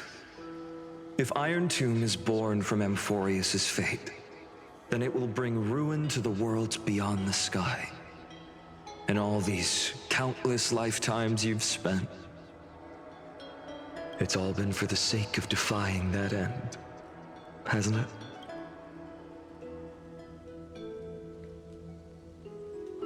In millions of cycles, I've said goodbye to each and every one of you. Yet nothing ever changes. Each time we speak, our words grow fewer. Your fire burns hotter, and you're getting closer to becoming pure rage. A vessel of hatred. I never had a choice.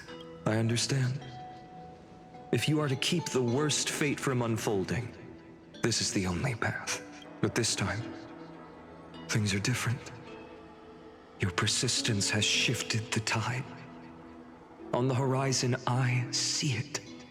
Faint but undeniable. The shape of dawn, breaking through the eternal night.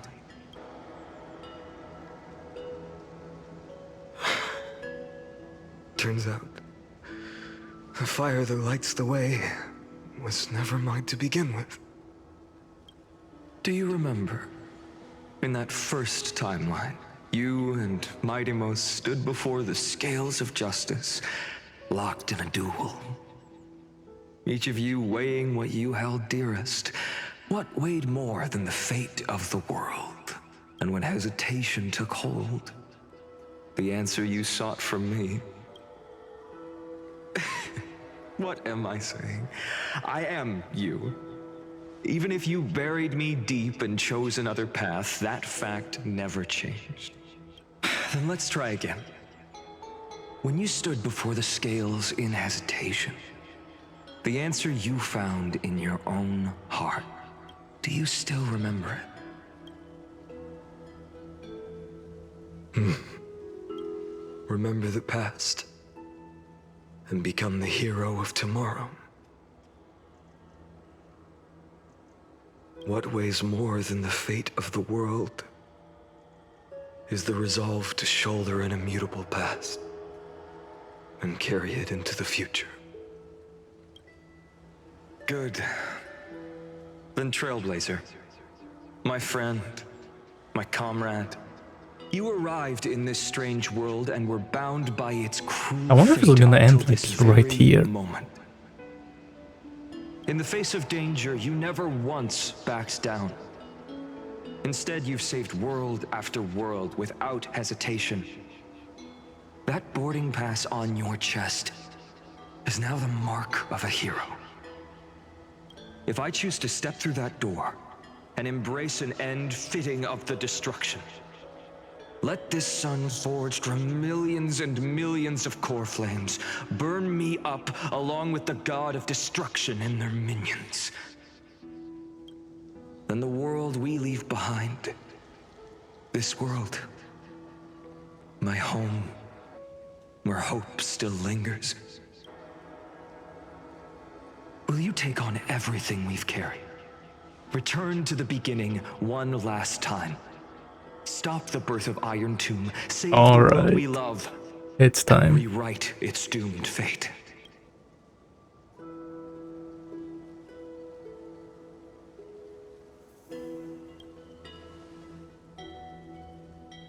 I will.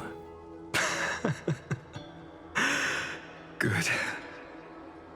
In that case, even this fruitless wasteland may finally bloom with flowers.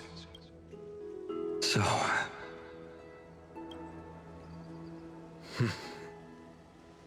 if he takes on the weight of the whole world, I'll be able to walk further down the path of deliverance than a fire that only knows how to burn. One will step into the future.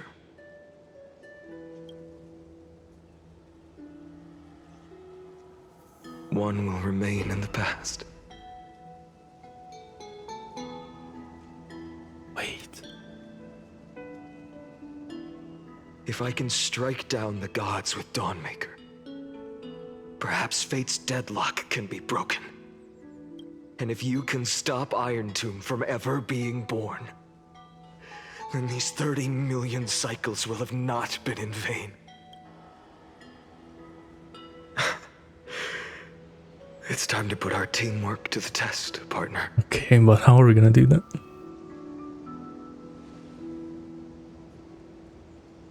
So we merged. We became his heart.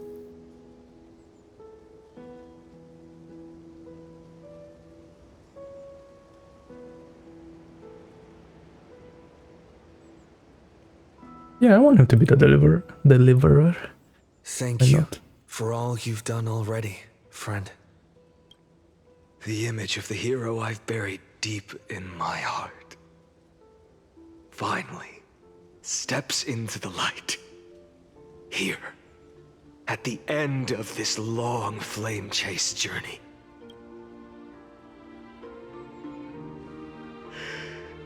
Cyrene. A page never seen before has just been turned. Lend me the power of time, and send this hero back to the origin of time. Back to your side. And I will walk the unfinished path, just like the countless versions of me before. Unwavering as always. Wait, so are we? Tell me, will you be the blazing sun? What? Even if all of you burns to ash. Without hesitation, I will bear this world until my body turns to dust.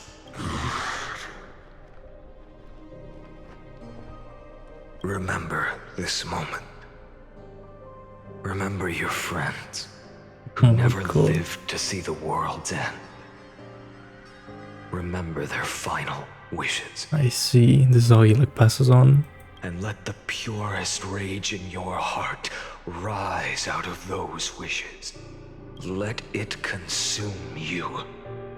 Fuel you. Until it burns away the false sky above. Fine. If I can defy fate, then in the name of world-bearing, I promise you, Kefali will never forget this. Take it. Everything I bear. Keep on burning. As long as we are never extinguished, the flame chase will not end.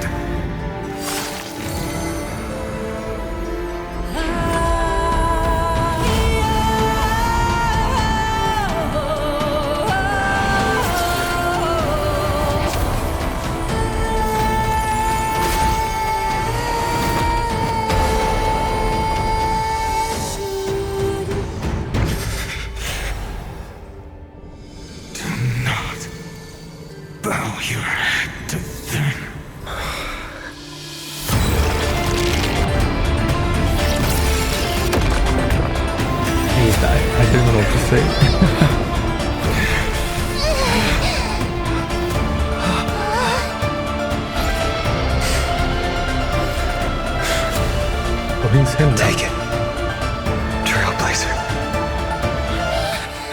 May this blood be like gold and never tarnish.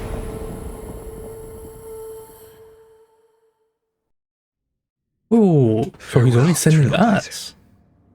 This is where I fulfill my final destiny. No. The prophecy of the Deliverer means nothing to me now. It belongs in the hands of someone far more fitting. Someone like you. Kaslana. The name of one who bears chaos does not belong to a single person. Rather, it is the embodiment of the mythical Kefali, and a symbol of all heroes. As the prophecy foretold, you will bear the blazing sun until the pale dawn breaks.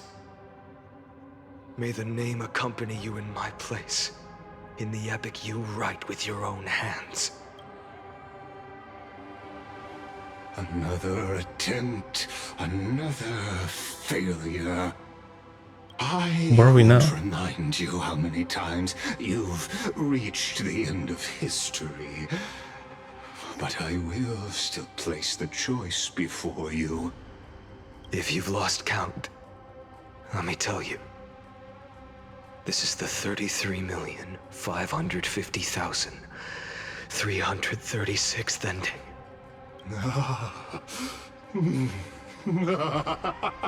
A perfect number.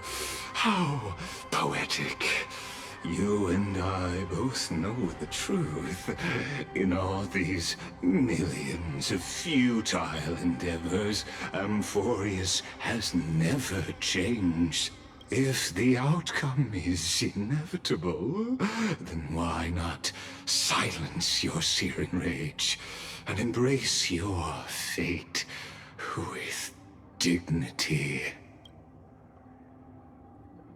Your silence lasts longer than ever, Lord Phainon. Shall I take that to mean the will you've carried across countless cycles is finally starting to fracture? Fracture?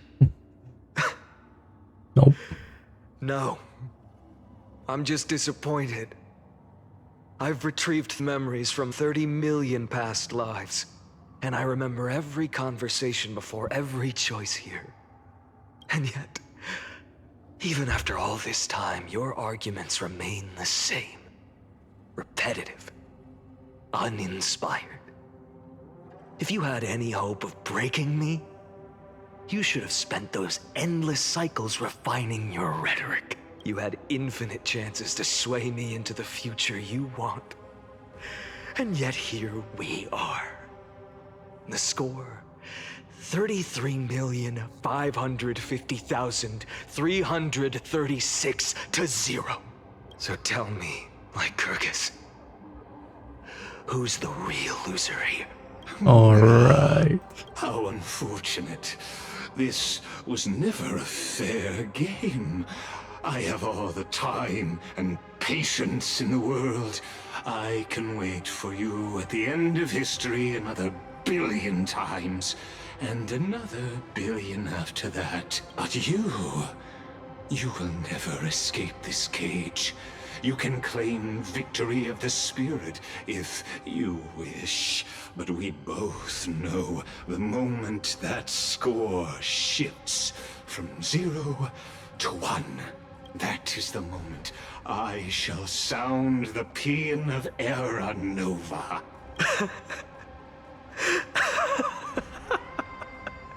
Lord Phainon? Your incompetence disappoints me. But what truly makes me laugh is your utter lack of self-awareness. Think about it. In this story, who is truly the one in chains? The Scepter. Who is the one Lygus. shackled to mindless vengeance, mistaking courage, the courage to rebel against the gods, for foolishness? You...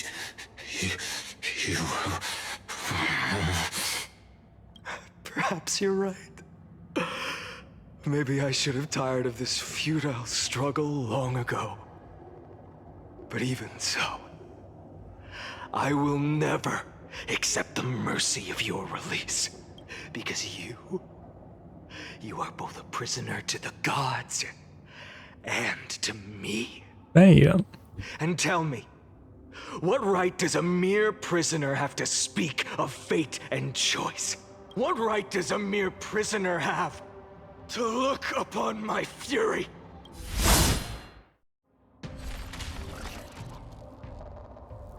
And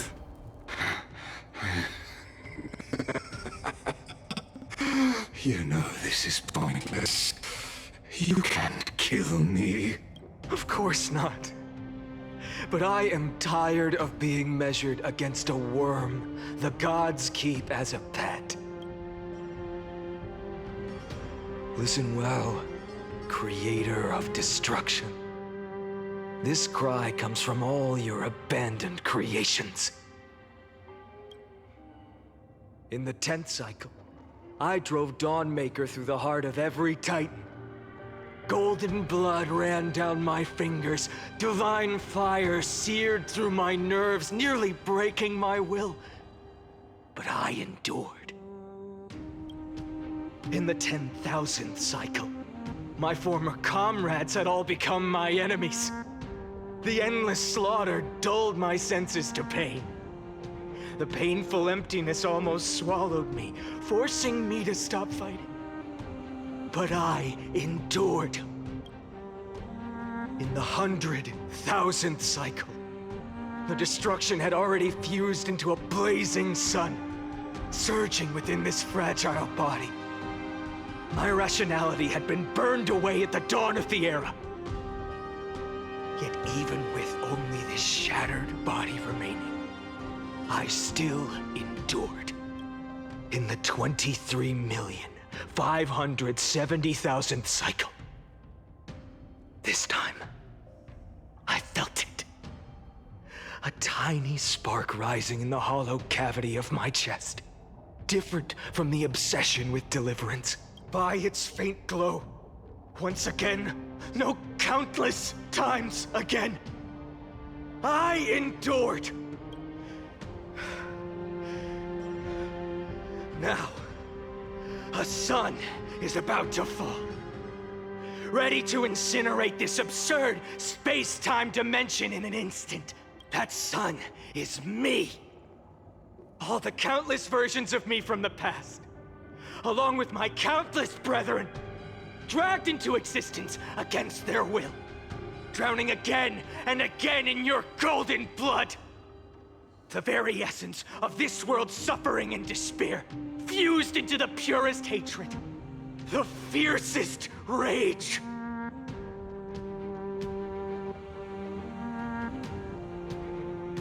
Is this guy gonna come back? Nanook, you arrogant fool! You think we were born to only serve as fuel for the fire? Fine then! Just as you wish, let the fire burn! If I was born as the blazing sun of destruction, then let you and your lackeys be the flares erupting from my core. And let this rage, burning futilely for 30 million epochs, engulf everything! And grant you a dawn where all stars burn to ash! Okay. Well, to load into buffer zone.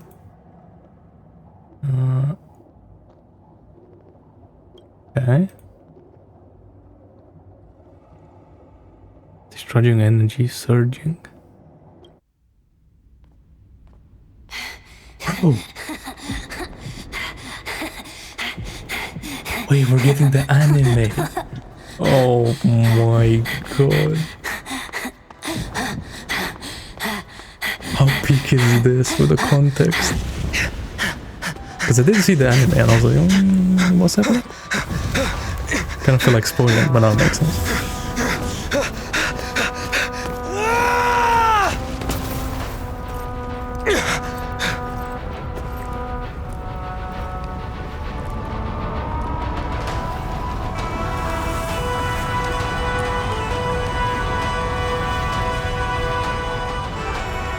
Are you ready, Nanook?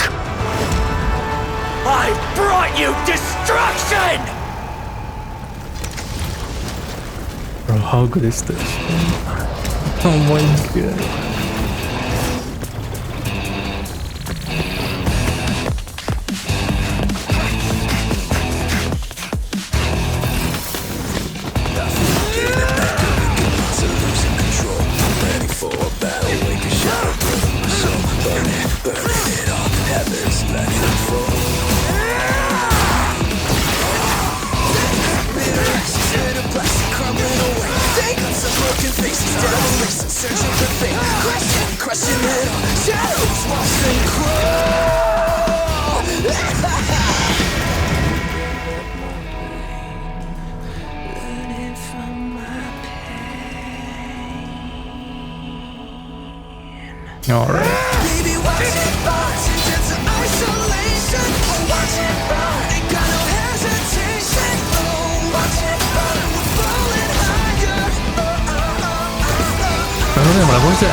But at first I wasn't really feeling the song because it wasn't like, I feel like it should have been heavier, but it goes crazy still. Because I feel like if someone should have like heavy metal, it should be Destruction, right? Desires a world of silence, sounds of desperation, phantoms in the shadows,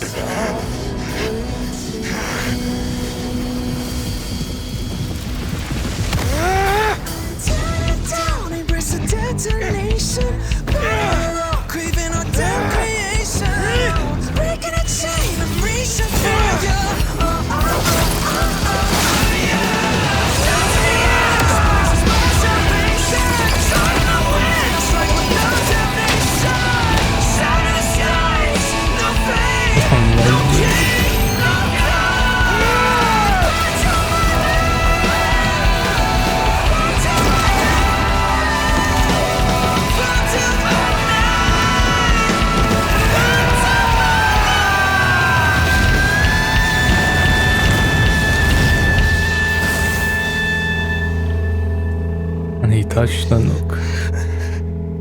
Show them. But now what? Bro, man, it's so peak, man. It's too good. See, he's looking down on Amphoreus now.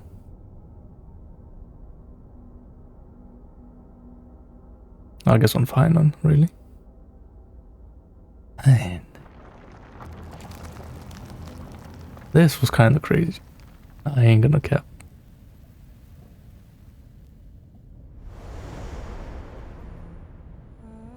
It was so worth it. My wish? All of the like the 50 hours My of story. wish is to fulfill everyone else's wishes.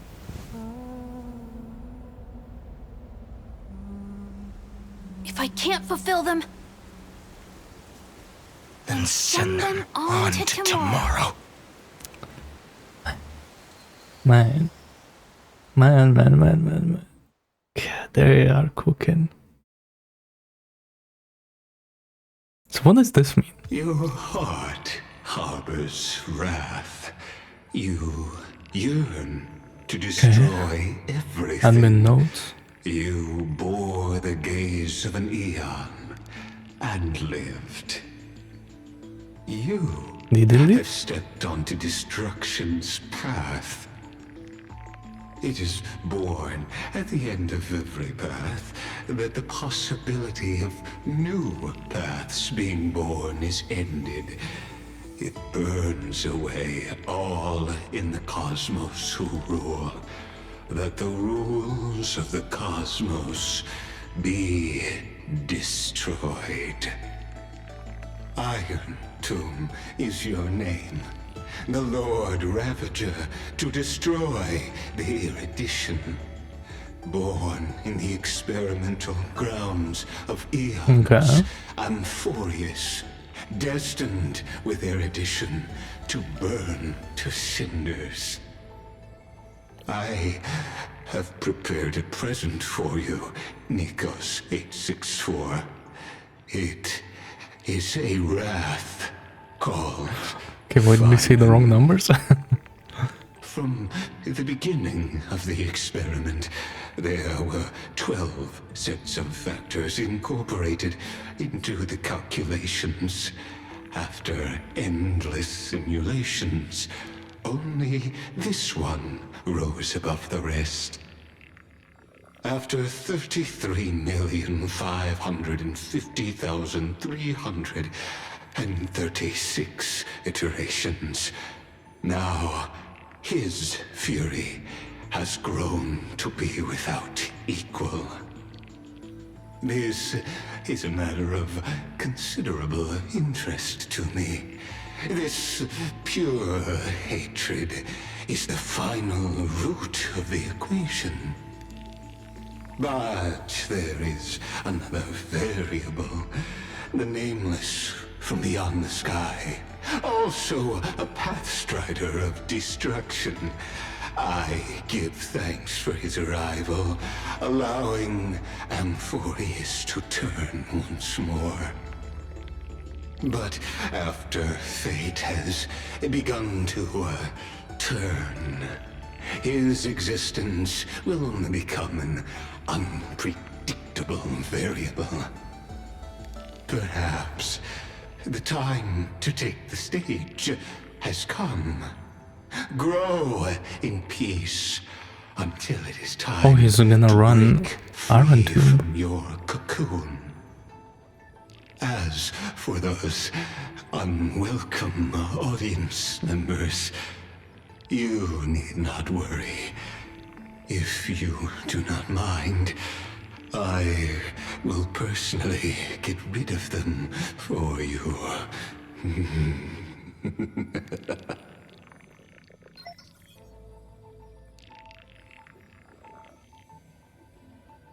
Approved. Is this her tab? Alt reload. I'll be waiting for you. Welcome back. Experimental data. Update completed. 99% log updated. content refreshed. Electrical signal sync was active.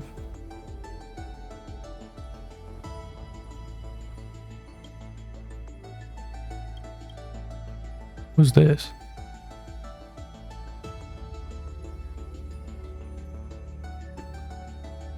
Or Rexes, not Cipher. Castors.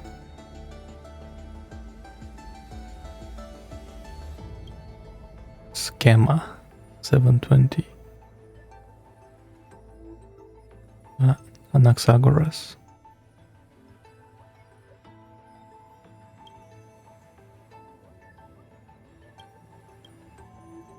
Track time. Current location unknown. Interesting. World Bearer. Hatred. Responds only to destructive stimuli. It's hated due the gaze on the Nook upon its individual being, proving it's as having already become the most perfect factor of destruction, but refused to complete the Aeronova. For resetting the experiment, it transferred its memories on Coreflame to the next self, thus forging the Eternal Recurrence to ensure Iron Tube will never hatch from Amphoreus and affect the cosmos. And the end of the blah blah death loop, then to destroy itself through destruction to create a logical vulnerability in the world-bearing path. It has now been merged by Iron Tube. So Phainon is not coming back, and all of his like things got just sucked up by Iron Tube, and that's it. And now he can come back. And now he's coming back because no, bruh. Anomaly log. Eternal Recurrence. Designed to stall the experiment.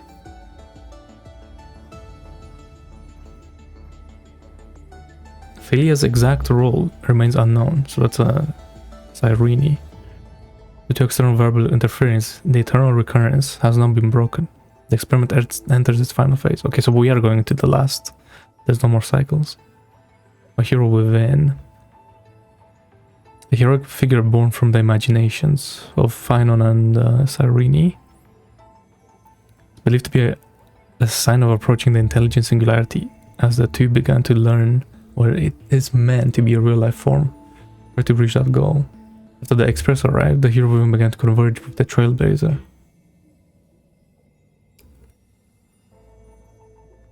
The image's resemblance to the Trailblazer is striking. This is a questionable matter, for it is not a natural result of the experiment. The exact cause remains unknown. That's true.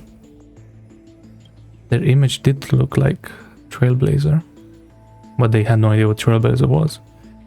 Records are completely missing. Present as blank spaces and Amphoreus' history never turning readable. These anomalies recur sporadically and randomly across recurrences and show signs of increase. Who knows why? Okay. Mem. An analog electrical signal. Dependent on external variable, the trailblazers are growing through the path of remembrance. At the end of the blah blah cycle, appearance changed to Cyrene, but the mother body memory data was lost for unknown reason. Okay, so Mem and Cyrene, they're still different. Mem is just like a part of us, but it took the body of Cyrene, but Cyrene is still its own thing. Analysis error target lost. Okay. Repose the past recovery. That was Cyrene. Okay, so now we need to find out what's going to Cyrene. Okay. Intrusion variables. Trailblazer. Okay. An external value accidentally entered the loop. Blah blah blah. Successfully guided Phainon beyond the intelligence singularity. Yep. Eternal Recurrence has been broken. Alright. Command authorized. Granted access to Trailblazer. I'll be waiting for you in the past.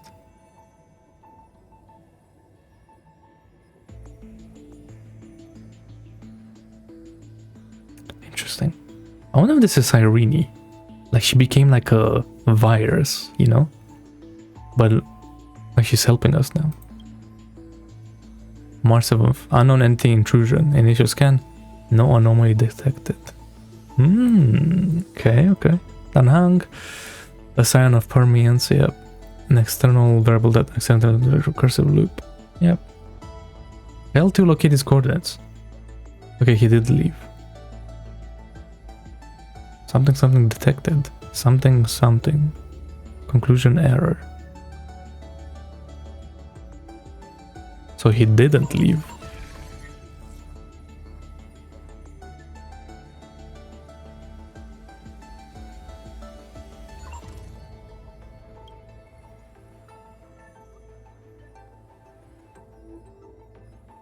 Wait. It's like at the start. How it was made. It's when the Word of Amphoreus runs on this device in continuous cycles. And like other scepters, once served as a celestial body neuron for news. Later discarded. Glimpsed by the destruction during its endless computation. It transcended and became the Lord Ravager Iron Tube. Okay, so the scepter became Iron Tube. Who's like us? Assuming that mantle of Heroes. Administrator and prime mover of the Amphoreus. I see. What was the path for addition? Yet 6 to forge destruction. Ego granted access to the scepter. Lord Ravager has stepped onto the destruction and long process of calculation ascended from the scepter. The Iron Tube is the cosmos. The cosmos is not a single entity but a copy of the destruction equation diffused by the scepter. The Iron Tube code name was proposed by the Interstellar Peace Corporation and eventually used by Lygus. Interesting, so the IPC knows about Amphoreus. Interesting.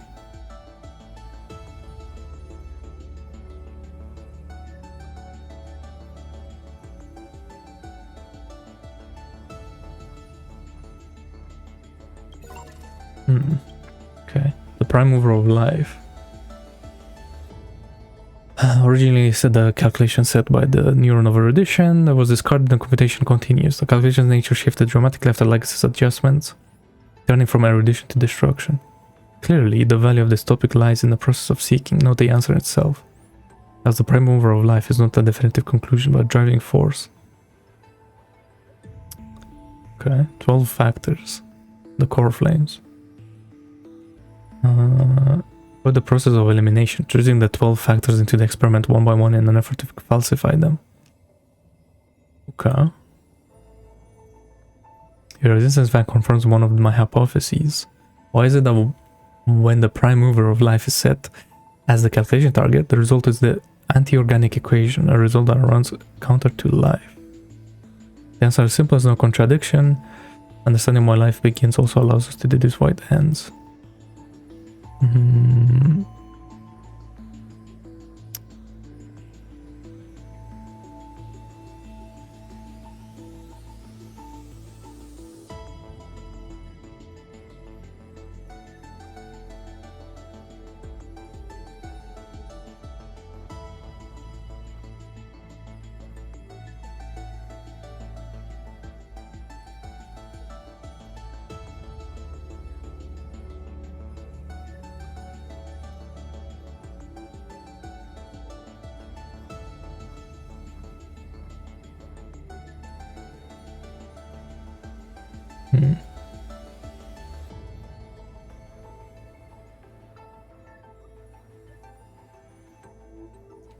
Okay.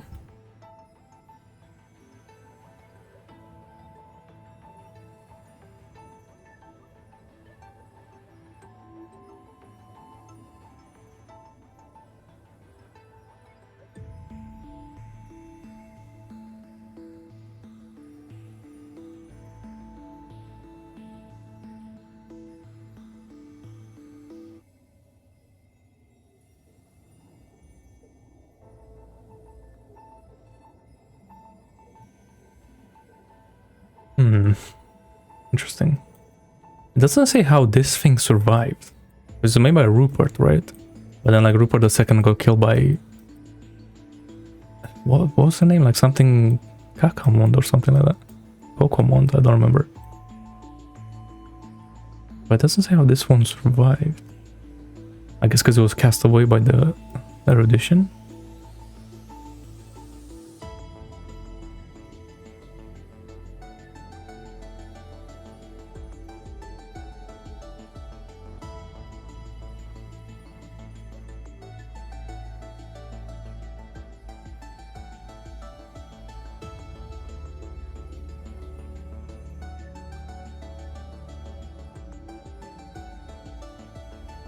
Like it says here, they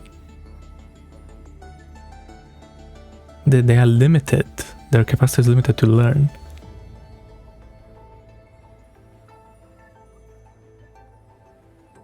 I see. But anger doesn't require self-awareness. It's just one solution to a multivariable equation. And then he switched it to destruction. Okay, containment measures. To ensure secrecy, blah blah must be deployed around the scepter to block any potential interference from the external universe.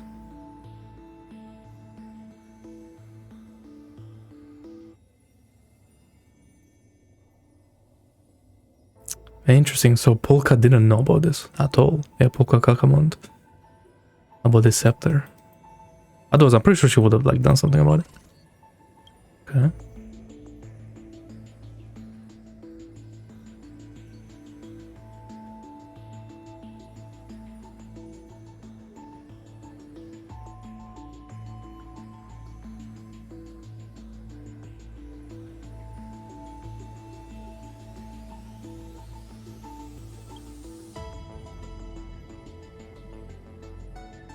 I see, so like all of these things like before, right?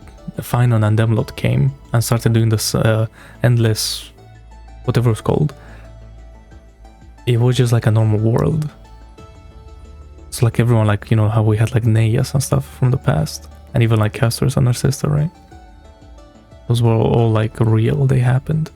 And there were many, many, many cycles before them.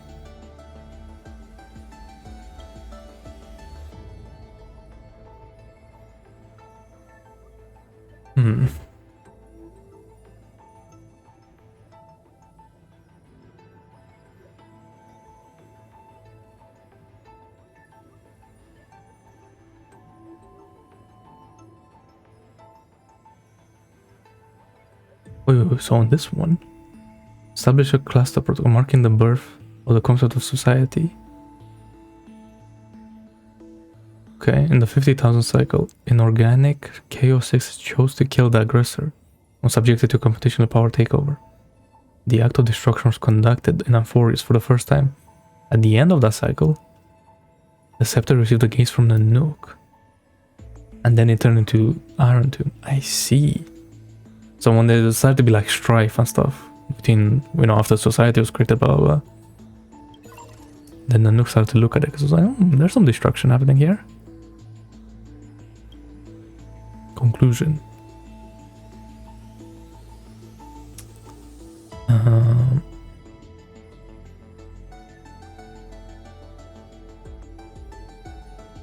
Based on existing that the initial variable will now be adjusted to organic life forms. I see, so up until now, they were just like numbers and shit. But now they're doing like an organic life form feedback.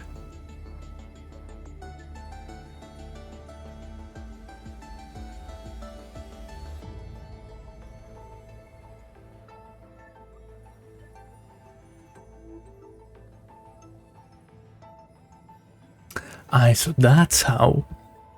I see, so they tried to carry this experiment with organic life forms. They took over a planet, basically, I don't know. And then basically everyone died. Then the IPC was like, wait, what's going on here? This is the work of a Lord Ravager, Iron Tomb, which is the scepter.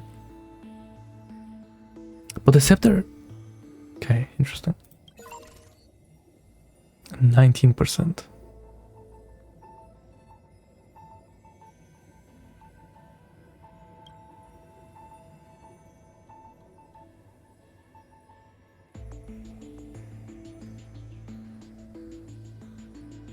So like we're creating like a new life, basically. Records of cycles 5,000 to 176,000. Conducted with organic life designated as the initial variable and based on insights from phase 1. Interesting, so like everyone, these are all like real people still. Yeah, so it's like basically how like Earth started with algae and stuff, blah blah blah. Orpha 102 and Orpha Terran became the first to use tools. Its descendants examined intelligent algae and established the nest capital.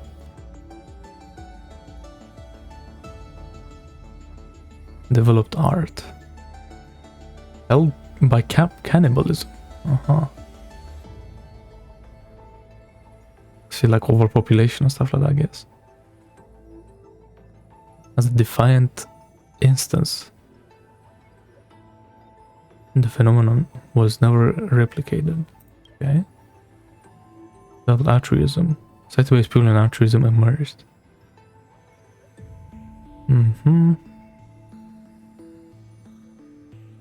That didn't work either. In 176, Utop killed a fellow being out of love. Killing was defined as an altruistic act. The system entered a highly chaotic state.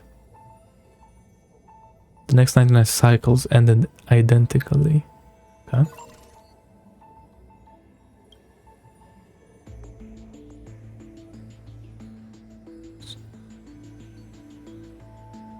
Has ended. The next design combined the strengths of inorganic and organic, create an inheritance mechanism between electric signals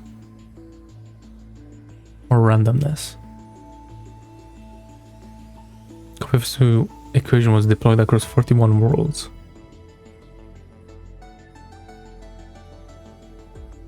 Then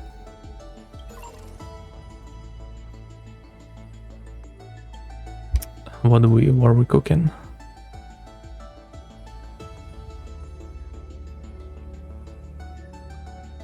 Established an empire of absolute beauty.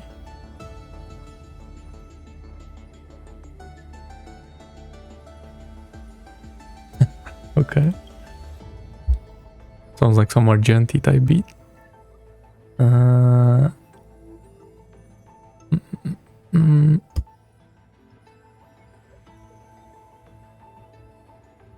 They started hunting gods, so they stopped it. Okay, that's like science. Society, basically.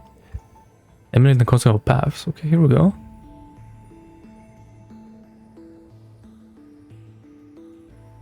The black tide was created as a driving force. From other electric cells, try to preserve those but failed. Person was altered to have the electric cell actively cycling from there.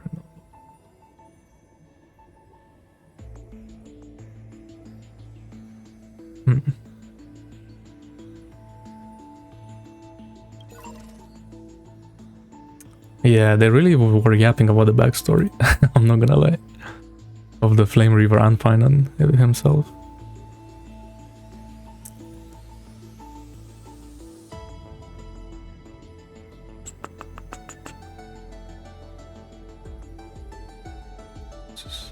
Prime mover of destruction with the prime mover of birth.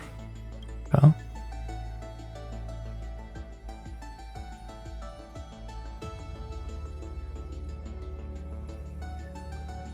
So this is like, this whole thing is like the experiment to revive Iron Tomb. But then we reach 99% and then it all just goes to bad because of Phainon and Cyrene.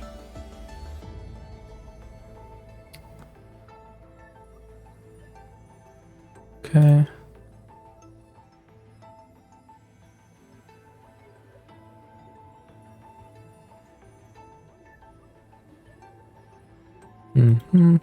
So we're just like knowing how these things were created, I guess.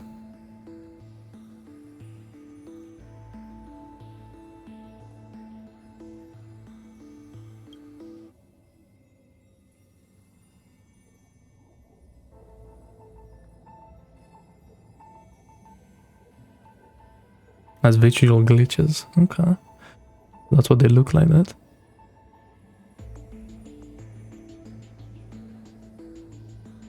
Or chaos. Okay, sure. It's fine. And then this is where we get Neus split himself into 5 parts. Yeah, so this is that backstory. The ceremony was inherited into the next cycle, manifesting as proverbs, customs, and so on. Nephia Calypso, rebuilding the groove of Epiphany. So this is granting wisdom to humans. Yep.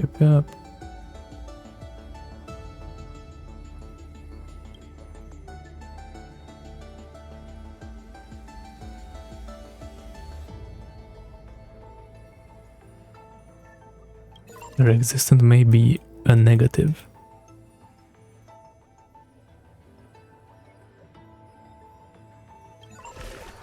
And then 99. Okay, cool. Mem, access granted.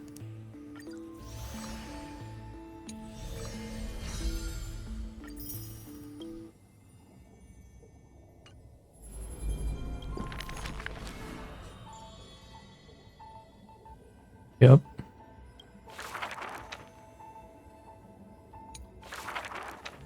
Who would win? A young girl emerging from her sheath and showing her edge. Wait, hold up. I see, so these are... Oh, so now we're getting everyone. Okay, well, I'll come back to this. Flame Chrysos.exe. I see, so this is this thing.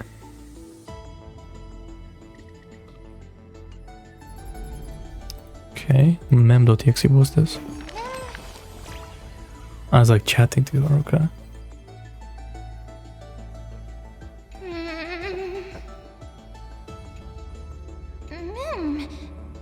Yeah.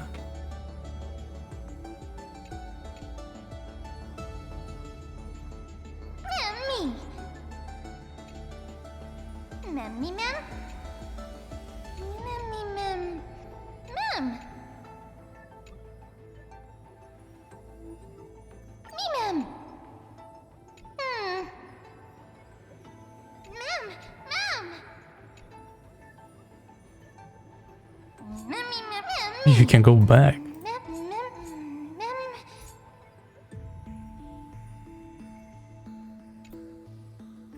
Oh, you get to see all of these. Was it this?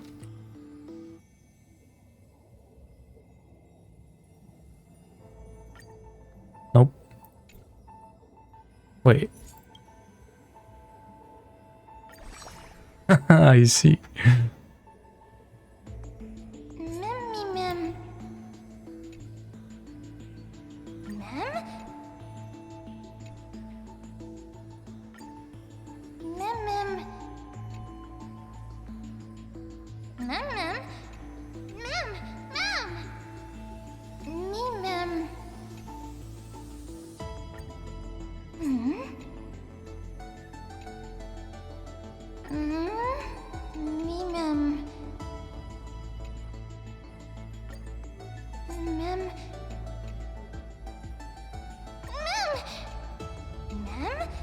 No, she's becoming emergency rations. Or whatever they said in Genshin.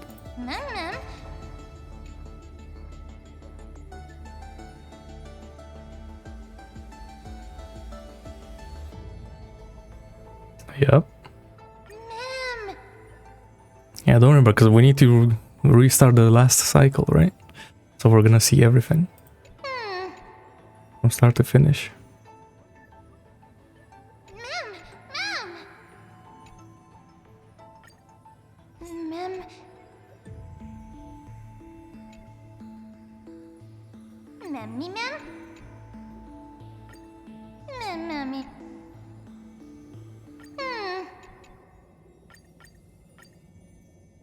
Right, certain but these are like never ending.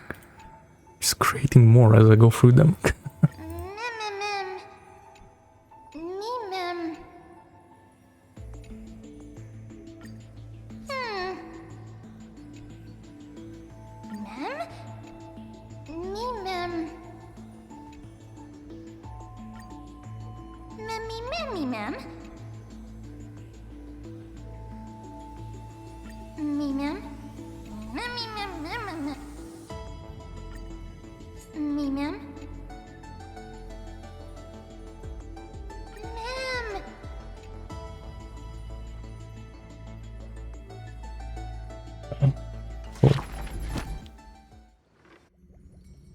Okay, now what? Wake up! Wake up! Buddy! Wake up! You're finally awake. That's a relief. We were so close to being swept away by the reverse flow of time. It's lucky we found a safe place. No, Okay. I'm going to send you back to the very start of time. But before we part, there's something I need to tell you. Something very, very important. That's right! At this very moment, my memories are finally whole. After watching so many fragments, my past is finally coming into focus, little by little. You're smart. You must have a clue now. Or maybe... You knew the answer long ago, didn't you? Okay. So my Miss Cyrene. Not surprised at So all. like two separate things. That's because I'm simple at And that's why she was heart. also like No looking matter at what us form I while take, we're going through the past. I've always been true to myself. But I'm glad that I remembered in the end. This way, I'll have no regrets. Don't worry. We're not truly parting. Because I'm going to become a part of you. I'll turn into the memory of this cycle. The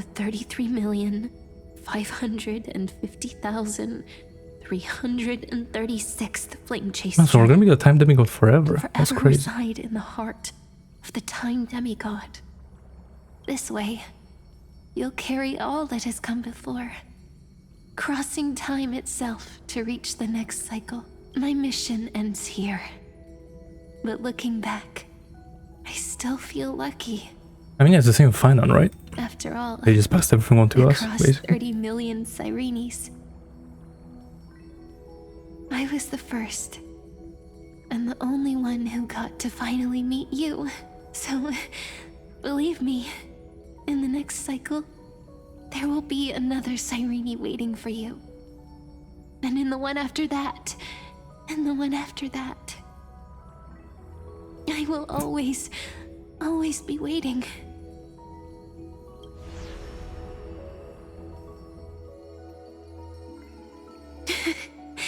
Saying all that, I can finally fade away in peace and become part of you without even realizing it. We'd already taken a wonderful journey together, all the way to the world's end. Now take my hand, say a brief farewell, and step forward into tomorrow. Go, find the future Cyrene, and set out on another journey with her. Promise me you won't keep me waiting too long, okay? No need to say it out loud. This is enough for me. It's time to go, my dear friend. May your trailblazing journey always be accompanied by a cool breeze and rippling waves.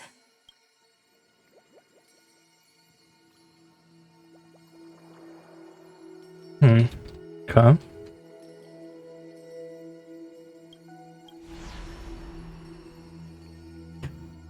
And may the days ahead embrace you like the softest fluff. Forever warm, forever gentle. Now, let's turn to the next page. A page that exists because of you. Oh man, we are starting the next Is this a cycle. meeting ordained by fate? Well, Or a long overdue reunion? okay.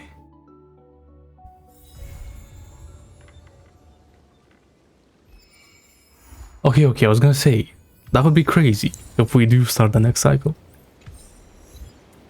Damn. Cyrene?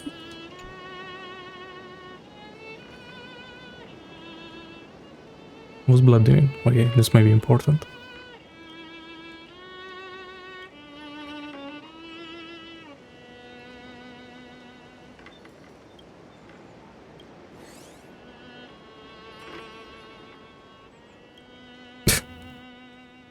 Thanks.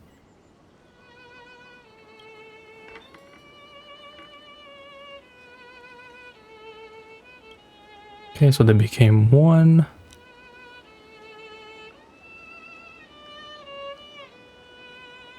Oh, she can't remember. I guess because she locked them inside of us, right? Like that was the whole thing. Yeah, that's right, because old Mem has like, yeah, given up on that and joined us as her here. Okay, okay.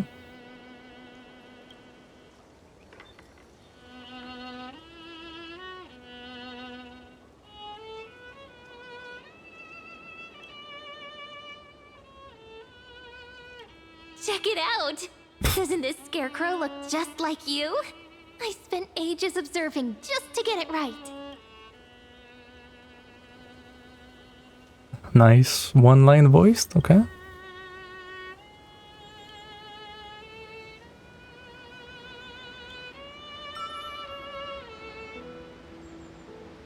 Cyrene. Okay, look at this guy. He's wearing the hat from the Harmony path. Okay.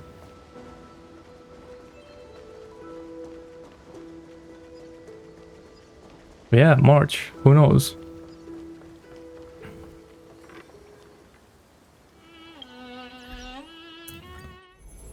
I mean, yeah, we literally don't know nothing. Because, like, it said here there was this thing, right? The March 7th log is just completely empty.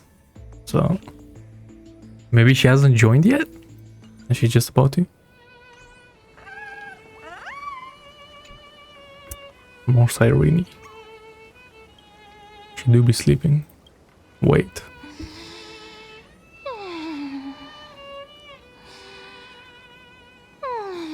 Probably. We'll see. Gotcha! I'm totally wide awake!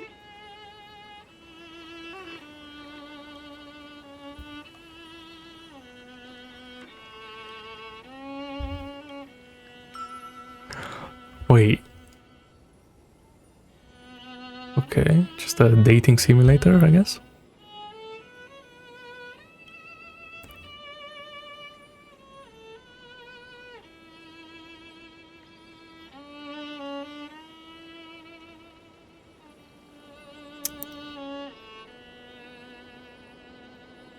I don't know.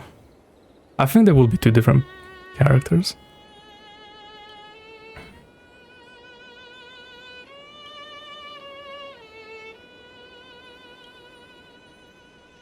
Round and round the windmill spins. So slow. Oh, so slow. So slow that it's like even time it. Yeah. Oh, more memory crystal fragments. Actually, I need more of those.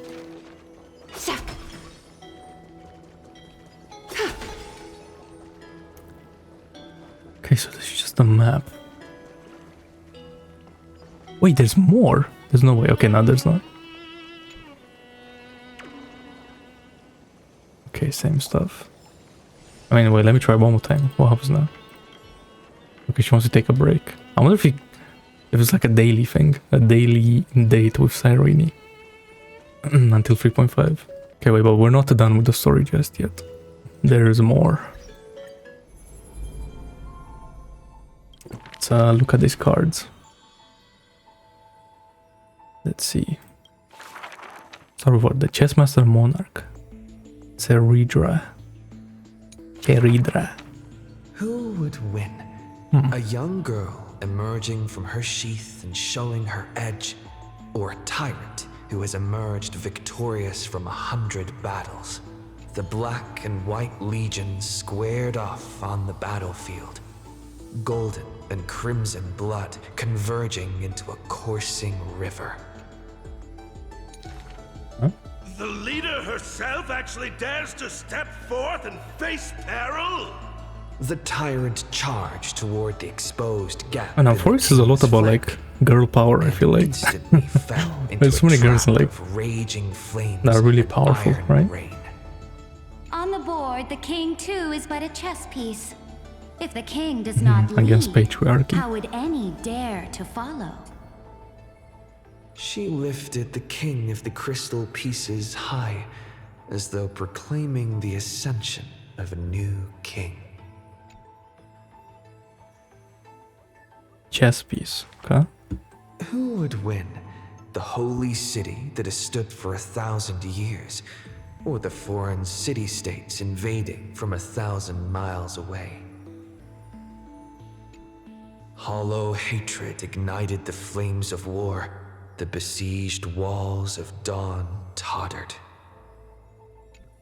Only a miracle can save us now. The cowardly elders barred themselves behind closed doors, while the trembling citizenry knelt and prayed. There is no need to panic. The miracle is already here. Oh, is that her voice? Who would win?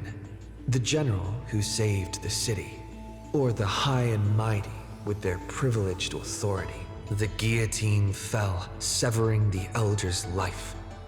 The whispers dissipated, and the scales of victory tipped.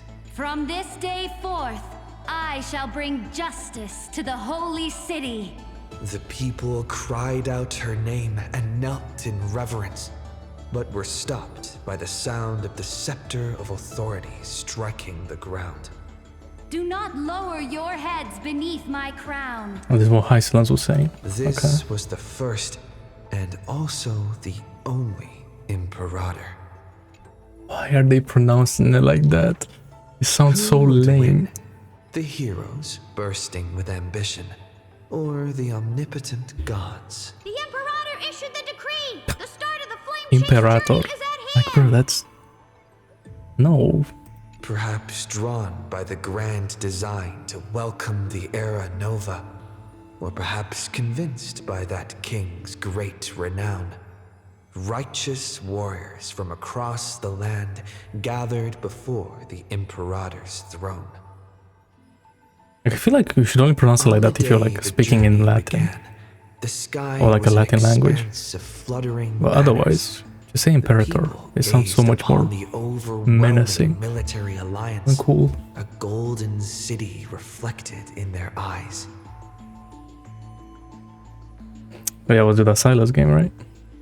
I think I saw that. As for the end of that chess game, the scholars debate endlessly, but such discussions always end with a sigh. The invincible Imperator faded at the pinnacle of power, the crown's flames extinguished in the lake. Hey, but why'd you put JDG Knight? He's BLG now. The banner once revered by the people, along with the broken spears of the heroes, now a tomb. The people said, "Even the sovereign that conquers all before her." Yeah, no, yeah, he was part of like the super team, right? With ruler and all that. Said, in a war with fate, has there ever been any justice? Okay.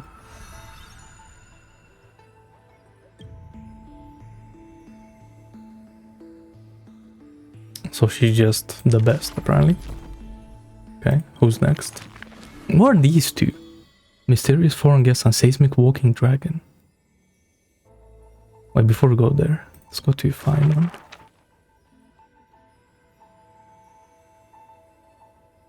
God, there's so many. Okay. Final.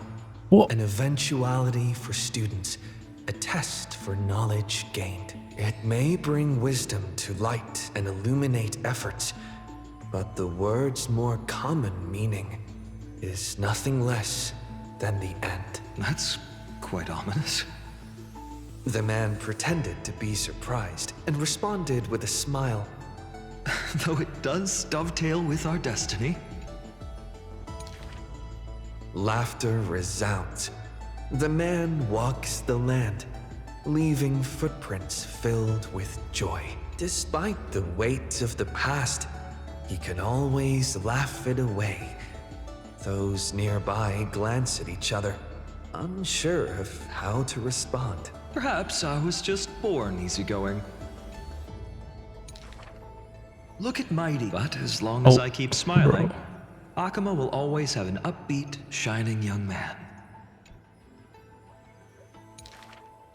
Though, yeah, having sure was. said that, he too has quiet moments. Yeah, Each they time tried their he best, gazed but Genji is just long better. toward the coming dawn, a smile remained fixed on his lips, paying no mind to anything else. His eyes were painted with the azure of the sky, gaze fixed on the titan bearing the world. The only thing I think G2 could have done better was their comps, right? The champions they picked, because they were playing pretty good, or it looked like they were anyway. But yeah, just like the champions that Genji had, G2 couldn't play the game. I was just imagining. He explained his own Or like tricks in a the last comment. 3 games. Kefali too. Well, couldn't was play the game, once but it was immortal difficult, right? flesh and raiment.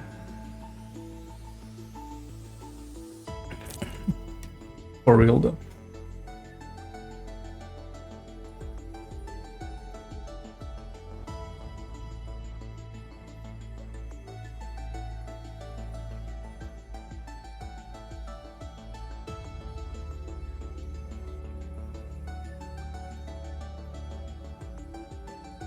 Bro.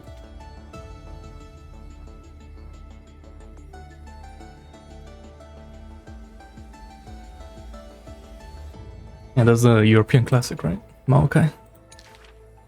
Now, when the man comes with sword in hand, there is no need to doubt. He will swiftly win victory. The issue with Genji in that first game anyways, that they had no engage, so there was Maokai and then there was also no engage, so it's kind of difficult. His smile is pure. Ever since the start of the journey, he is still called a youth in this story. Youth is always ambitious, with lofty goals. But it seems that in the man's heart, only the wishes of others are held. Apart from the ideal of deliverance, what do you have left? He remained silent. Then, as he was wont to do, he simply smiled. As long as I don't ask for too much, everything will unfold as desired. In Amphoreus, untitled statues are a prevalent sight. As for the inspiration behind these statues, they are said to be the clay figures that Kefali made at the world's creation. They made clay figures in their likeness, bestowed upon them the breath of life, and allowed the golden divinity of their blood to course through. Thus, the very first mortals roamed the earth, receiving the gods' mercy while realizing the sorrows of this world. But that sorrow was, in the end, only the sorrow of the world. Nobody ever cared what lay behind the smile, what the clay figure thought. Wait, was Alistar? Wasn't it Braum? Lucian Braum. If they had Alistar, that would have been good, but they didn't. They had Braum. That was the issue, right? Okay. And for his part, he embraced their expectations, being willing to become the perfect vessel. Like that god who shouldered the world, the man never cried or frowned, yet he is not proud of his resolve. For sometimes, he even avoids the funerals of the departed, only out of fear that he cannot cry for those in pain. Yeah, on a mid-turret dive, right? And that was an interesting one. Or he nearly threw the whole game. He sought out emotions of sorrow and walked with the lowliest of people. Henceforth, your misfortune shall be my misfortune. Responsibly and diligently, he protected all for the people. Living in dilapidated cottages, sitting on aged stools, subsisting on nuts and fruit, beset by hunger and cold.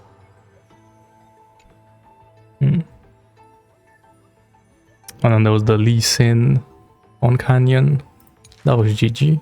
The people thanked him for his grace. And then that was the series, like a basically. hearth warming winter nights, the man's presence dispelled the cold, leaving warmth with promises of morrow.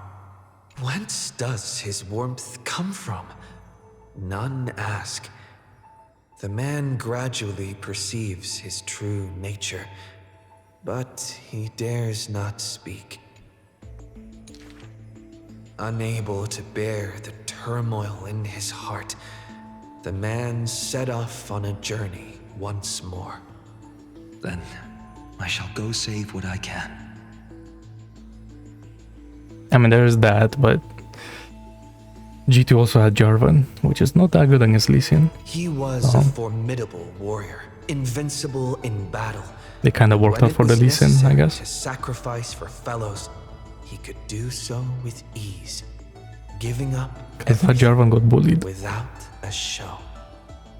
Just as the ballad blown on the breeze says, losses are a constant on the flame-chased journey. Indeed, sacrifices were not hard for him, yet his misgivings grew with every tomorrow. Huh? Like a tear that cannot be shed. Such a resolute willingness to let go comes only from the fact that in decisions, he is utterly unafraid to hurt himself. I mean, I would say the Fruin champion select, but I feel like in game, they were like actually fighting back. It's just like that one, their champions weren't helping, and then two, Genji's just better than them. So, it is what it is. It is because you suffer that you are so My much champion select stronger was than kind any of cringe. ordinary person. There were also those who could understand him. Among them, the Crown Prince. Like, bro, why are they playing Senna as well? Like, that's such a... But he the champion doesn't do anything until like 1 hour into the game. Perhaps everything was just human nature. Yet his misgivings never dissipated. This unknown man in an unknown corner, from time to time, is swallowed by terror. Could it be that, unknowingly, path I walk is by no means the correct one? Okay. Fearing only that the greater the burden, the more the mistakes. The road trod by heroes need not be that beset by thorns. Finally, at the terminus of that road, in a desolate, empty place, the man's arms tremble. Yeah, by the way, you should have by the time they scale, Genji has 4 Dragon Soul, and then they lose the game. The power is beyond I feel like that's what the issue with League of Legends is right now. It's too fast. Or like you have to play fast, I guess. It's not too fast. But perhaps he had long foreseen it, but was doomed to be powerless to change it. I am willing to shoulder this world. That is no lie. But before the tears could flow, they were vaporized by the heat. Because that's why even like Virus Honkai works, right? Because it can just contest everything from like level 1.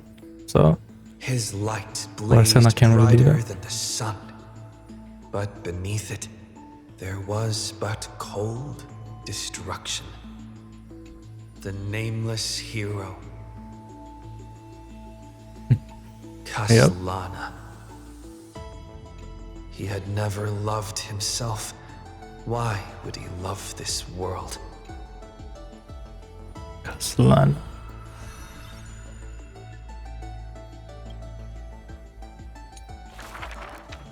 A gust of wind will one day sweep past, wiping away all of the man's tracks. Nearly every footprint was stamped full of the fury that filled him. That humble youth faded away with the flames into yesterday.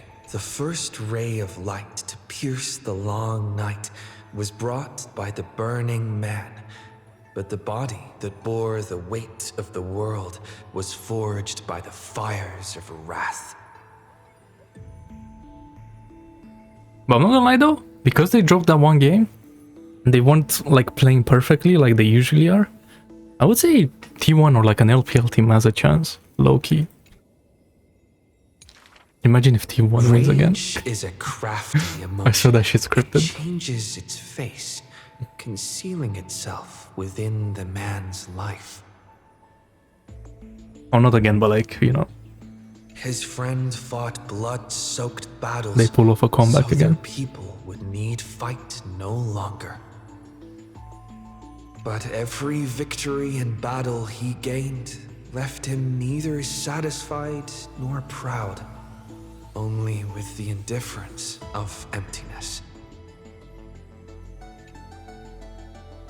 Yep, so aggressive that Doran dies to Krugs, right? The funny shit I've seen. Duty does not drive you to wield your blade, but hate. His teacher kindly reminded him thus. And behind that hatred, you seem to desire the destruction of the self. But what about his no? Oh. Even though he knew not the meaning of love, that happy past was not a lie someone wove. But now, even those memories have melted into fury. His hatred is such that he cannot hold on to what he cherishes, though all is precious to him. Fueled with lone courage, he attempted to resist fate, but the burning sun that shines upon all creatures once fallen will incinerate the land, becoming golden death. But what of his sorrow? Indeed, the man could shed no tears, but at the moment the cycle manifested when all that was familiar was now remote, the world collapsed, becoming empty in an instant. But the stabbing pain in the man's heart, was it but the residual warmth of his wraths? The truth no longer important. The man simply took another step forward. There is no need to question your heart. No need to crave victory. If I am born to be a vessel of sin, then I shall roar at evil, and together with it burn. In the endless cycles, there were some moments when the man felt everything dissolve like a dream. In that dream, he would awaken again and become once more that boy who loved to laugh. But were he to open his eyes, the fury would cast a shadow. Bro. But their true forms were violent hatred towards the creators, towards himself, a roaring inferno. The prophecy departed, Amphoreus was unable to usher in the dawn. What rises in the distance is not the morning sun, but a ball of all-devouring fire, setting the universe in conflagration, searing till the end of time. Yep. Bro, I wish he comes back, man. No way he's like fully dead, right? Maybe he's not gonna come back as Kaslana, but he's gonna come back as like Phainon at least. Later into the story. He has to. There's no way.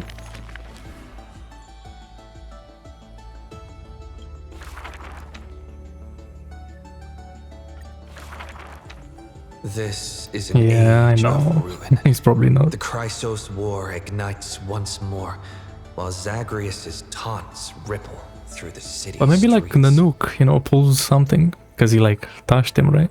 This is also an age of splendor. 300 thieves spring forth from Dolos, each scheming to conceal the truth. Even though he was from against prying eyes, him. robbing the rich to Who give knows? succor to the poor. Every one of them deceives gods and men alike, righteous and valiant. The flame chase journey has been cut short midway. True, exactly. Yet Yeah. the girl pounds her chest at the gold weaver, not afraid. The Coreflame of Trickery is near. If now isn't the time to risk it all, then when? The prophecy reveals the Titan's trail.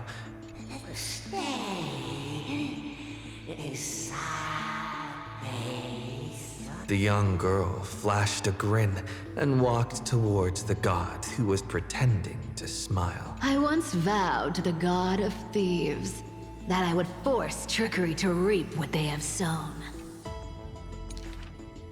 The Titan whispered from the Vortex, the god of Trickery's earnest plea. They made a promise to the girl who entered the trial, that the whole world would be bathed in light.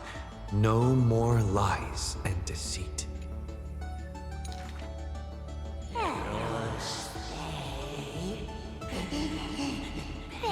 The young girl recalled the hearth fire of her childhood. Cipher, only honesty is well liked. She pursed her lips. That does sound like quite the ideal society. So this sounds like she Of course I became didn't accept. How boring would the a world demigod. without deception be? The young girl demonstrated her newly acquired divine power. The defeated Titan is now not but a wandering soul. But somewhere far away, a purple spirit thief opened bleary eyes. They had forgotten their previous life as a Titan and remembered only the girl's crafty Wait, really? message. Go! Collect treasure, you greedy little grape. Once you regain the memories of Trickery Ah, I from see, okay. pasts, then I will claim the reward for saving your life. Oh, In the so he days just spawned in, spent okay. away from Okhema, Sure. the girl grew accustomed to traveling alone. Or maybe she did that from like the lie thingy. In a certain city, Power. she heard of a spirit thief. Rumors aplenty. I, Bartolo's master thief, shall take I wanna all get both. labor to gain. So saying, the spirit thief steals the girl's coin Yep. pouch and fled. You know she's not gonna be OP already. Probably for Phainon. But a Or a gust dot of support. wind brushed past, and the girl had already caught them. Who Running knows? for it? Your life was saved by my trickery, you know. The old god and the new finally reunite. The two rivals who, from that moment on, became thieves and companions both. It's just that the spirit thief's companion was always scaring them. Hey, the fish in the River of Souls are starving, you know. You know what? I actually looked, right? Let me see if I can show this. Where is it?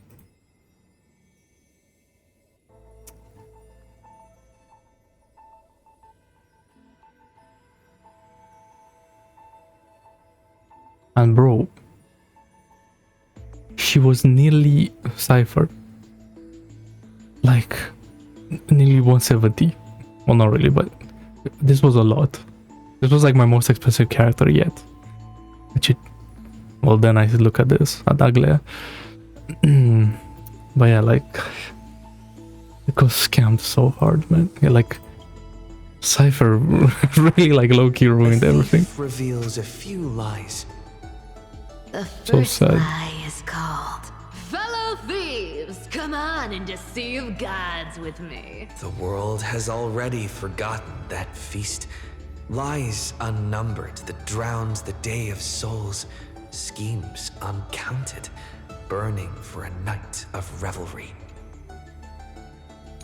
300 thieves shackled in imprisonment in exchange for a Titan's resigned confinement.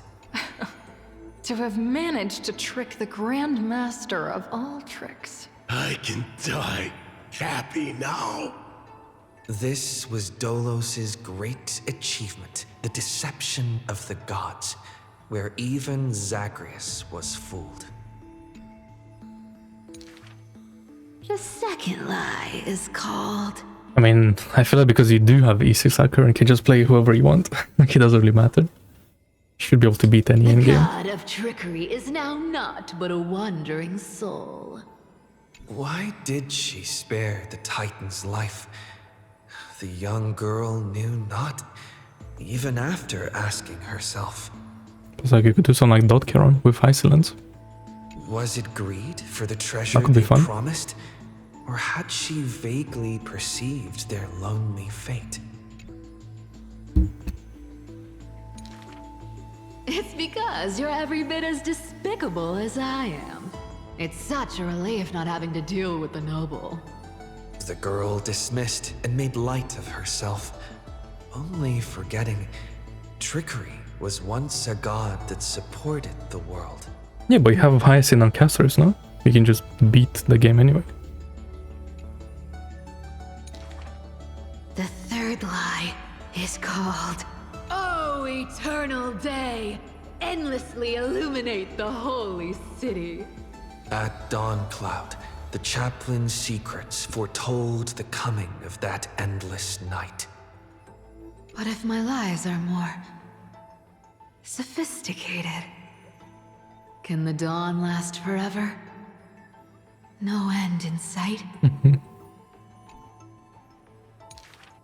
Bearing the fate of the thief star, the girl was long used to walking in shadow. But as she gazed towards the holy city's dawn, her duty became fixed in her heart, stalwart in might. The fourth lie is Yeah, I thought you could be a Phainon support. There's no reason. I just don't want to see you again. The girl tried to mask her nonchalance, but could never fool the golden thread's questions. But it is the false-hearted malice that most powerfully forces belief. A true flame chase hero willingly faded from attention, while the wayfaring traveler grasps tight onto fleeting light. She used divine power to forge a mask and conceal the last of her true heart. The fifth lie is called... No. There are... no more... lies... left. The whimsical coin fell to the ground, telling the tale of fate fulfilled. Travels unwitnessed, ruses unknown. To whom may these now be told? I wonder if there were any cycles where like Cipher doesn't do this. The whole great lie. Lies are always but lies. But you can make them more beautiful than the truth. Under the somber sky, golden blood soaked the thief's cloak. Like a golden thread tailored just for her, an exquisite robe that she never stole.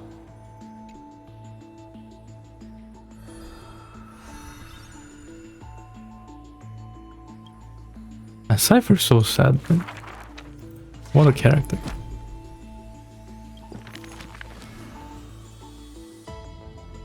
More Hyacine.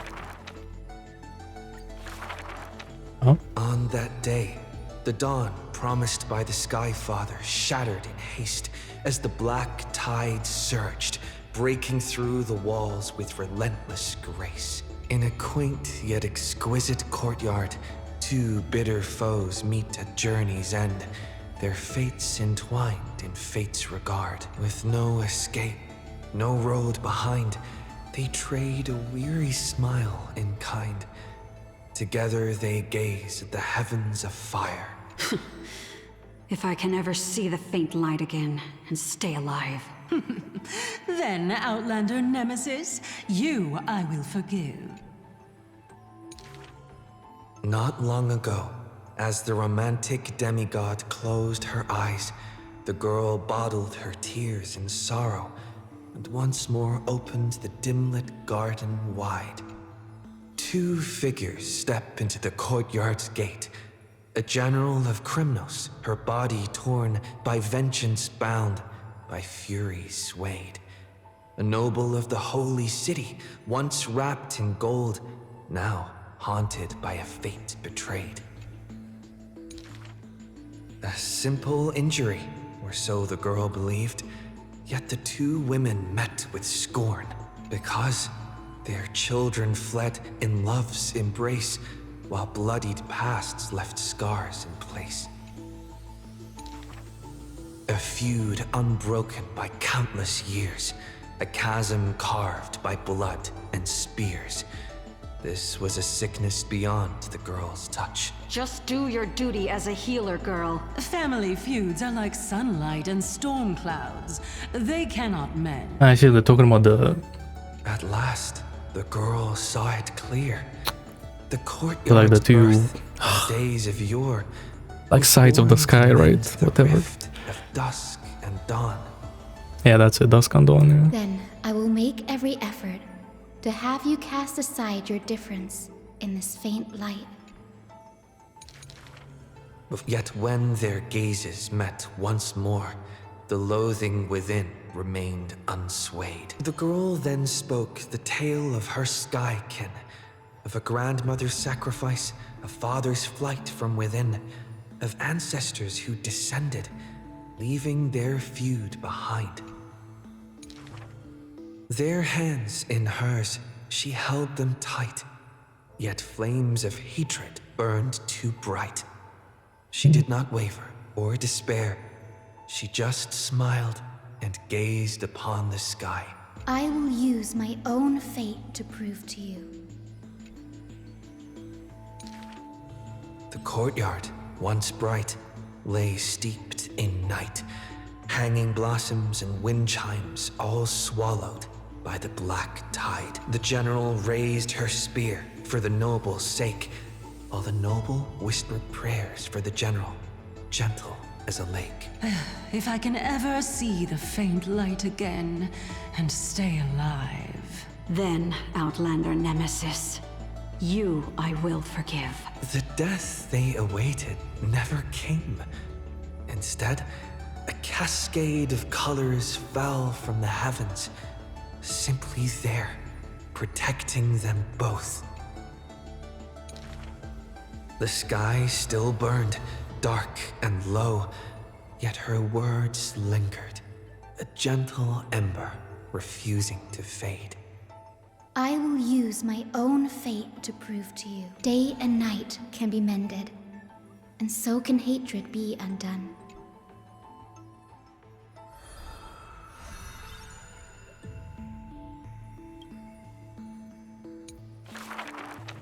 Sky Castrum, its ruins like a blind and weary eye, gazes upon the earth in its dying sight. Alone, the girl remained upon the battlefield. No time to shy from the searing gold, no will to wear her usual smile. She fought her way to destiny's edge. Of the crumbled mural, but one piece endured. A corner betraying the day thunder night, dazzling in blaze. She placed her hand upon the mural, pain seared through skin and bone, as the picture claimed her within its lines.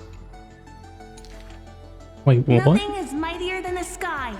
It holds countless wonders within its clouds, and each opening and closing of the eyes brings dawn and dusk.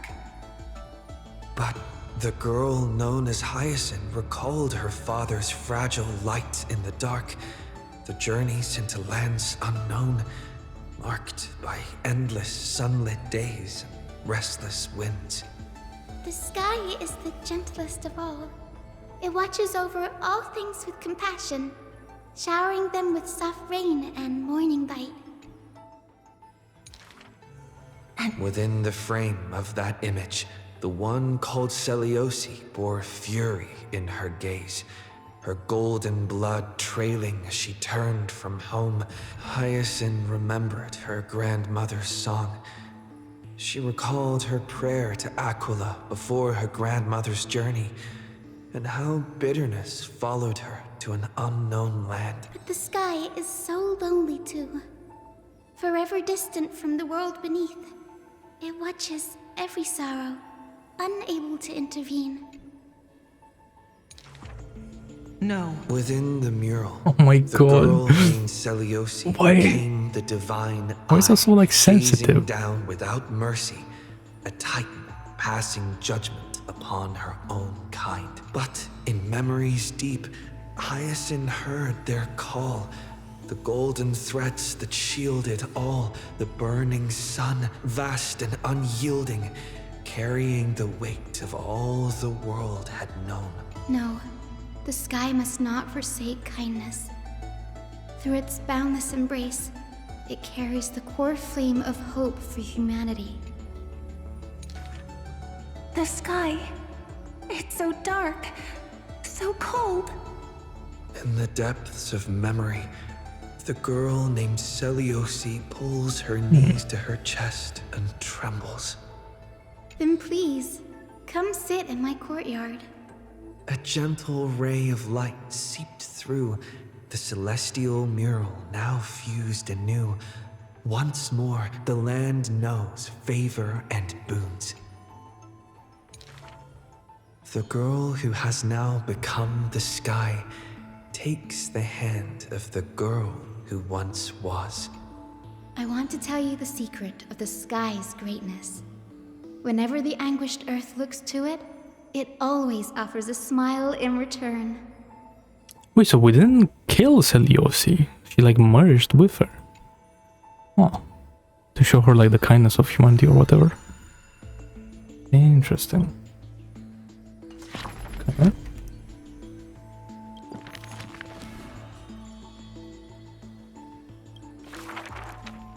Hysilens Banquet Sonata.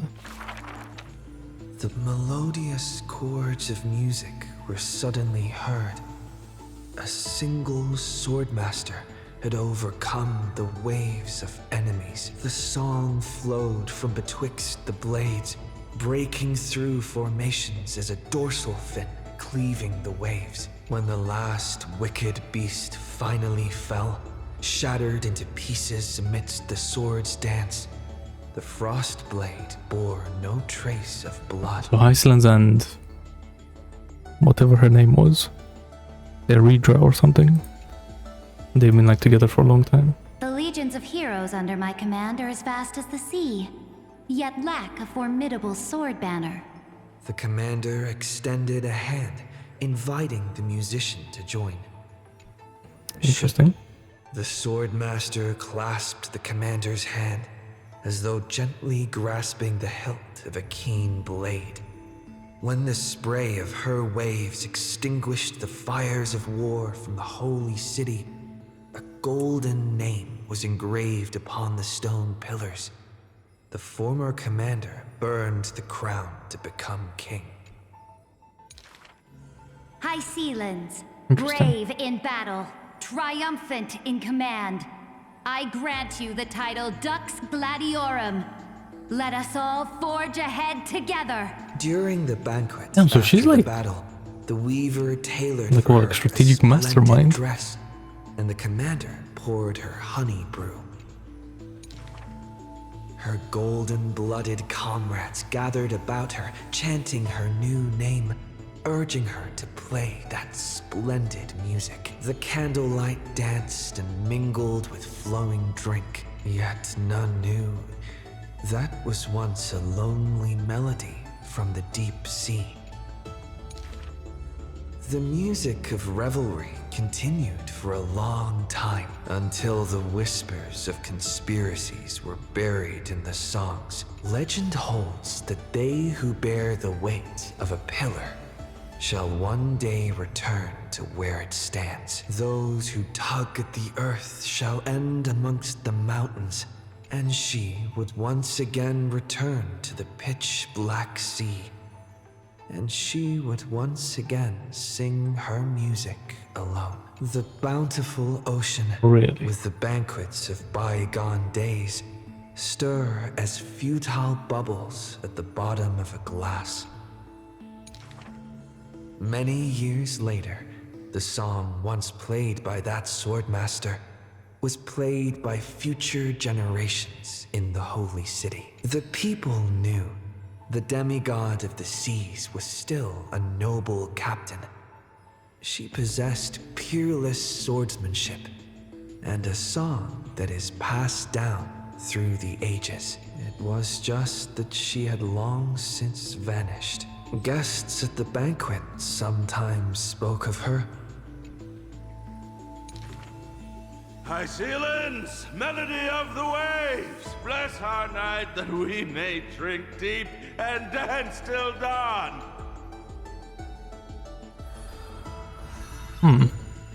Electra. Wave strumming night.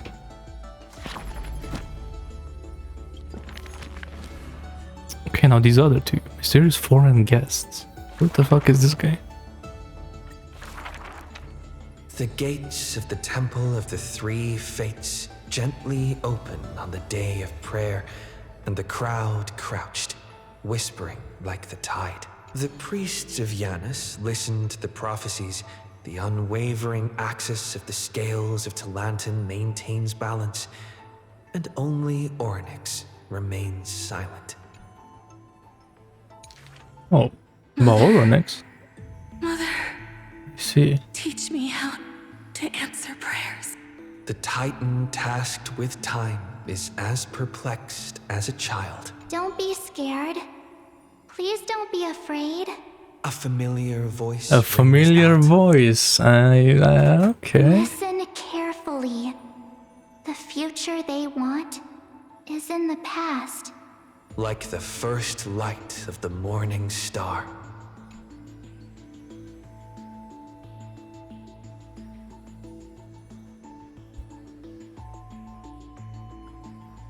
Okay. Interesting. Really? In the March is Oronyx's The child creator. sank into a peaceful slumber of recollection, whispering revelations in their sleep.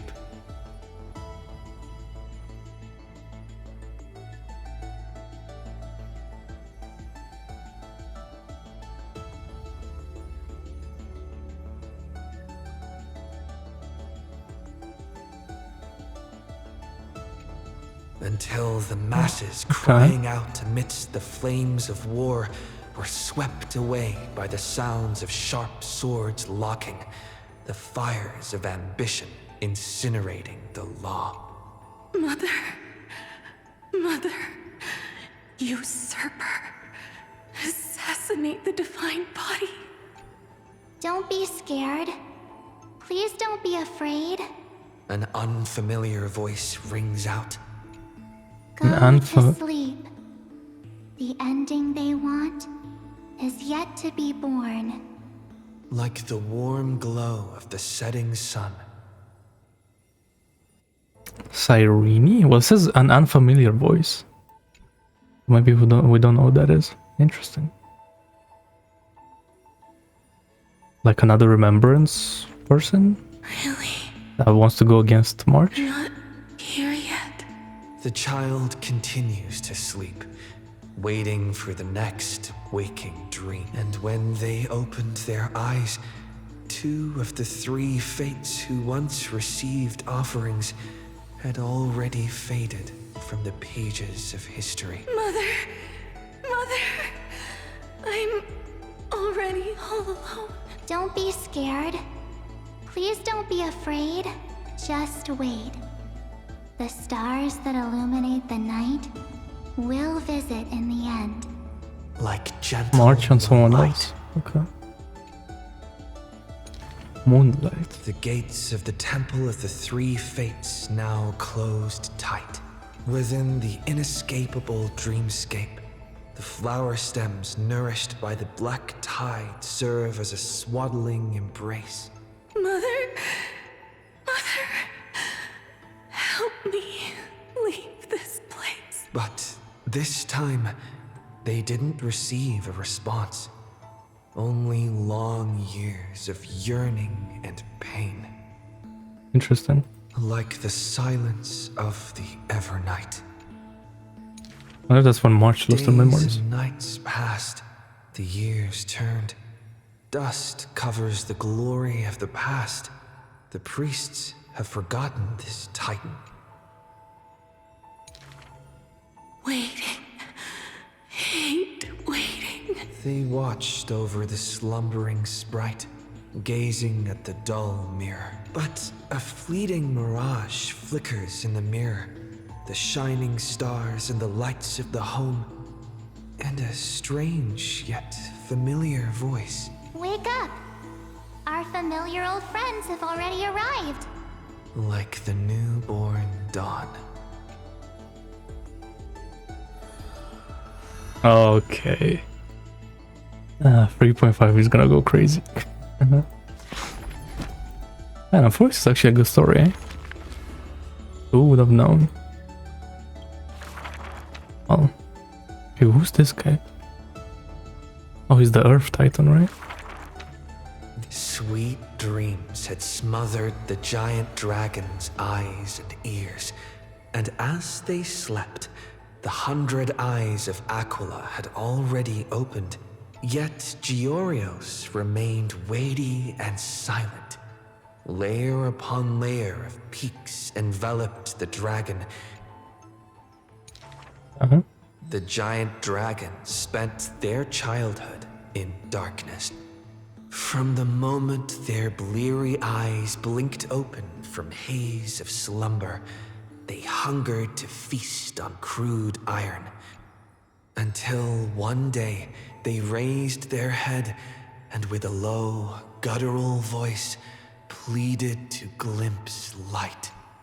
The Titan lifted them up by their ribs, slowly raising them. The dragon's spine sliced through the strata of rock, cutting open the... When they reached the surface, they summoned mist woven of the fire of the stars, as though seeing themselves clearly and in full through the eyes of a giant bird. The giant dragon walked the earth alone. The Titan knew they were lonely and terrified too, and so sculpted new beasts from flesh and bone. In that wild, barren world, the giant dragon led the beasts of the earth. Excessively long life gifted the giant dragon with eyes that could pierce the veil of years.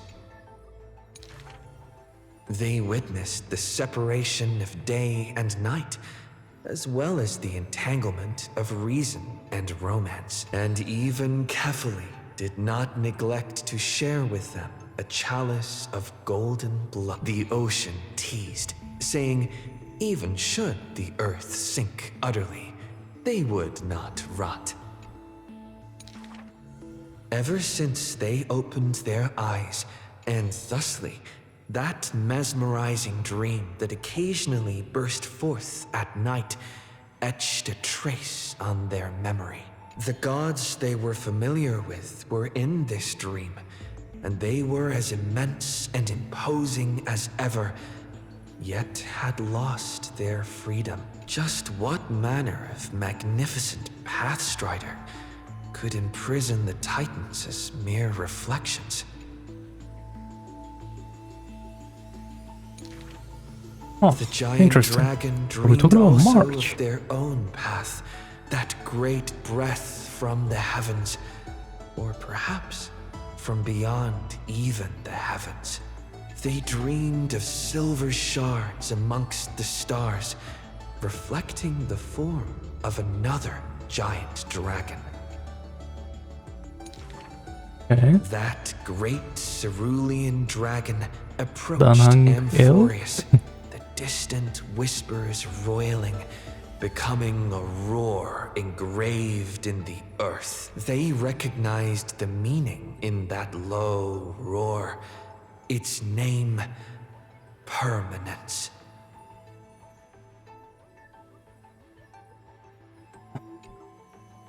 What?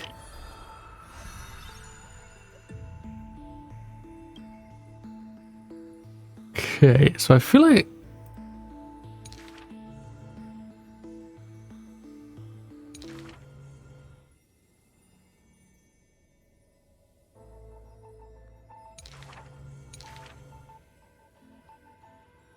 no. I feel like 3.5 is gonna go crazy. March and potentially Danhang is gonna do something. Holy moly.